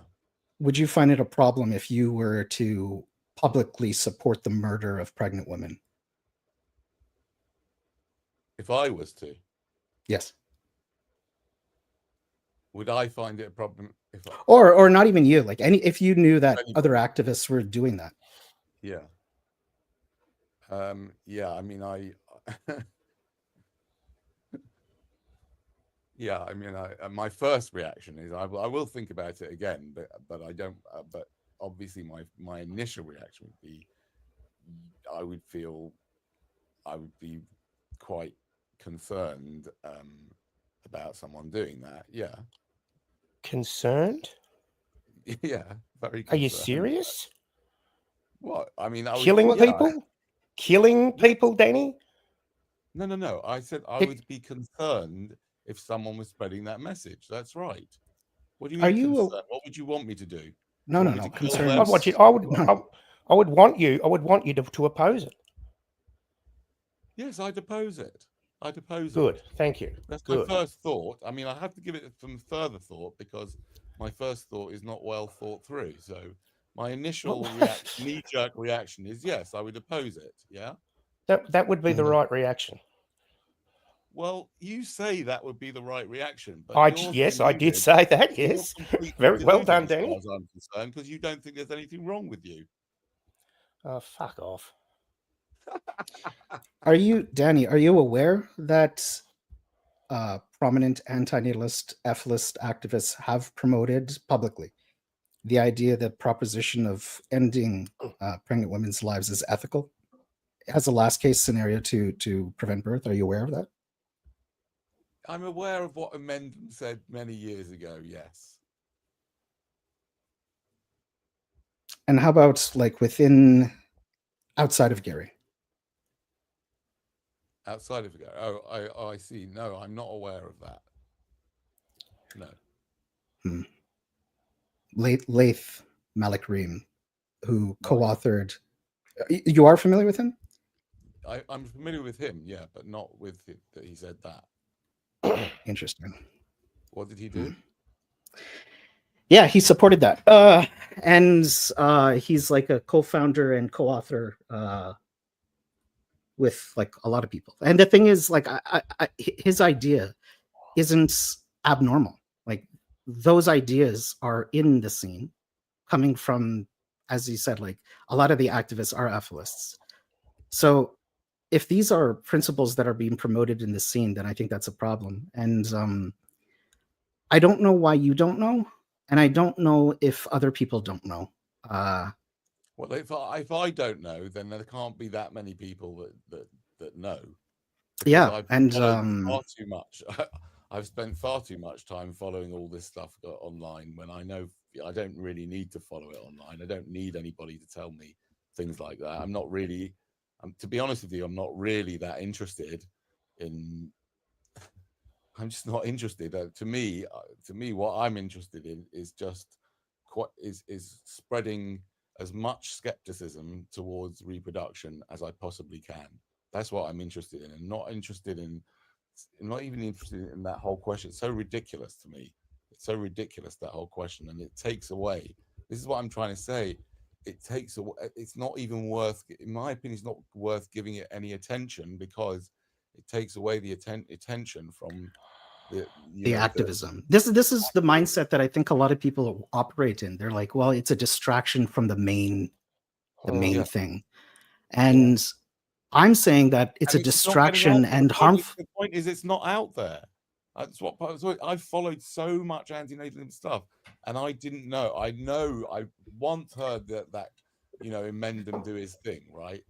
Yeah. And you know, I as I say, that's just one thing, and I've been following for hours and hours and hours of footage. So it's just like, don't give them any don't give them any airtime. Forget that. Stick to the guns of the important thing, which is to question everybody that you know. Yeah, what the hell are you bringing people into this world for? That's the most important thing. But you would agree that that type of messaging of people like co-founding anti-nihilist organizations, and they publicly state these things, that harms the messaging of anti-nihilism, correct? Yes, it does, if you give it any attention. But what I'm trying to say is that me, I personally, who have been exposed to a huge amount of anti-natalist propaganda, should we call it, for want of a better term, doesn't, you know, that has only come across this one person. I didn't know about Leith, right? And frankly, you know, who cares, right? I'd say I don't care, because you, by this Steve Godfrey, is it? I don't even know if that's you, but it's No. What? I'm not Steve. not you, the other guy. I don't know what Steve Godfrey sounds like. I've forgotten, right? But whatever, this Steve Godfrey's obsession, yeah, in my opinion, he's seriously obsessed with it, right? The objection to obsession, I think, is just odd, because you're obsessed with antinatalism. Like, everybody has their own thing That's true. that they're obsessed with. That's fair. I think that the people that, like, it could be random on the internet, but I'm focusing on the people that represent antinatalism, and therefore represent indirectly me, right? If they're going out there saying that it's ethical to harm women and kill women, I want to be clear that I do not support that, and I oppose that. I actively oppose that, and that harms antinatalism. Really support or oppose it, because I think that you can philosophically explain anything away. You can argue all sorts of things, right? You can even argue. I'm not interested in doing it, but you can argue until the cows come home, yeah, about what is ethical and what is not ethical, and all of that, in my opinion, is a distraction, right? And it's an excuse and a distraction to get away from having to answer the question, which is, are you going to bring someone into existence, Mr. Person? Yes. And if so, what the hell? Why would you do that? Right? That is it. I'm not interested in arguing about even arguing about the ethics of doing it. Right? I'm just on a mission, right, to question every single natalist as to why they would do that, right, and put them on the spot until they come up with an answer. And then once they come up with an answer, you rip the answer, because there is no answer. Ethel Blaze also talked about it, by the way, too. I don't know who Ethel Blaze is. Really? Oh, damn. I mean, this is what I've heard. Danny's a perfect example of, like, yeah. I don't know. There's no medium ground here. Like, I think it's perfectly reasonable to actively oppose harming other people, and then you think it's a distraction. So yeah, I mean, yes, I think it's a major distraction. I really do. It's just not worth giving it any energy, because it takes away from the whole thing, right? I think, for example, I think that you know, I think firstly, I think that there's a lot of room for. I think there's room for kind of how can I explain it? For just difficult to find the words. Kind of dramatize. Kind of the way I see it is like, it's as if like Mendham is like this kind of character, right? and it's almost like you could almost make it like it's like a kind of like a fictional character in a way. It's like an act, right? And I think there's room for sort of polemics around these things. But I would say to Emendum, if he was here on the line, I would say, listen, Emendum, Gary, I say, Gary, you've been frustrated for years that you can't get your message over and you don't have the skills and you don't have whatever it is. Well, one thing I would do is not talk about hurting pregnant women because it's stupid. People whatever. It's just not. It's just a. It does damage to your message and to the rest of us. I would say that. I do think it's silly, right? Mhm. But See- I think that there are things. I think that there are. Listen, I also think that DNW wrote a very good piece about the futility of it all. The futility. Well, that's like, do you see it as a futile thing? Yes. Because when you talk about activism, it sounds like you're hopeful that this could like change the world or something. No, don't be silly. No, I don't. I mean, I have to admit that I do it. Really, what I do is just a form of entertaining myself, right? Okay. To get through this whole Oh. madness, right? Yeah, I do, right? It doesn't mean I don't honestly resonate deeply with what I'm saying. Of course I do. I feel very sad about it. I feel very, when I contemplate all this, the millions of people that are added to the burden of existence, I feel really sad and upset about it. But its DNA is so, crafty, and we're Crafty. fighting against the forces, the overwhelming forces of nature. So there is no chance. The way that you feel about harming women or killing pregnant women, do you feel that way about the red button as well? Like, is that a distraction as well? Absolutely. Oh my God, that's a complete distraction, right? Because it's a hypothetical, ridiculous hypothetical question, and it gets people away from answering the question, right? It's like um, it's like when although I don't really identify as a vegan anymore, right? That's not because I've changed much of my behavior around eating, but I just don't. Yeah, I just don't like identifying as anything really. I don't even identify as an antinatalist for this very reason, right? But when people would ask me why, when I used to, and people would ask me why I'm a vegan, I would say that's not the question here. The question is, why are you eating meat, right? Explain to me why you're eating meat. And as it happens, for the meat eating question, there are, in my opinion, some good reasons to eat meat, right? So, but there are also, but the burden lays on the people to answer that question, and it's the same thing with this whole thing. So the red button is just a whole difficult question, right? And I personally like the way that David Benatar answers that question, right? Oh. But it is what's that? Well, I don't know what Is it- you've seen. Like, What David Benatar says? yeah, like, have you seen him answer that question? Yes. Okay. He says, I hope I'm remembering correctly, but I think part of his argument is I can't remember what the official way of describing it, but the doubt about being wrong. There's an Right. official philosophical, what's it called? Some fallacy of. Yeah, I don't remember. But Anyway, like, do you think Benatar would push the red button, just out of curiosity? No, he said no. Okay, He said no, he okay. wouldn't. And I would also, although I don't understand how I don't understand how anybody can justify not pushing it, I still would find it impossible to push it because I understand and recognize just from my own existence in my own life how far I've come from what I used to believe. Therefore, I know that my view of everything is incredibly myopic, and therefore I couldn't possibly do something like that. But I'm never gonna be given the chance to do something like that. So that's irrelevant. But I am going to be given the chance, as are all of us, to impregnate somebody, maybe. Huh? If someone will allow me to sleep with them, I am be given that chance, and that's the important thing, right? Not the red button, right? In my opinion, And I would say, by the way, in response to the red button question, my answer is forget the red button question, just stick to the green button question. Would you push the green button?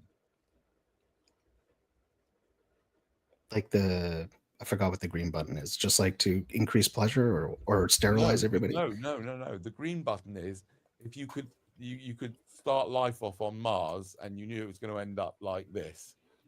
Yeah, would you do it? Okay. Would you? I haven't. I would not know. Neither would I. But like, I feel like if the goal is just to talk about and the thing is, when you talk about procreation, but you also say that you're not interested in ethics, like, what are you applying antinatalism It's to not that mean? I'm not interested. I can't explain. Maybe I didn't explain that correctly. It's not that I'm not interested in ethics. I am interested in ethics, very much so. And I think that antinatalism, the idea, I think it's the most compassionate, kind, loving thing to do is to leave people in non-existence. Yeah. And I see that as ethics. But what I'm saying is that I'm not really interested because of the pitfalls. I'm not interested in kind of having abstract debates about whether something is right or wrong, because you can justify anything. Humans can justify anything in all sorts of ways. I'm not interested. I feel like that is I don't know how to explain this. I feel like, again, it's a distraction, right? Yeah. And it gets people off the goddamn hook by having a whole distraction about with this ethical, not that ethical. Meanwhile, missing the main point to keep on focusing and questioning on what the hell are people doing, bringing more people into this world, right? They're playing Russian roulette with somebody else's life. It's a very serious problem. I don't know if because I find it odd that I understand the critique about abstract philosophical meanderings, but that is my If you're into focus, that, right? like I said in the first place, though, to be fair, I acknowledge and understand that ultimately I do what I do for my own self entertainment. I think it's good to entertain oneself rather than rely on other people to entertain me, right? So at the end of the day, if you like philosophical musings, and that entertains you, then go ahead and do it, right? But personally, I don't particularly like that. Because I think it's a distraction from the important question, and I think that I have more of a I try and concentrate on my sphere of influence, yeah. And in any moment when I'm talking to people, there is a small chance that I might be able to influence them, at least to think a bit more carefully about bringing someone into existence and how many people they're going to bring into existence. Yeah. So I think I try and stay in that circle of influence rather than kind of going off on a whole question about the red button when nobody is going to be given the dilemma of the red button, I don't think. And it's certainly not going to be me. So the people that do talk about the red button and the annihilation, like, this is all just big distraction from the main component. Yeah, because they can't do anything about it. They're not going to be doing anything about it. Nobody is going to be pressing any red buttons anytime soon. Do you see it as being harmful to antinatalism messaging? What, the red button question? Yeah, red button or black button or annihilation in general. Omnicide. Yeah, I mean, look, one of the things that I learned, one of the most useful things I learned from my messing around with the police, yeah, before I got into antinatalism, some of my videos were involved, messing around with the police and trying to get one over them and them trying to get one over me and all that rubbish, right? But before I got over that phase of my life, I did learn a very useful idea, which is that the person who asks the questions is the master, right? And the person who answers them is the slave. So whenever the police come up to me, I play that game with them. They ask me questions, and I just answer them with questions, right? So that's what I said before. I think the people that are engaging with the red button question, my answer to the red button question is forget the red button. If you really want to play the button game, would you do the green button? If the answer is no, I rest my case. Forget the red button.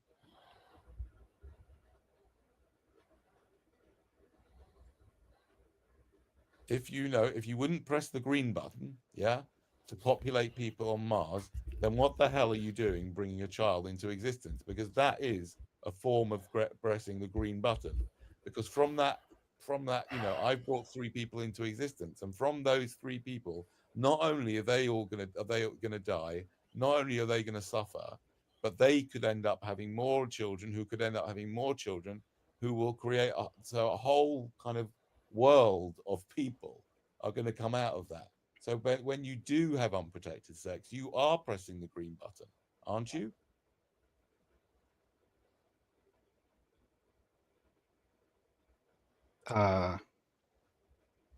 Well, your green button in meant like other planets, right? Yes, but it's the same principle in a way. It's just a lot smaller. Obviously, pressing the green button is a lot bigger than having unprotected sex, but it's the same. But the thing is that this is why I'm saying the master asks the question, yeah, and the slave answers them. So when someone tries to draw me into that question about the red button, I just respond with a question. No. Let's stick to this question. Would you press the green button? Or another question I like to ask people, and I'll ask you as well. I'm sure I can have a good guess of what you're going to say. Would you, if you could, would you create a sentient AI? No. No. Good. Thank you. I'm delighted. And I by the way, I was in a room. I was at a conference on AI a few months ago, where they had top AI people speaking. Yeah, and they were talking about a company. They were talking about I think Pearson. I think Pearson, the advertising conglomerate, I think it was them, have got an AI, what do you call it, like a chief AI officer, yeah, and he has started a company that is researching sentience and AI, and he asked a room full of people, and must have been 100 people in the room, who approves of creating sentient AI, and a few people put their hand up, right? I was absolutely flabbergasted, right? So the point is, though, that for me, I think that's a very good question to ask, because most people in their right mind, as far as I'm concerned, would say no, right? In which case, my next question to them is then, well, if you wouldn't create a sentient AI, why the hell would you create a sentient human? Sure. I mean, that's within the realm of anti-natalism. That's I think that's a fine thing to talk about, but I find it perplexing about being opposed to the people that talk about these other things. I don't get. Well, he has just said he finds it all a distraction. He's made that point pretty clear, I think. Say that again. Yeah, but I think like highlighting it. Sure, you could say it's a distraction from the main point, but that's assuming that the main point is like addressing anti-natalism. If you're an activist, I'm not an activist. That's his main point. So Yeah. what he's saying is that he's finding it all distracting from, his master-slave dialectic. But like when it comes to anti-natalist activism, I think when people are promoting killing, you're putting other people's reputations at risk, and you're putting anti-natalism messaging at risk, and you're putting like you're not helping. And I think Danny agrees with that. So Yeah, I don't know. Yes, but he's saying it doesn't matter. I do agree with that, and I for example, I have a close friend who I have the most outrageous discussions with, yeah, but they're not for the public, right? I wouldn't have these discussions for the public because I know how stupid the public are, and I wouldn't do that, right? And therefore, the people that make that, the people that have those discussions and put them out on the internet, I agree with you. It's a stupid thing to do. You know, I think that Gary was stupid to put that out, right? Because I personally think he's, you know, there that for example, I really love watching the videos that guy made. I can never pronounce the name, but there's a channel, you're probably aware of it, that's taken, you know, snippets of what he says and Oh, Grey Tide Show. Yeah. yeah, yeah.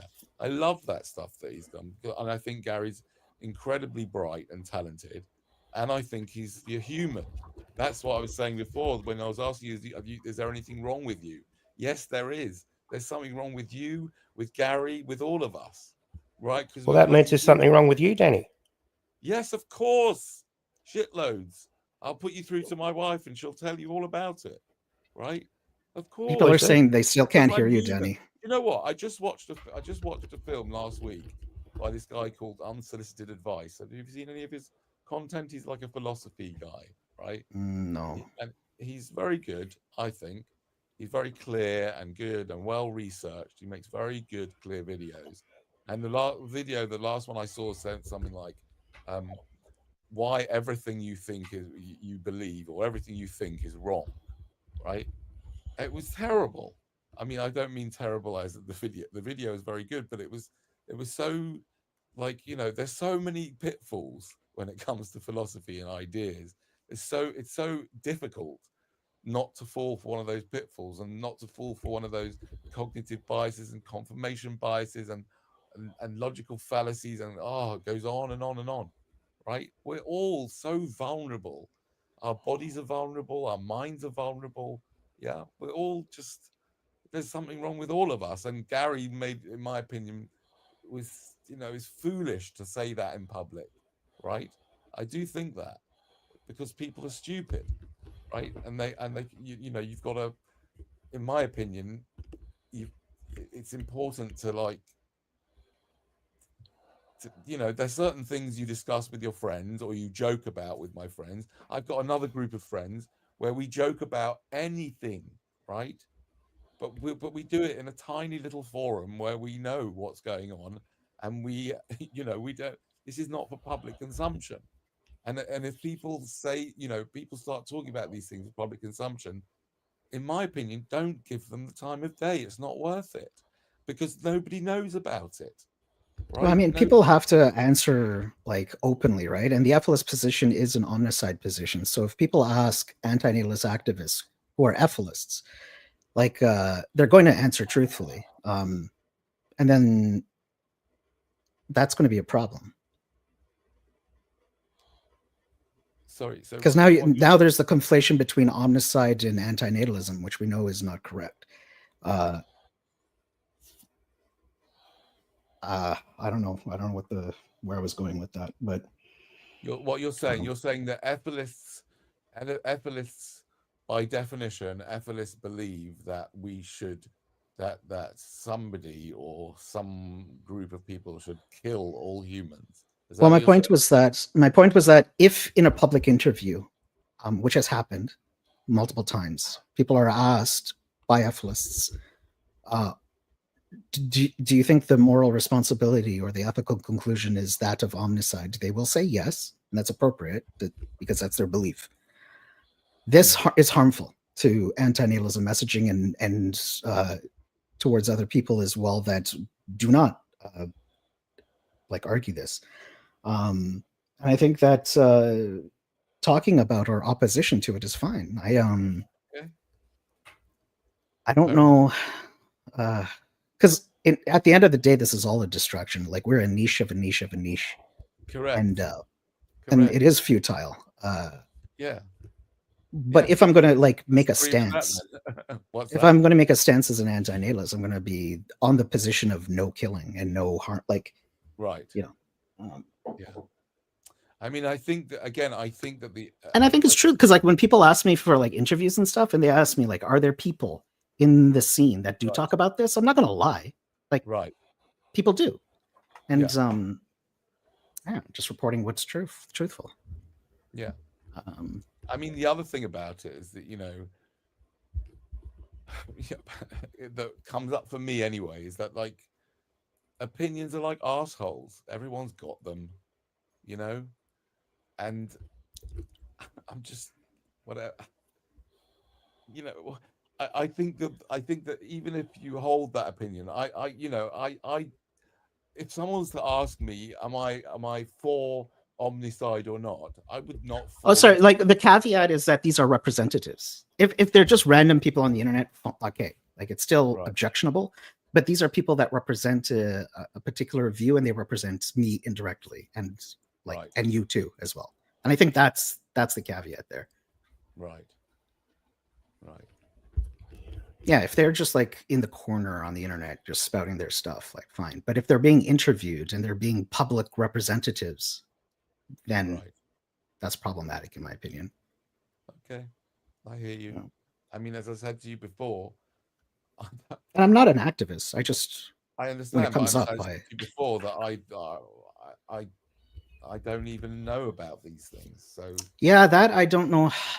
I don't know what to like. I don't know what to say about that. Like I mean, I vaguely know. 5,000 people saw that video, at least. Which video? So I interviewed Eflis like about a few years ago, and that's where it was taken from. Steve Godfrey like put it on his shorts. Right. But like if so many people, like I don't know what else I could do to like highlight it. Right.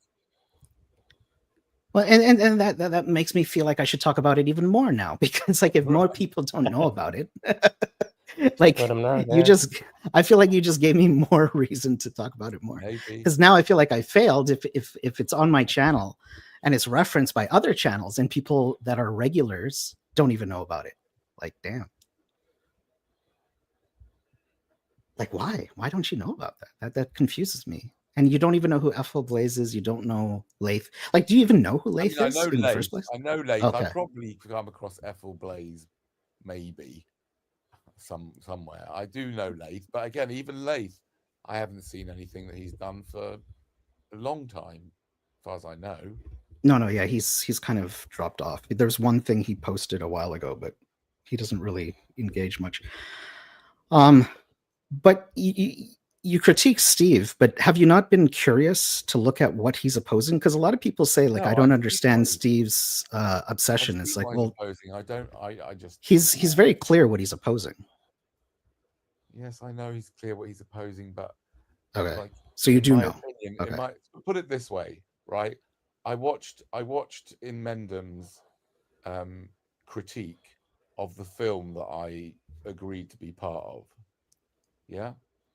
You were part of two, I think. Yeah, there were two, but there was the one that he critiqued. The recent one. What's that?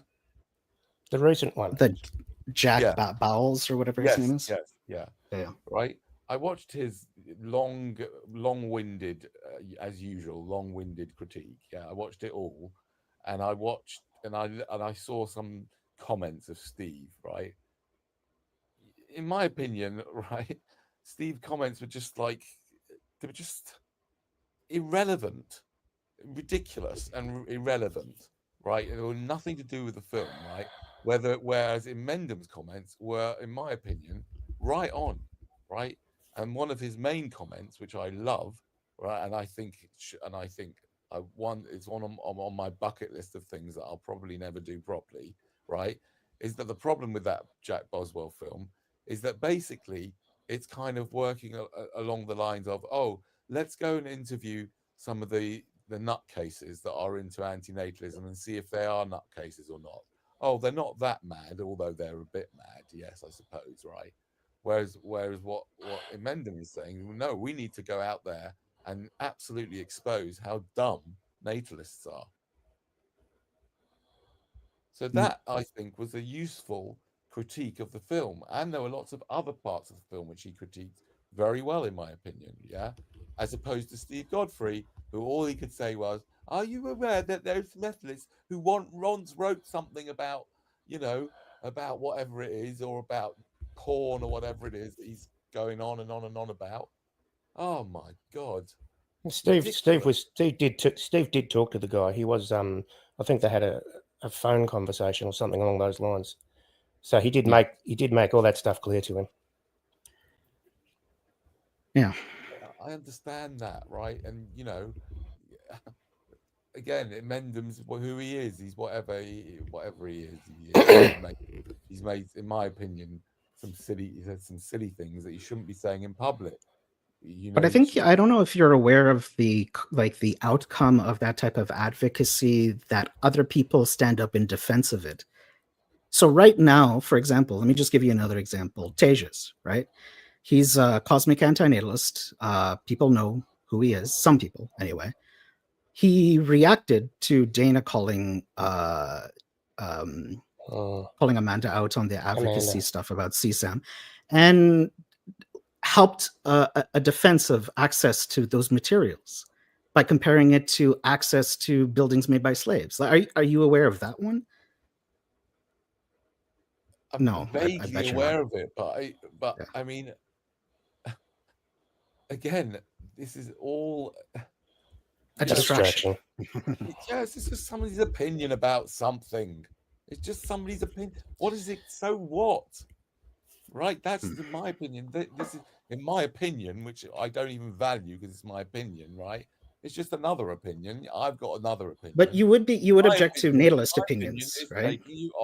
It's taking you off the main part of the subject, which is we need to get the message out, right? Even though it's pointless and futile, and take the piss out of the goddamn nation because they're a bunch of retards. And that's because you think that natalism is unethical. I think not only is it unethical, it's actually retarded. It's retarded. So I think adults having access to CSAM material is retarded and unethical. I think killing pregnant women is unethical and retarded. Like I don't understand the asymmetry of these ethical objections. It should be very easy to just be like, I'm an anti-natalist, I'm against that type of bullshit. It's like the fact that people are, it's not just Gary mentioning it, it's that people are defending it in other situations too, publicly, as representatives of anti-natalism. Like that's bad. Okay, and I agree it's bad. Yeah. I mean, again, I don't know what Amanda has said or hasn't said, right? Whether she's, I know she said, I mean, even on that film, she kind of got drawn into saying stuff that I don't believe is a good idea to say in public. There are certain things that I would say to you. In other words, what I'm saying now, like the primordialism stuff, world, right? We're living in a world where everything we say is being analyzed by AI and put into our little files, yeah. And therefore, I'm thankfully not stupid enough to say everything that I think, right? To you, I might say it to you in a private call. I might say something different. I don't know what I'd say, right? If I trusted you to be able to explore ideas, really, I might say something, but in public, I won't say them, right? And sometimes people get drawn in by becoming slaves, by answering questions they should never answer. Like Amanda, in my opinion, is a good person. I really like her. I think she's genuinely a decent person. She might have some outrageous views, maybe, and she might, said some things that are really silly and not good for the cause or whatever that means, yeah? But I think my general kind of feeling is that she is a human and therefore there's lots wrong with her, just like all of us, right? And that she makes mistakes, yeah? But that's because she's human. Yeah, but the people advocating for killing, that's not a mistake. They actually believe that. What? That they actually believe that? Of course. Yeah. You've been in this space long enough to know that people are genuine when they believe in ethic, like they think it's ethical to kill pregnant women. You know that. Well, I understand, but how many pregnant women have they killed? It doesn't matter. They're out there publicly promoting it and attaching it to anti-natalism, which attaches to me and you.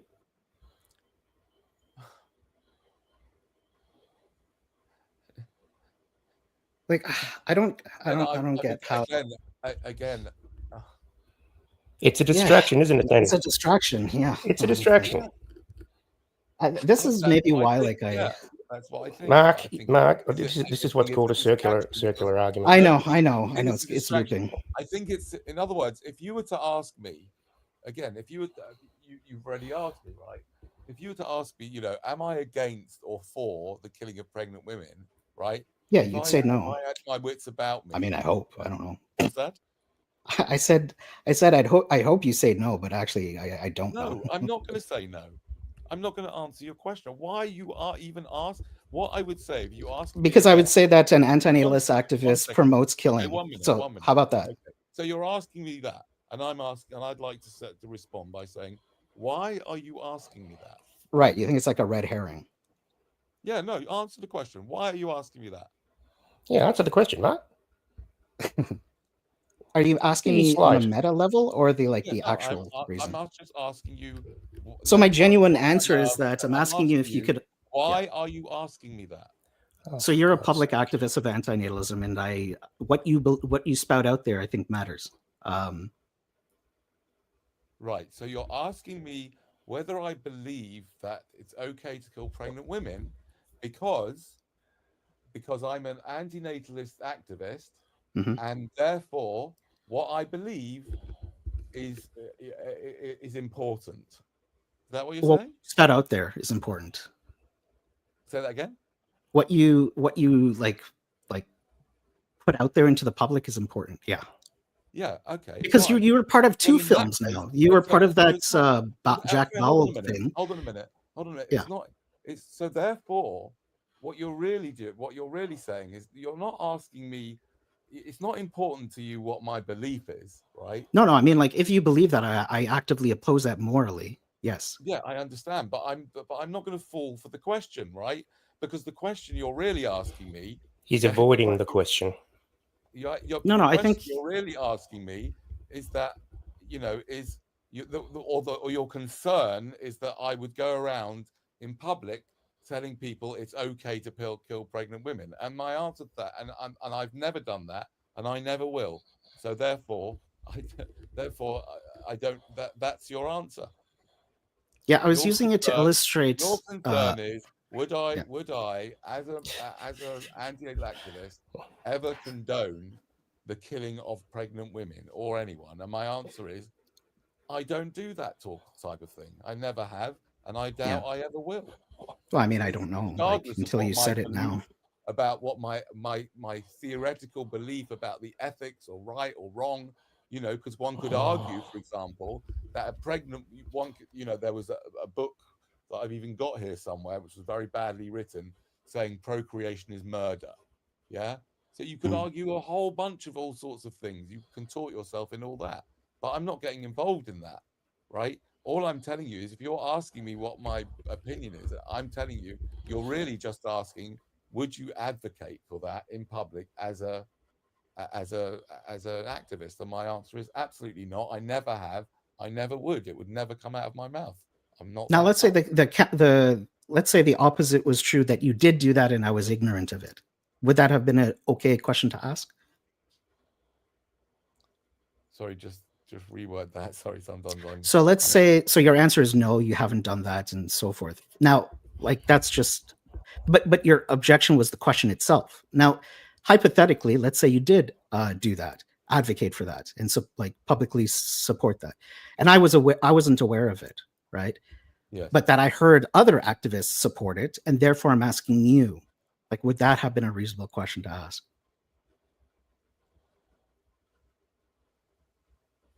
So you're saying you want me to imagine that I did support it. Yeah, hypothetically, let's say you did, like, you did, and I was unaware of said, it. I said you're unaware of it. Yeah. Right. You can ask any question you like. That's what I'm saying. Yeah, but I can ask any question I want. But and it this was is the question he's asking. But you said it's not a good I'm question trying to ask in the first When place. someone asks me a question, right, I try to get to the bottom of what they're really asking, right, instead of just That's fair. diving into their world. Yeah, right? no, I think that's a good idea. Yeah. Yeah. So that's why I asked you the question, right? And what you're really saying is, you are concerned because I am an anti-natalist activist, yeah, and you want to know whether I would ever or have ever or will ever condone killing people, right? And my answer to that is I never have, and I really doubt I ever will. I don't know, but I certainly haven't done it, and I never will. That's all you need to know. Okay. That's all you need to know. Yeah. Mm. Isn't it? I have all sorts of thoughts fleeting on through my head about all sorts of things. I go backwards and forwards. I have all conversations with my friends about all sorts of things. And sometimes we have all sorts of banter with them, right? But what's that got to do with anything? I think Yeah. even privately, it What still you want, matters you what's said being it before. normalized. 1 second. You said it before very clearly. Yeah. Yeah. That is because I'm an anti-natalist activist. Yeah. That's why it's relevant. Yeah. Yeah. Because if I go out and speak in public and condone this sort of behavior, then it reflects badly on you, and it also might lead to some crazy nutter doing something crazy. Right? It's also misinformation for what antinatalism is. And Okay. obviously, I would object to if you actually did something like that, right? Yeah. Okay. Yeah. I hear that. But that's why I'm saying to you that I haven't done that, and I wouldn't do it. I just don't think there's any, and I don't think there's any point in even answering that particular question about what I believe. I don't really, to be honest with you, when someone asks me, do I believe X, Y, and Z? I know this might sound like playing games, but I genuinely, when someone says that, even though I'm using the word I a lot. Absolutely right, Hurry 100. What's that? HRI says, well, that didn't go anywhere. I know we're looping, but yeah, but no, what I'm saying is that I don't really do beliefs. I'm not really interested in my own beliefs, because beliefs, in the word belief is the word lie, and in the word lie is the word I, right? And that in itself is not even true. There isn't even an I. There's no I to believe, right? Sure. Yeah, I know you And might there think you have it. that is getting you might think that is, I'm avoiding the question, right? No, you answered it. I'm genuinely really don't think there, even though I'm saying I, yeah, I there is a limitation. There can be speaking without the word I, that can occur if there is a lot of attention here in in this body and mind. It's possible to speak without using that word, but there isn't any I to believe anything, and believing is about faith, having faith that something is, to me, the word belief is connected to the word faith. So I think a case can be made that asking people what they believe in a particular scene, if it comes to light that there's a normalization of violence, I think that's good to know. I think that's good to be aware of. yeah, I mean, I know you object to what I'm about to say, but what I find, again, what I find, should we say, interesting in this whole idea about the normalization of violence, because that takes you again to into another whole realm, which is that our society has completely normalized violence but only amongst the ruling violent gangs known as the government, the police, the armies of the world. Yeah, they're the ones that are the most violent. Yet we, or chatting about that someone in the activist community might have said something that might lead to violence, whereas the government is the most unbelievably violent group of people that exists in any country. They are giving orders for violence all But day the long. information of that is out there, right? Like, that's known. No, it's not. It's not known at all, because people vote for these murderers and these liars and thieves. Well, then speaking truth about anything should be fine. Like, speaking truth about the government elites, like normalizing violence, that's fine to highlight, and it's fine to highlight within activist circles that people normalize violence. Like, you're just speaking the truth, right? I agree with you, and I don't know how But to your explain it. objection is like, what's the bigger problem, right? Yeah. In our society, that's what I'm saying. We've been completely But hoodwinked. you talked about spheres of influence. Do you think I'm Yeah. going to have any impact when it comes to governmental control, or what's going to happen in like anti-natalism spheres? I mean, I actually don't think I'm going to have much of an influence in this sphere anyway. I'm surprised you fought like you. My channel is based on theory. I don't know why you. But anyway, Your channel's what? Sorry. about theory, about abstract ideas. Right. I know. Yeah. Well, you come up on my feed. I thought I'd say hello. And I like you, actually. I mean, when I say I like you, I don't really know you properly, but generally have a good feeling towards you, and so it's good to talk to you. And I suppose I probably also sort of like the odd bit of banter about these things, even Yeah. though It's a distraction. Yeah. But I think the sphere of influence. I think that's a fair critique. That like if there's a contingent of people saying that this is not normalized and it's not true, it is being normalized, and someone says, hey, this is what's happening, this is what people are believing, and it's like spreading, right? I think that's fine, because it's the truth. And okay.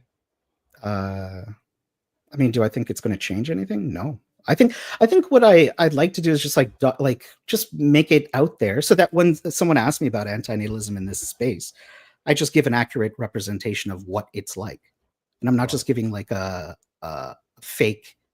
It's all compassion and love when we know that's not the case, because that would be a lie. And I think there's value in speaking the truth. Whilst I can see,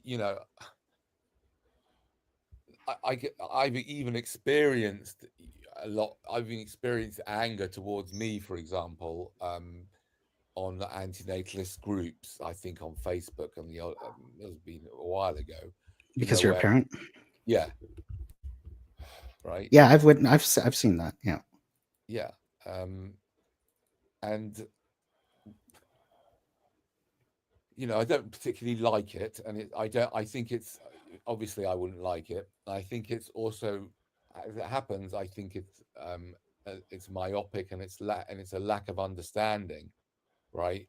Because I hope to a degree, at least some degree, I've repented for my sins in some way by being open about what I've done. So therefore, I think the person, for example, that did that was very angry, youngish woman. Yeah, I think she's lacking in understanding and lacking in compassion.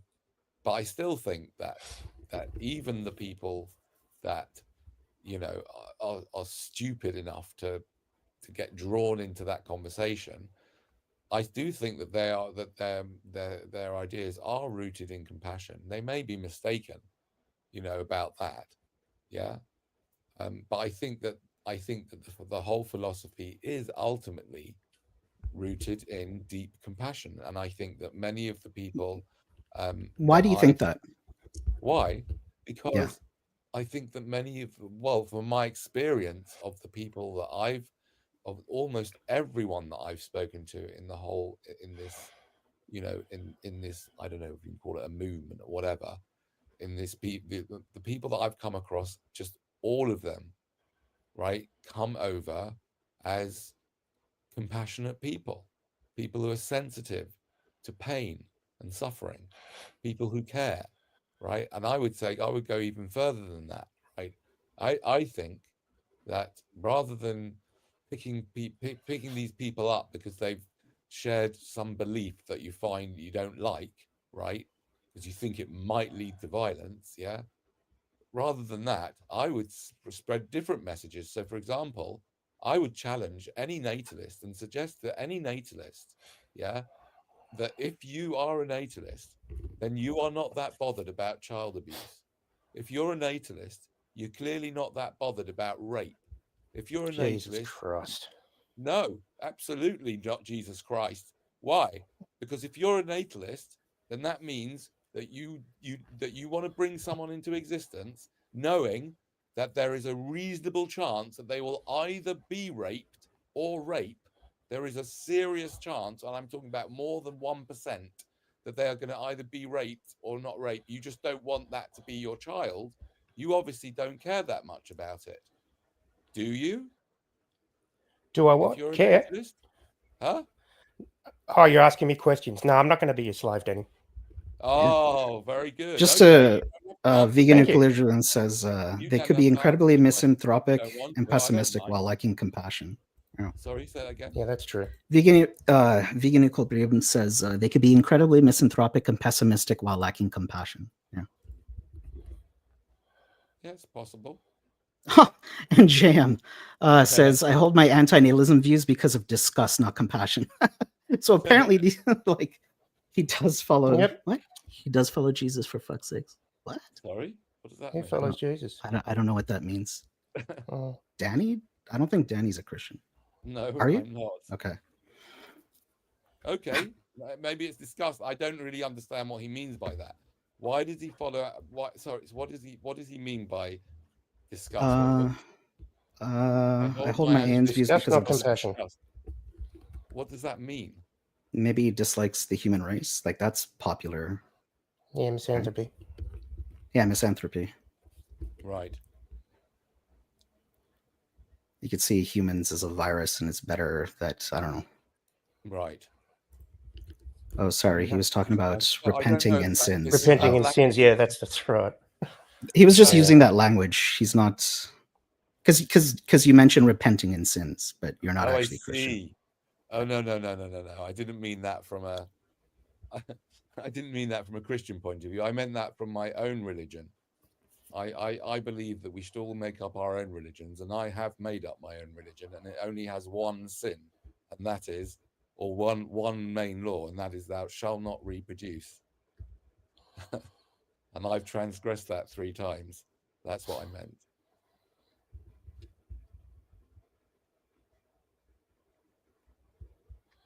What do you think about the films that highlighted you? How do you think you came across in those things? Jan says, thanks for clarifying. I think I should probably never have done them. Really? Yeah. Oh. Why? Because I didn't really know what the whole. I didn't really know what the at the time. I didn't know what the agenda was of the people making them. Yeah. And I did it because of ego. You know, oh, someone's interested in what I have to say. Oh, right, yeah, sure, I'll do it. Right. And I, you know, so I think that many of the critiques that Gary made are valid, and the main one being the one that I've already shared. Would you do it again if someone else approached you to do a No. documentary? You wouldn't. No, unless the documentary was the agenda was to take the piss out of natalists, then I'd do it. I'd quite like to make that film. I'd quite like to go around interviewing natalists and expose them for being ridiculous. And that's what you say you're doing with your channel, isn't it? Yeah, that's what I try and do, kind of. You know, that's what I've done at times. You know, I've offered £100 to anybody that can come up with a good, logical, and ethical reason to bring someone into existence. I've upped it to 1,000, even 10,000 on the odd occasion, because I'm very confident that nobody will be able to do it, and they haven't even been able to come close, because it's a ridiculous position that's completely untenable. I know you're not into the theory, but have you read any of the anti-natalism material? Anti-natalism or natalism? Anti-natalism materials, like the books. Yeah, I haven't read many, but I've read a little bit. Okay. What have you read? I've only read part of books. I haven't read any full works. Which books are these that you've read part of? I'm not particularly interested in the Theory. yeah, I'm not particularly interested in So theory. where For Danny? me, me, it's just not. It's just, again, to me, it's simple. It's very, very simple. All I want to Yeah, know is Danny. anybody who's into natalism, why? Why are you Right, doing Danny. it? Where did you first hear about antinatalism? A friend of mine was speaking to me about it. A guy I met about 10 years ago, as a result of watching my videos, and we became friends. And he kind of realized, after he had his one and only child, he kind of realized, what a mistake he'd made.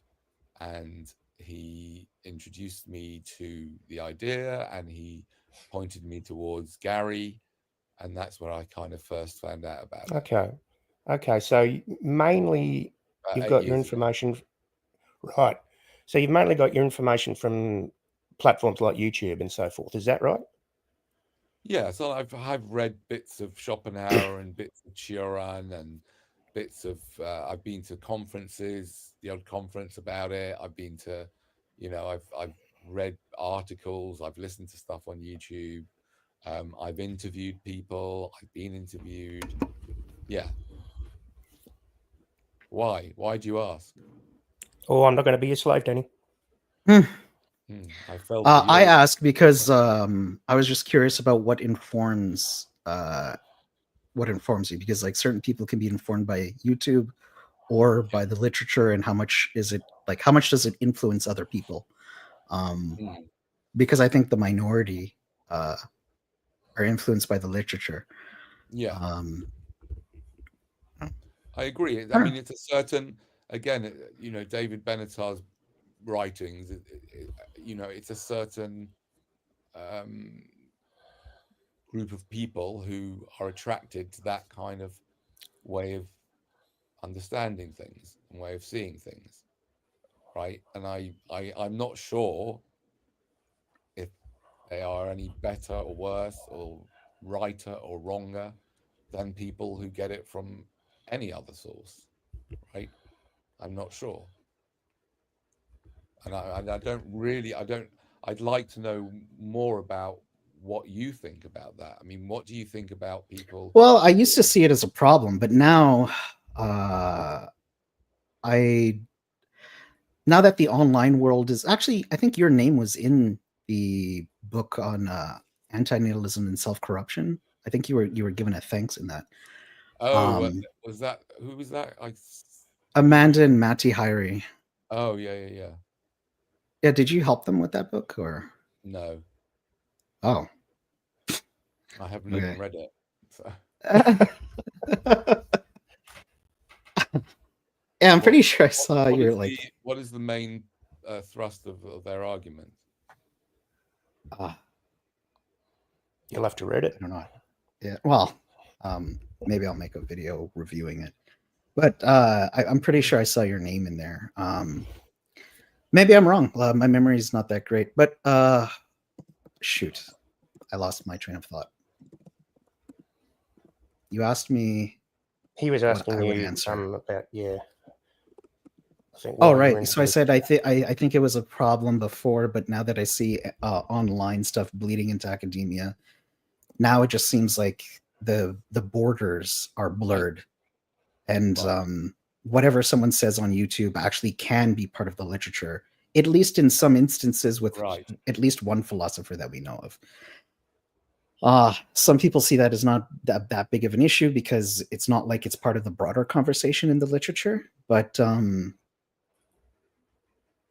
like, if the majority of people aren't reading it, like are we even part of the same sphere? Good question. Because, to be honest with you, yeah. I've not got the greatest memory. I don't even remember what I've read. I mean, I do have quite a number of books on antinatalism, and I kind of dip into them. Like, for example, Cradle to the Grave. I told you I got the book Procreation is Murder. I don't, I'm not good at reading all the way through these things. It's just whatever. I just don't have the. Just a small plug. It's also available on Audible if you like listening to stuff. What, antinatalism and the procreation and corruption? The human predicament. Thomas Ligotti's The him Case from Against the Human. Yeah. Yeah. I've read some of his stuff as well. Yeah. And I Better think Never I Too. would Ben, be- all three of those books are on Audible. Just Yeah. small plug. Oh, that's good. Okay. Yeah, Wait, so did you people get can them just on listen to Audible? it. Did you put them? Oh yeah, I have all three on Audible. Oh, I see. No, but did you actually get them onto Audible?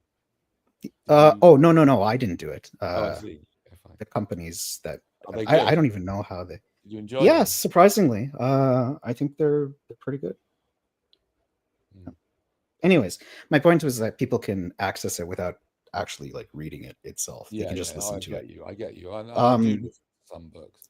But then, like, okay, so there's a group of ANs that are familiar, like their opinions are going to be informed by the literature. Other people's are going to be informed by YouTube. Yeah. Are we technically in the same space? If you know what I mean? I don't know. That's just something I'm thinking about. I think yes. I think like there's that fudging has been going on for a while. Mm. I think Okay. that I think that the way information is spread is changing, obviously, right? So the question is, these days, is writing a book the way to go or not? I don't know, right? I mean, there's advantages and disadvantages, and I just think it's changing because of the internet, and so therefore, YouTube is a way of doing it. Comedy is another way. I love Doug Stanhope. I think he's brilliant. Yeah, I think that he makes certain arguments through his humor, and I do that too. And then there are people that make arguments like David Benatar, and bright philosophers, and they are very versed in all the language of philosophy and the concepts of philosophy, and they do it their way. But I think we are. I don't know whether it even matters and whether you have to categorize us as in the same camp or whatever. I think that again. I think it's, even though it's futile, I think that What matters is the conclusion. yeah. What matters is like, yeah.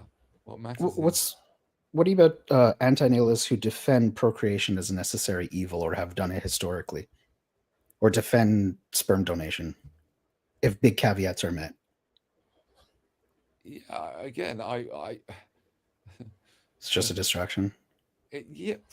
Well, yeah. I mean, they're the ones saying it, not me. I understand. Yeah. And I could also like easily be open to condoning sperm donation. Yeah, you could. Yeah, I reckon you could argue. I could argue that maybe I should donate my sperm instead of having children. I should donate my sperm because maybe there's a bigger chance that they'll be antenatal. oh no. Someone else's. Oh no. You asked, he answered. I did that ask. one, didn't I? I fell right into that one. Right. No, don't worry. I have never done it, and I really don't think I will. Although I haven't found out how much money you can make, because there was that guy. Did you see that Netflix thing about the guy who created? That was terrible. That's terrible. What was that? There was a guy who. Go on. Can you explain? Yeah, there's a guy that like privately donates sperm and he gets paid for it. And I've read the case. I didn't watch the documentary. But I think that's pretty much I think what I know. asked. I think I know what you're talking about. Yeah. Yeah. And I asked. I think that was part of my caveat. Well, not the caveat, but like a twist in the logic was that hypothetically, if you could get paid for it, not only are you spreading these hypothetical genes, but what if you could donate to effective charities? Does that justify, So, I don't know, man. Yeah, exactly. You could go down all those roads, right? But it doesn't bother me, that kind of thing. It doesn't bother me. Okay. What do you think about that? I think it's natalism, and I'm an anti-natalist. Like, you think it's natalism? Yeah. Why? Why is donating sperm natalism? Yeah. man. Let me ask you this, yeah. If you could like support I think, by the way, I think that if AI doesn't kill us all, like Thomas Metzinger suggests, I presume you've read that paper, right? Yeah. Yeah. Yep. If it doesn't kill us all in the next few years, which if it is intelligent, it probably will, right? Find a way to get rid of us all in 1 second, right? But if it doesn't, then I think that maybe David Pearce's ideas might start getting traction, and eventually, you'll have to go to Google birth in order to create a child, and it won't be born in a woman's body, and all that stuff, right? And they'll be able to manipulate it and get rid of crappy stuff and add all sorts of good stuff, right? So would you be opposed, or would you be for genetic engineering out lots of good stuff and genetic engineering in out bad stuff and in good stuff? Would you be opposed to that? Is this like creating a sentient being that would not suffer? Is that the No, creating a sense of being that would likely suffer a lot less. Oh no, I wouldn't support that. Really? Oh, like if you're going to decide anyway, and you could take Correct. choices. Okay, yes. If someone's going to procreate and they can make choices that would reduce their suffering, yeah, that's fine. Yeah, that's right. Yeah. So therefore, one could. But that's not antinatalism. Yeah, no, but I'm saying, therefore, well, you could say that even though you're an antinatalist, in other words, if I could argue, again, this is to me, this is all distraction, but I could argue, if I really wanted to, for a laugh, that if I give a donation to a sperm bank, yeah, I'm not the sperm bank isn't going to output any more children than they were going to if I were to donate Look at sperm. that, John. If you wanted someone to defend your position, Yeah. here you have it. You just What's this? And he hasn't even he hasn't even heard the Hey, he yeah, Danny probably doesn't know about the like. There's this guy named John Williams who came on my channel defending what you're John, saying. I know John. Yeah. So it's just funny that. Wait, did you hear that conversation? Yeah. Well, and he probably felt like he was a minority. So am I wrong? Is that well? I might be. I don't know. I would not like. That's just me, my own personal belief. Like I think that's not antinatalism. But if you think that would be permissible in antinatalism, I mean, you got a fella you got a buddy who believes in that. Whatever you see, again, I don't. This is why I don't identify. Well, okay. What about human procreation to displace wild animals? As an antinatalist, because that's well, if we're going to say we're against natalism and we're arguing for procreation, now this is weird, right? What's like that? What are you trying to advocate for if you defend procreation? Well, he said he's trying to entertain himself, basically. Wow. No. Okay. What? That's what he's. I am completely opposed to bringing people into existence. But like David Pearce, right? I recognize that my opposition to bring people into existence isn't going to make a blind bit of difference. They're going to carry on doing it whether I like it or not, right? And even if I manage to sow the seed into some people's minds, maybe one or two of them may have one less child, maybe, right? So I acknowledge that. So whilst I completely oppose it with all my might, and I am completely, I have never found a good reason to bring someone into existence, and nobody has given me a reason. I don't know one. If you've got one, please share it with me. I don't know one. To displace wild animals. How about that? Oh, I see what you mean. Okay. I will answer that. Yeah. Okay. I'm again. You plead. I am humble, right? I am an unversed non-philosopher, right? So I haven't thought this through properly, and I'm probably mistaken, right? But my response to that is that my question, because of what I said before about circles of influence, yeah, I am asking the question to each individual, right? Which is really, in my opinion, the only relevant thing to do. I'm not asking the question of like, you know, why can anyone justify like, you know, the masses having children, right?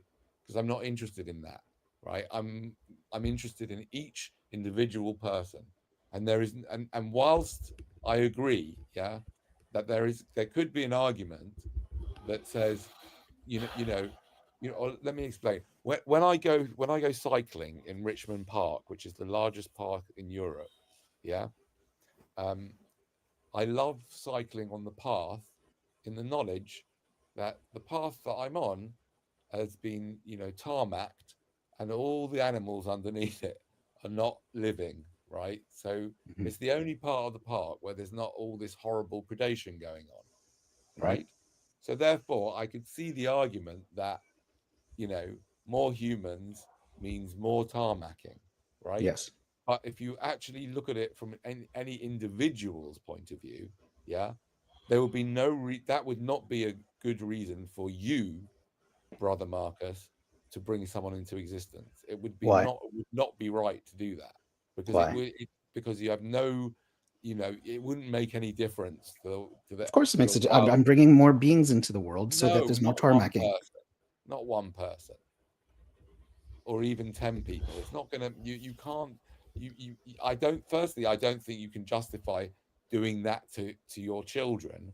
Why Yeah, not? just so that you can maybe affect the number of wild animals. You have no proof that that's going to do that directly. Yes, you could say that the human race in general, that the reason why we should have a human race here at all is to do that. You could argue that, right? But in any Well, for individual, the majority of humans in to do any that, you need individual, individuals. You okay, need one individuals to do second. it, For correct? but for any individual's case, I Mhm. don't think you can argue that. And by the way, again, this is all mental masturbation, because I've never met anybody who's decided to have a child to reduce the number of wild animals in the world. Yeah. Well, I was defended at one point. Yeah, maybe defended, but have you ever met anybody that actually did it for that reason? The effective altruism world is kind of weird, man. You're telling me. I Like people agree. do believe in long-termism and what Yeah. will have the long-term impact, and people do these donation of sperm thing because they want to value spread. And I don't recall someone saying that they would procreate to displace wild animal suffering, but I've seen the position defended historically, and Right. probably I mean, as you said, people see the logic in it, and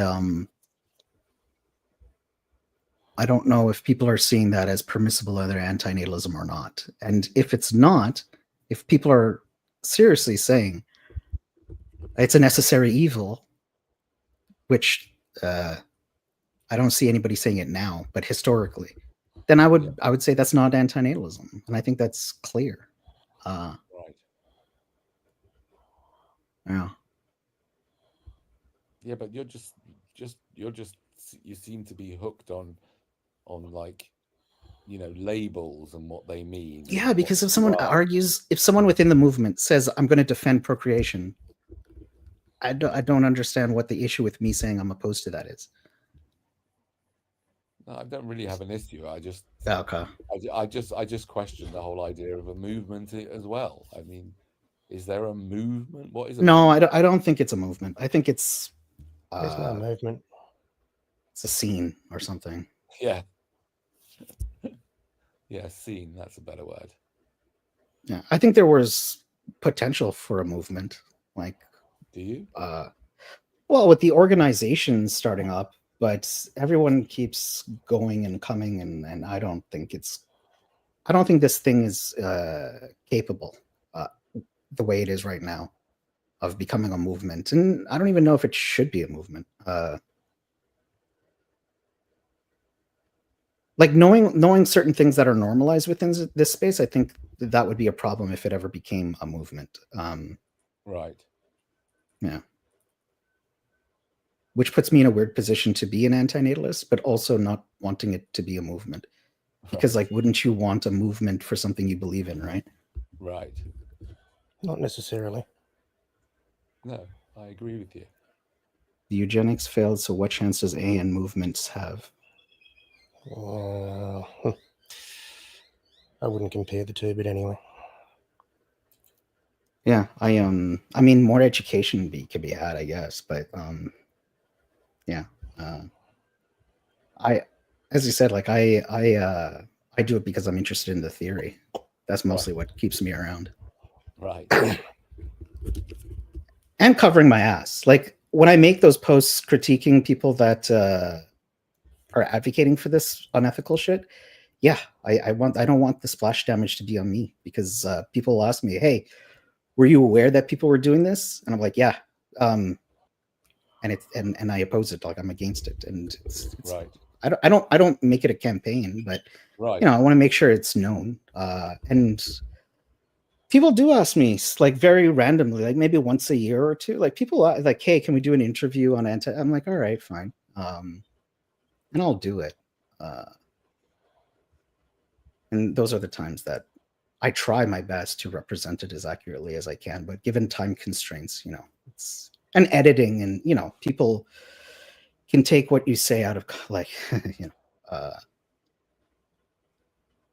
I was actually very curious about how you felt you looked on those two movies that you were part of. Like, Yeah. I mean, I again, I kind of, I don't really like to do regret, but you know, I recognize that it's very, very easy for me and to get drawn into, for my ego to get drawn in. Oh, you know, oh, I'm going to be in a film. Oh, someone's going to be interested in what I have to say, and I recognize that that is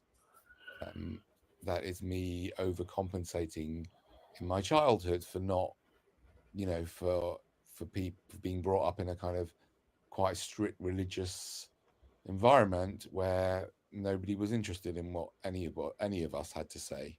You know, we just had to swallow all their bullshit, right? And I recognize that that is, you know, that is overcompensation for it. And you know, and I fell for a lot of the stuff that, you know, that I spoke earlier on about the questions. I tried to think about them before I answered them, quite a few of them. And I tried to sort of, you know, pause, but I fell for some of them, and I probably wasn't a good idea to answer them, you know. But do you And think as I going? said, But do you think as I being in said, those because the movies is sort of agenda related wouldn't to be. your? Sorry, what was that? Do you think you agreeing to go into those movies is related to what you were saying about wanting to plant seeds and so forth? That would have been your hope, right? Yeah, yeah. That would have been my hope, but unfortunately, as I said to you, I was foolish because I didn't really, I didn't know their agenda when they went in. Yeah. And I don't think I think that both the guys that made the films, I quite liked them. Yeah, the guys, and I don't think they were, I don't think they were acting in bad faith, right? Huh. But you know that they yeah, they I wouldn't do it again, as I said, because I think that we need to sort of expose natalism for what it is. That's what needs to be, you know, if anything needs to be done, it's that. Not try and, you know, explain how these weird people that have these weird beliefs, let's see how weird they are or not. Which is basically what that was about. Well, Certainly with the that last. recent one, what did they say to you they wanted to do? I'm unfortunately embarrassed to share that I don't remember. All right, okay. I think he said something like, you know, I want to make an unbiased film about antinatalism or something like that, right? Right. Yeah. Because if it was But something like that, then I don't think you can be faulted for wanting to appear no, in it. no, but in reality, he said that, but in reality, when he got down to it, he didn't. You know, one of the criticisms is that he didn't even he didn't really speak about the philosophies of it all. Exactly. No, that's You know, right. just went round chatting to a few people, Oh, find out how weird they were. It was a personality profile. That's essentially Yeah. what he did. Yeah, because his real agenda, of course, right, is to is to get out there as a filmmaker. That is the agenda. oh. Right, but what I'm saying is you can't be blamed for taking part if you were given a certain impression that wasn't true. Yeah, I mean, it's not really so much about blame. It's more about I don't beat myself up for it. Yeah, but it's more about I need to be. I think I'd like to be more savvy and more more savvy when these people come, because What's your gripe with Timmy or Timothy or whatever his name was that did because his documentary was very theory. Like he did a lot, probably went above and beyond the Call of Duty. Right. Talking about David Boonin and Christina overall, like holy crap, that's a lot. I mean, I don't. To be honest with you, again, I haven't seen that since it just came out. I don't know how long ago that was. It was October that he released it last year. Yeah, so that's like a year and a half ago, right? Yeah. So that's when I last saw it. I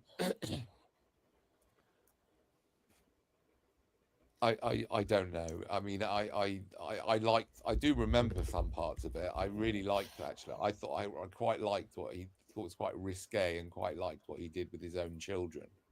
Yeah. Thought that was quite impressive, actually. Did like that. I'm not sure what I think about that, because it's been too long since I've seen it. I just think that I just think that I need to be very, very careful about my ego coming in there and just saying, "Oh yeah, I'll be on your little film, of course." I need to be careful. That's fair. I don't even know what I would have answered with. Because when I'm asked, you to be in any of these things? No, just interviews, not like movies or anything like that. And okay, well, the next time someone asks me, I'll just send them to you. No, God, no. Because when people ask me for interviews, I'm in like a crisis, because I know they're going to talk to people who are not going to talk about the theory, and then, but is that probably more appropriate to like talk to people who they believe in the conclusion, but like, is it more of an accurate representation of the social stuff, or do you actually want to know the theory?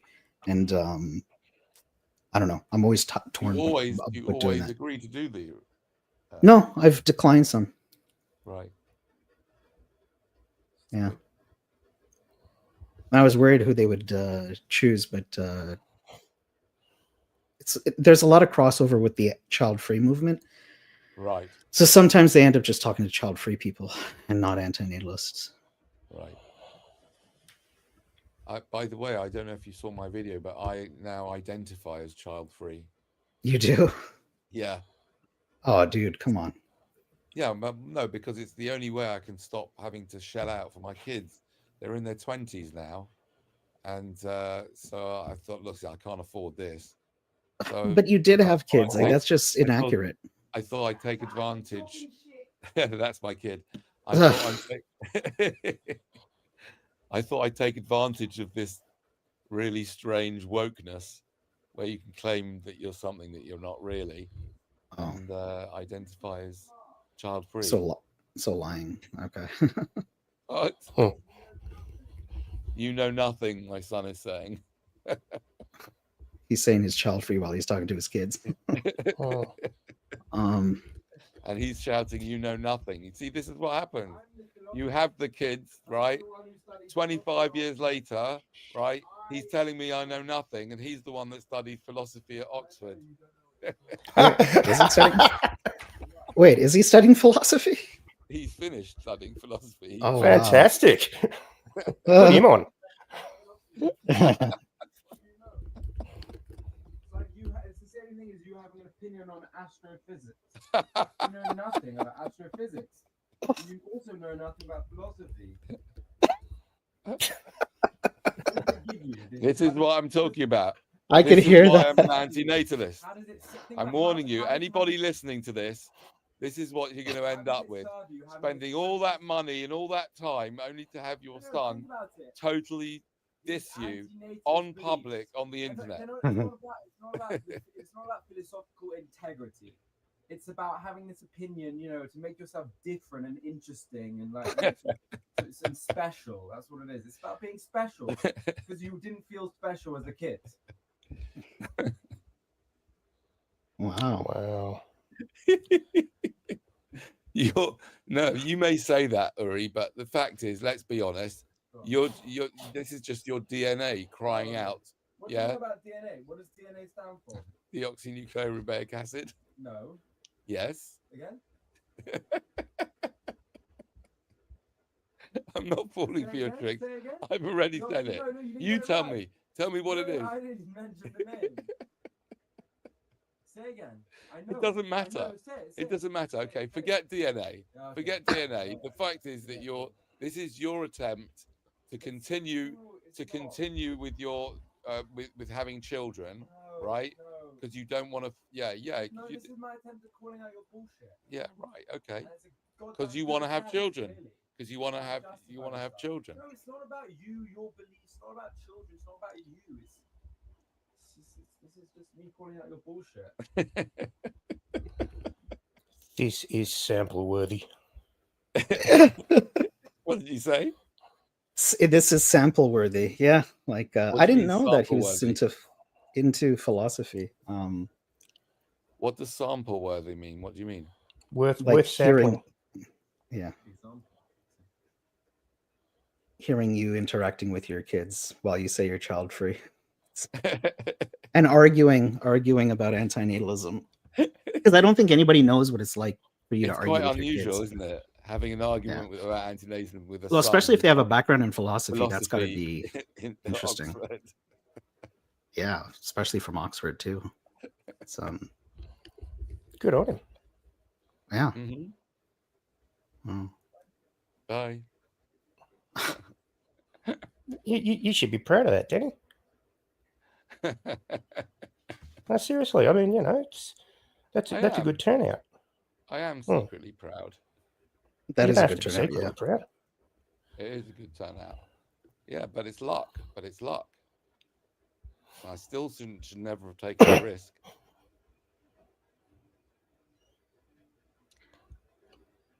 Wow. This stream turned different. I hopped on to like react to Lawrence. And I found that bit very interesting. Thanks for. Yeah, he's cool. Yeah. The others are quite cool and funny as well.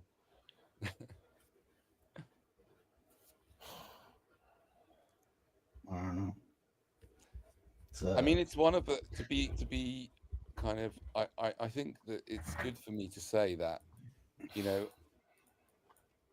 often people say, when I speak about this subject, you know, they say, well, you know, doesn't being a parent stretch you and challenge you and force you to, you know, or make it difficult for you not to kind of improve yourself and expand yourself and challenge yourself?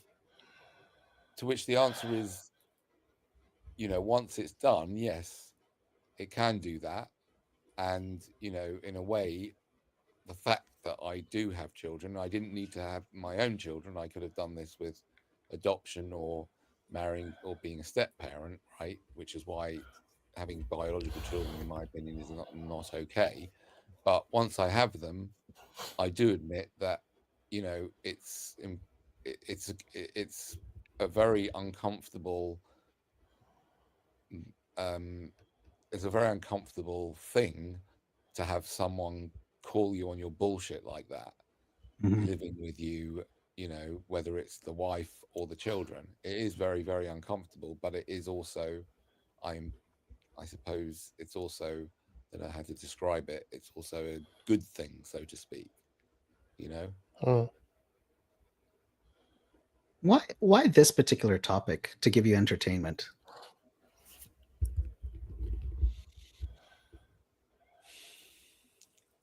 I mean, I haven't really discussed this with a therapist, but I'm sure a therapist would have plenty to say about it. Again, we are, you know, we my non-professional, non-philosopher lack of understanding of the subject of what makes us tick and what makes our minds work and how vulnerable we are to all sorts of biases and things, yeah, informs me that there's probably a lot of, you know, there's probably several reasons why I'm, you know, this particular subject is so so much a part of what I do to entertain myself. I part of me thinks that it's a kind of comforting. It sounds weird because when I say this, I'm not even sure if I should say this in public, but anyway, I will. That there's a comfort in confidence that I'm right. I feel quite uncomfortable saying that, right? But that's my ego, really. You know, that I found I do I have a practice of writing down things that I appreciate every morning, and often coming across antinatalism is one of the things that I appreciate in my life. Wow. And I think part of that is because I feel very confident about it being true. Yeah. And that is something that gives me a certain sense of Yeah, peace that I get what you say. Yeah. yeah. Oh, HRI says confidence of feeling that I am brings me sadness. So he has a different reaction. Interesting. What does he mean by confidence? That I'm assuming it gives HRI Feeling that confidence. I am brings me. the feeling that I am. Maybe he That means the feeling that I am right. Perhaps he just didn't put that in. That's Oh, I see. Yeah. perhaps. Oh, Yeah, I see. I mean Right. Yeah, confidence confident that that I'm I'm. right. Yeah, I yeah, get that. yeah. I get that. Right. I get that. And it also is, you know, when I think about it, it is very, very sad.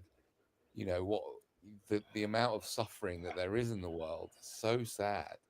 Right. And you know, I come across it quite often in different settings. You know, for example, I was at a 12-step meeting yesterday. I won't tell you which one it was, but the stories that people were coming out with were just so sad, shocking, and sad. Uh, And you know, and that's just one area, and there is so much suffering, and it is very, very sad. And at the same time, there is something that brings me solace in truth. I've kind of always been, I've always considered myself a truth seeker, but now that I know that it's very, very difficult not to fall into falsehood, you know, I'm not really sure that I really am a truth seeker. Mm. But this does seem true to me, or rather, as I said before, even with the argument about wild animal suffering, I feel that's quite weak. You know, it seems to me that I'm confident in my skepticism towards life itself and towards reproduction and the creation of sentience. It just seems to me to be cruel and unkind and just not very smart. Okay. Would you agree? I agree with those statements. I just in terms I don't agree in terms of like what keeps us engaged in the topic. Like I think I've What keeps you engaged? so I used to think it was the theory, but I think that I might be doing a lot of mental gymnastics to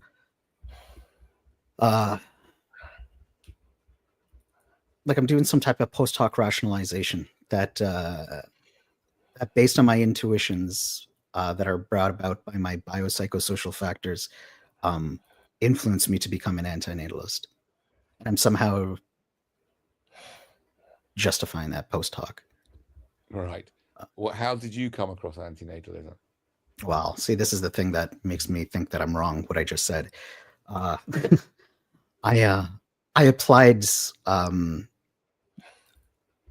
I was an animal rights activist for a very long time, and in that discourse, we kept saying that we're saving animals. I'm like, we're not saving anybody. We're sparing animals from coming into existence. And then I just made another step saying, well, why do if it's good to if it's good to prevent a non-human animal to come into existence, why am I not applying that to the human species? And then that's how I fell down the rabbit hole. Right. And that's very like that's not emotional. That's like that Right. was based on other values I had. Now I can say if those other values crumble, then fine. But these things, we're not talking about childhood trauma or anything like Right, that. right. It's just, but it's most of our rationale, most of our reason is spearheaded by our intuitions, right? So Well, like it could be, I could be wrong. Isn't there a claim? I've heard the claim a few times that that all philosophy. Again, my son has exposed my ignorance, but that people claim that all philosophy is just justifying one's positions. Yeah. But at the same time, like socially, I don't win anything out of this. Being an antinatalist is not good for you socially. No, that's true. I'm seen as a weirdo. It's like I don't know what benefit I'm getting out of it. So I'm trying to think that at least I'm just open to the idea that it's not just purely like purely the theory. Right. I don't. It's got to be a mix of something. I still try to explore what it is. I think my sensitivity towards suffering could have a part to play into that. I wouldn't impose this onto other people. Because what that fella did with the experiment with his children about like the jelly beans, Yeah. I think that has a part to play into how we determine the ethics of procreation. If you are given a lot of the delicious jelly beans, you might want to play this game again. So that was a cool experiment that he did with his kids. I never thought about that before. Have you come across the the whole kind of the idea that reincarnation is real and that we get tricked into soul trap? And yes, I know that's getting more popular, more popularity in this scene. I've noticed soul trap, Matrix, yeah, Hell Realm stuff, Gnosticism. What do you make of that? I mean, personally, I don't believe in it, but I do see a lot of people talking about it more. How do you understand all this, all the evidence in inverted commas? Not that I've really delved into it at all, but isn't there a fair amount of evidence that people seem to be able to recall previous lives? I don't know. I don't know if that's delusion or not. What, they haven't tested You it? you can like it's been there is evidence that you can implant memories into other people. Right. I don't know if that's what's happening. I just think it's questionable when people talk about past life experiences. I can't say either way. Right. Oh, false memories, not forced memories. Yes, HRI. And there's instances of collective hallucinations like that. That's a phenomenon that exists too, or at least I read many years ago. Individual experiences, you could find anybody on this earth that'll have the most bizarre experiences. Can't Right. if I say 600 people have had the UFO abduction, like, do I therefore believe in alien abductions now? Like, I can't make that jump. Right. It's funny actually you say that, because I just happened to come up on one of my feeds this guy that that took I don't know if you come across this. There's a guy who took DMT, and he had a laser, and he saw code through this laser. There you go. And he claims that he's repeated this with other people, and that they, and that this is, for him, this is proof that we're living in a simulation. I haven't delved into it at all. I just saw that claim yesterday. Yeah. What do you think about simulation theory? I'll leave you guys to it. I'll see you Okay. later. See ya, Andrew. Bye. Bye. I think ethically it's irrelevant, because whether or not we're in a simulation, I'm still interacting with other beings. Yeah. But in terms of like, can I argue my way out of it? No, I don't think I can argue my way out of it. Right. This could be a simulation. I just think that practically, I still got to pay my bills. Like in a simulation or outside of a simulation, I agree. Bills got to get paid. So I agree. I live the same way, either way. Yeah. I mean, I agree and I don't agree, in that it may be that if we do live in a simulation, that may have some consequences. And even in terms of paying your bills, it could be that if you really understood that we're in a simulation, you might find another way to deal with your bills. Do you know what I mean? No.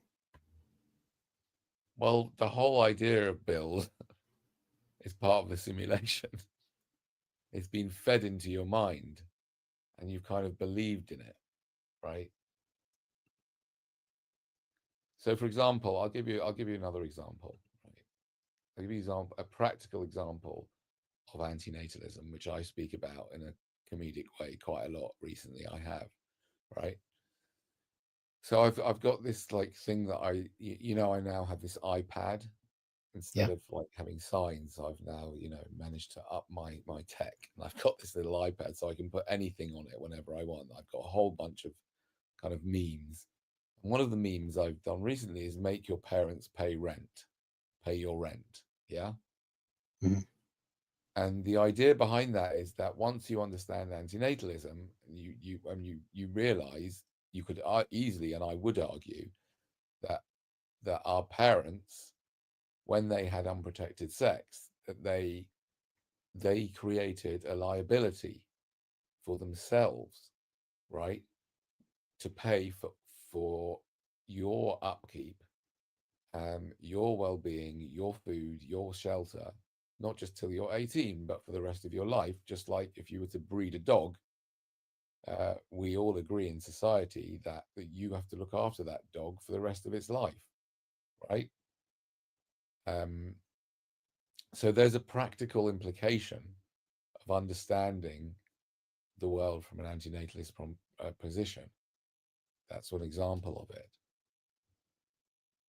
But most people have fallen for the propaganda and the fairy tale, I would say, that a parent is no longer responsible for a child's upkeep, well-being, rent, food, etc., once they reach a certain age. But that is not really, that is not the truth. That is just a story that we've all been fed, and most people believe it. I'm not too sure how that relates to the bills, though. Like, if I don't pay my bills, I get evicted, right?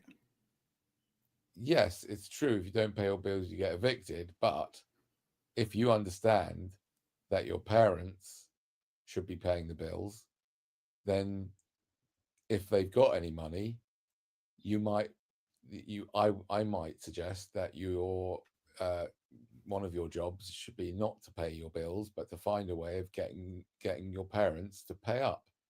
Sure.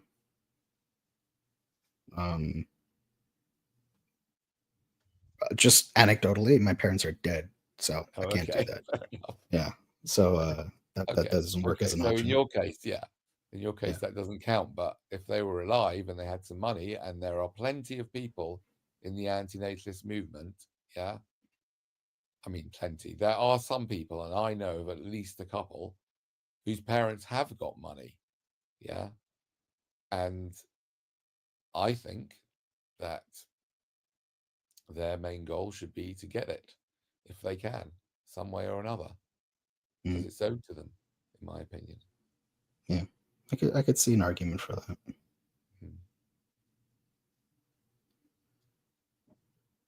Do you what can I ask you what line of work you're in? Data entry. Really? Just do like office management stuff. Yeah. Oh my God. Doesn't that drive you crazy? Well, when I started, it didn't drive me. I kind of needed that routine, the norm, just things not always changing all the time. But yeah, it can get monotonous at times. So I got to figure out what I'm doing in my career, and I don't know what I'm doing.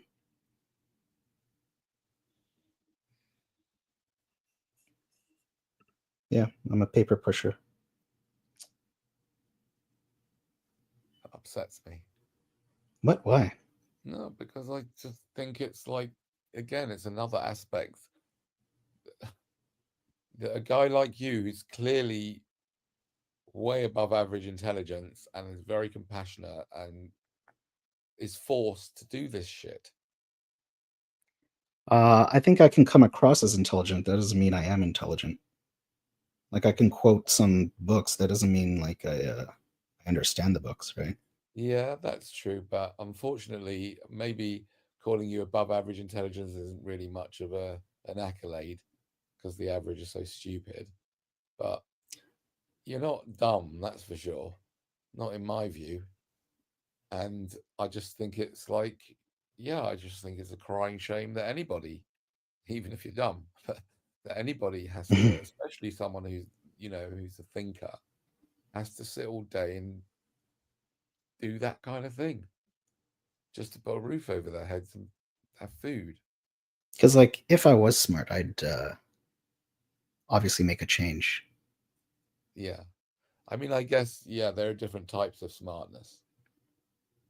Yeah. Like, learning another skill would be a smart move instead of just doing the same thing over and over again and expecting a different result. That's pretty dumb.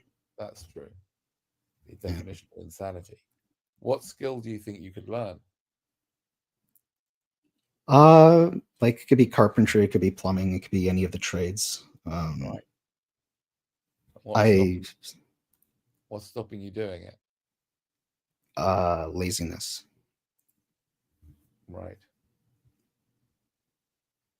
Well, there's probably more out, like not wanting to go into debt again. That's rough. Going into student debt, I don't like that. Right. So I have a background in computers, and that didn't work out. So like, this idea that I would spend more debt to get into a career that I may not get into It's just like reliving You not the get thing. into you not go back to computers and get into like AI or cybersecurity. So I got into computers because at the time there was money there. I didn't do it because I liked it. And the idea of spending the rest of see. my life doing something I dislike is not something that I want to get. Oh, okay, fine. Yeah. Fair enough. But you'd like to do plumbing or something like that. You quite like that. Well, I don't think if I would like it, but I think it would be less bad. What would you like to do? What if Oh, you wow. if you had a supply of money? Yeah, I'd get into philosophy. Right. But that's like practically that's a bad idea to do. Like even people in philosophy are like it's they're like, don't do that. Like it's going to be a risk. They say if you're going to take like do it in conjunction with another degree so that Yeah. you have a backup. Yeah. But yeah. Okay, it's now nearly midnight here, so I think I'm going to love and leave you. Thank All you right, for well, having me on your show. Yeah, thanks for coming on and clarifying your views. I think yeah. I think this is the first time we've chatted for this long, so Yeah. yeah. Take care. Who was the other guy, by the way? Andrew McIntosh. Are you not familiar with who he is? I don't know. I think so. I think maybe come across him before. He has a YouTube channel. What's He his makes channel? it's just called Andrew McIntosh. Oh. I recommend expanding your antinatalist thing. Like even the people that make critiques about ephilism, it's there's another niche within the niche, and they're saying things that they would be better saying it than I could. Right. But I will send you like those if you're interested. The playlists of critiquing ephilism. Are you interested in that or no? Yeah. If you're not, I won't send it. Okay. Yeah, I might watch it a bit. Okay. I'll see. I'll see if I'm drawn to it or not. There's a lot of Andrew McIntoshes on YouTube, and I don't know which one it is. I'll tag you. I'll send it to you. Yeah. All right. Okay. Take care. All right. Good night. Bye. Good night.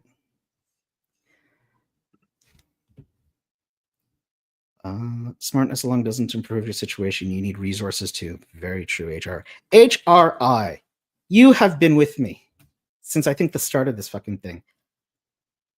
Damn, dude. It's been like 6 hours. Whatever you like doing, if it became your job, you got to get bored. You're going to get bored of it. Yeah.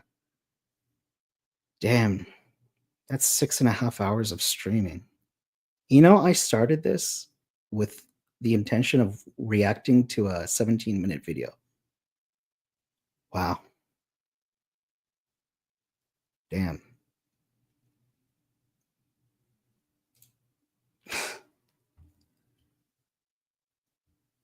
JM, BM, you're a good thinker. I think that is what matters. Maybe. Maybe. I don't know. But I mean, in terms of a good thinker, I don't know if I'm a good thinker or not. It was quite the right. Yeah, right? Man. I feel like I've been through a roller coaster on this stream. I'm just trying to wind down now. Watch someone else come on. I think I still have the link posted. So if anybody does want to come on, you can come on. Like, goddamn, that was just don't. I don't know. Yeah, that was one hell of a ride. Wow, I feel exhausted. And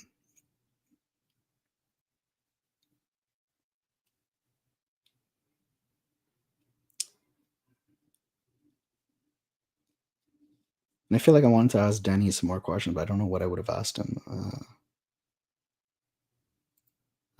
Equilibrium was here. I'm surprised he didn't join.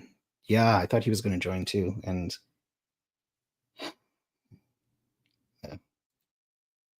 what's more epic than the Warhammer 40k universe? Agreed, Dank. Thank you for staying on topic. I never played Warhammer. Maybe I should. I should get into video games so I can get away from this stuff. I just got here. Okay. Well, you missed a lot.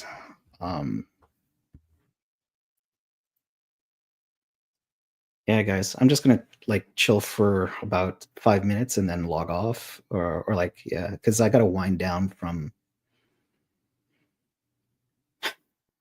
all of that. And if Danny's listening, it wasn't just the Danny conversation. It was it's just all the topics we talked about today. It was a lot. React to Warhammer Awakening, like the trailer. Is there a trailer for it?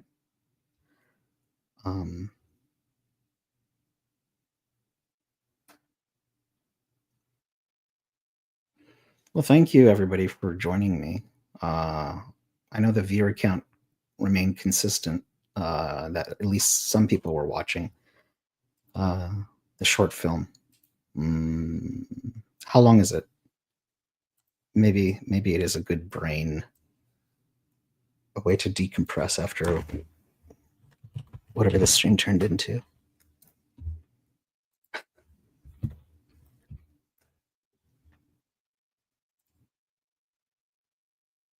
Warhammer Awakening.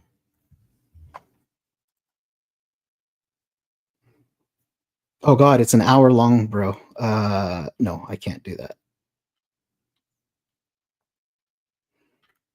The Awakening Warhammer Fanimation short movie. I will bookmark it though. Save to watch. I don't even play video games. Well, I mean, sometimes I do, but old video games. Then the first 5 minutes. Okay. Okay.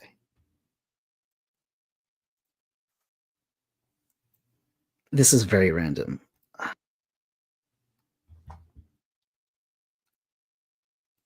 But it might be a good distraction. Because I feel exhausted.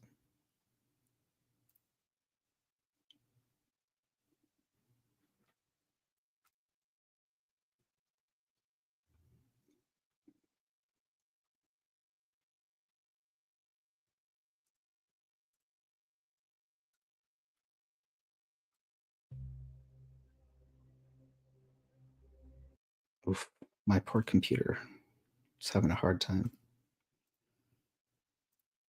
Okay, share audio. Okay, let's try it again.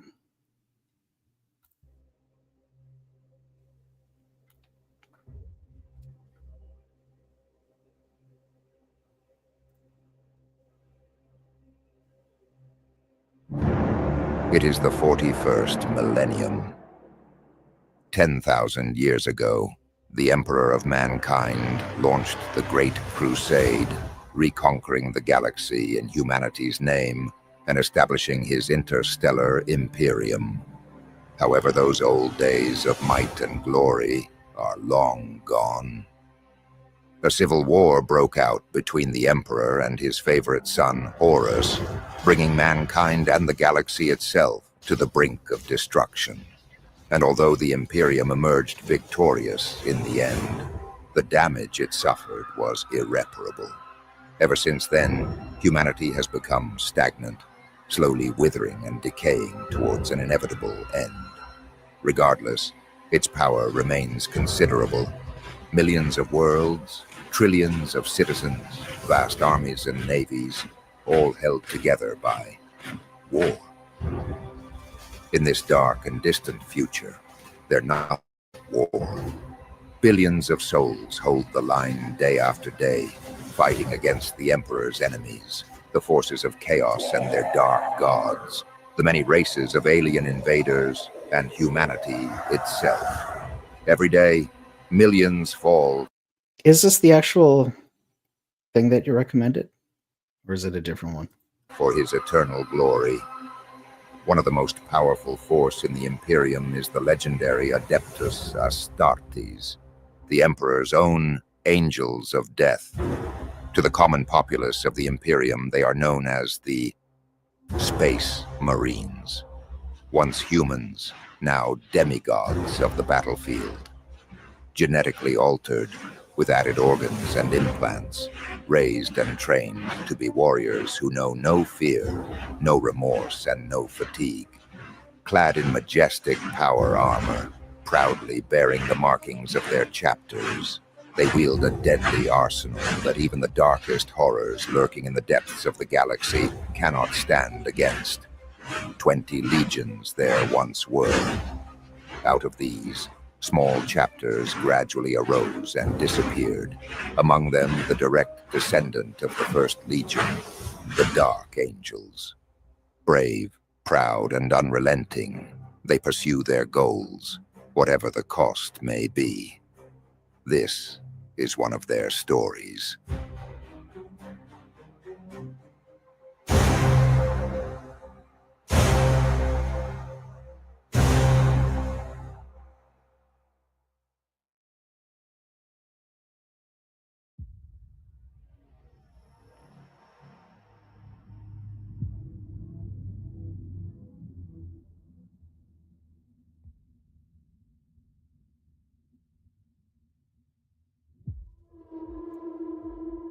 If you're not into it, I understand.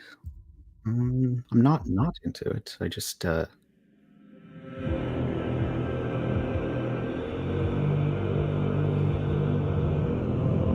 different vibe. Sure.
Nothing's more epic than what do you like about Warhammer specifically? The lore. No. Gotcha. Okay, I understand. We are here, Tech Priest. Captain Ramiel. My apologies. I have been running prognostics, and you have arrived 10.5% earlier than expected. Situation report. Are they truly awakening? Indeed, Captain. The information leading to your arrival was not false. The energy spikes that have been disrupting our networks. Their typical frequencies pulsing through this world's crust. It is most assuredly an awakening. How come no one noticed anything over all those past centuries? A Necron tomb right beneath their feet. How come one does not notice a malignant tumor growing in their own flesh, Captain? Symptoms may occur long after the onset of the disease. How large is the dynasty? Unknown at this point. However, by the grace of the Omnissiah, we have arrived in time. Awakening protocols are long and complicated, and this one is still in its early stages. They are yet vulnerable, Captain. Our sensors have picked up signs of battle during our descent. The Imperial might seems to be on the move. Indeed.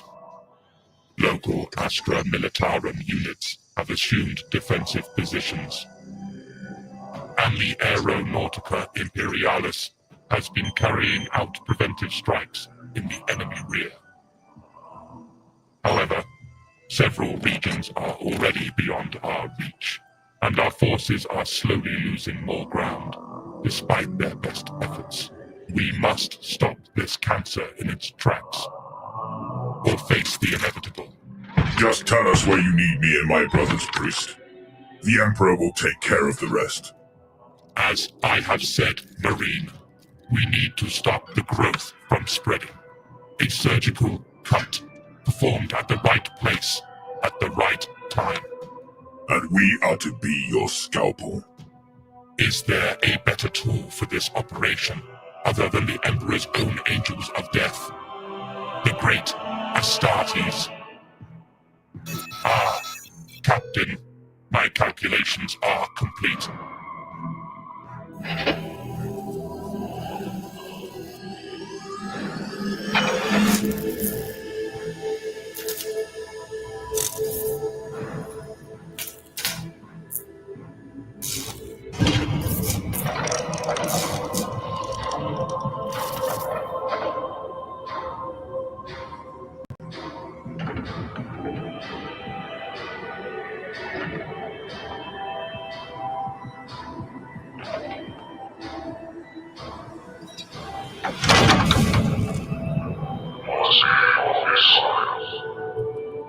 I'm listening. Awakenings come in several stages, as have been documented before.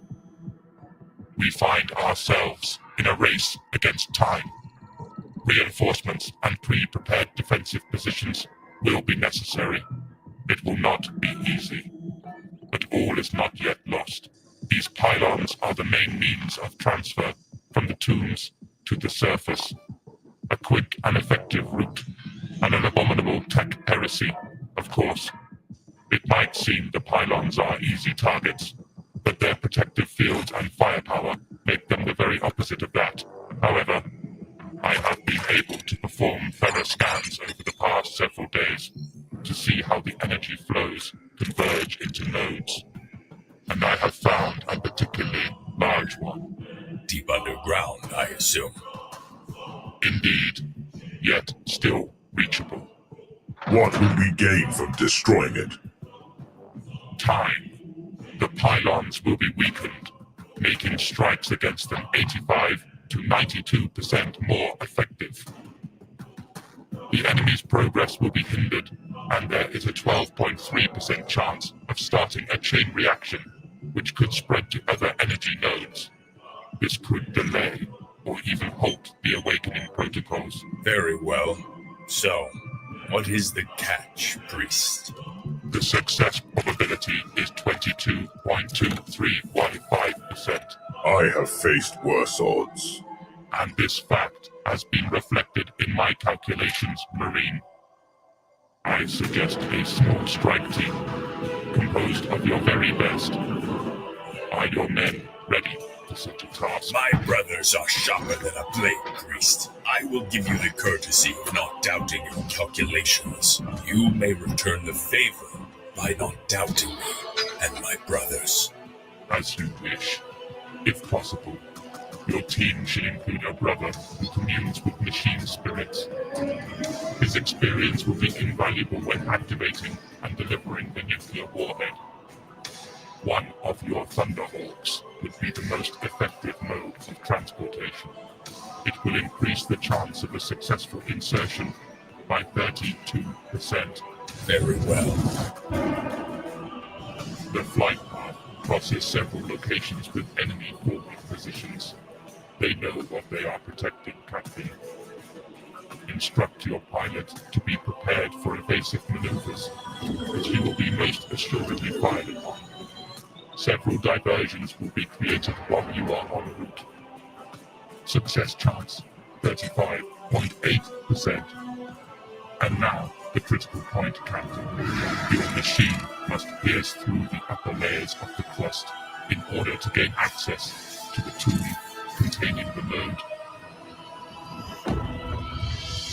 By his grace, the bedrock in this area has eroded over the past millennia, and underground water currents have created a cavernous network which can be navigated. Daring. Correction, Captain. foolish. However, success is possible. 30.2%. And what then, priest? When we reach the tomb? Then it is up to you, Captain, and the Omnissiah's will. Find the node, destroy it, buy the cog. Who knows what awaits you in that forsaken place? Revenge. Okay, that's a perfect thing to stop it at. Yeah, thanks for sharing that. That definitely helped me decompress from what I was talking about before. I have watched that. There's a lot of lore. With Henry Cavill. Oh, yeah, Superman's going to be in there. Well, who's working on the film? Is it Christopher? No. I wonder who would work on that. Who's directing it? Have a nice night. Have a nice night, MB. Oh, probably BM. You meant. Yeah, thanks.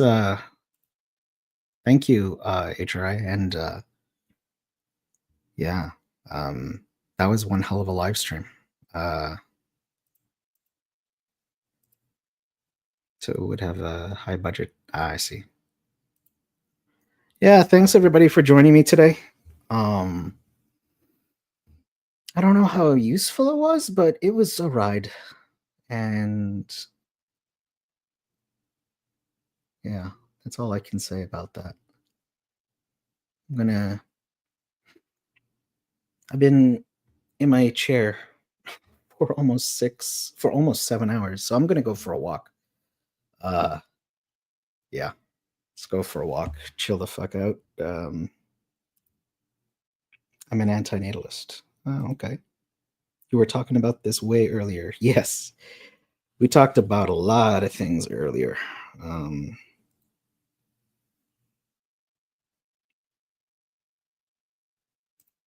Women who don't have children should be awarded. Okay. All right, guys. Yeah, thank you again for joining me. And hopefully the next live stream, I'll have something a little bit more structured. And yeah.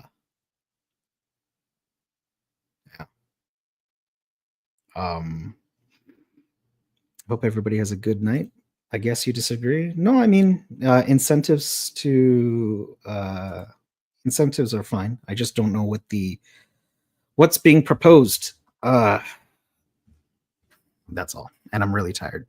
So don't misconstrue how I'm reacting right now. I'm just exhausted and I need to move.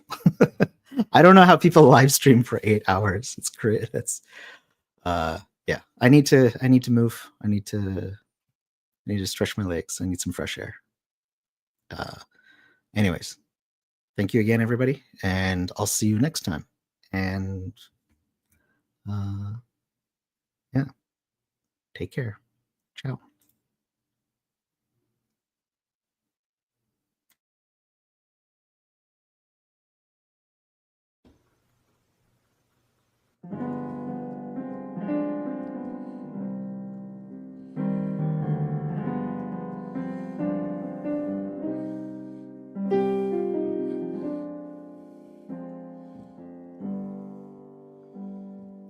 This is my least favorite life,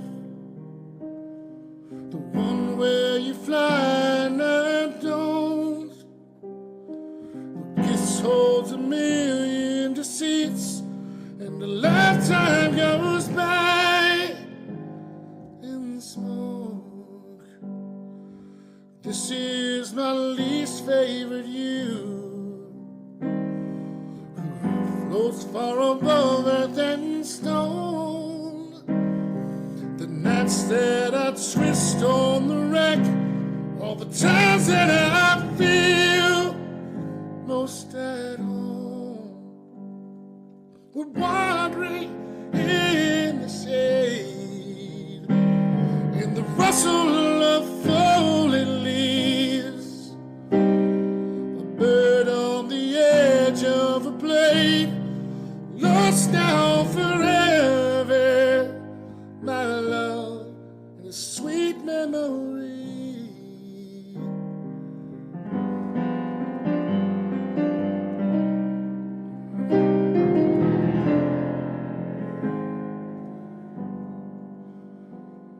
The station rolls away from the train. The blue pulls away from the sky. The whisper of two broken wings. Maybe they're yours, maybe they're mine.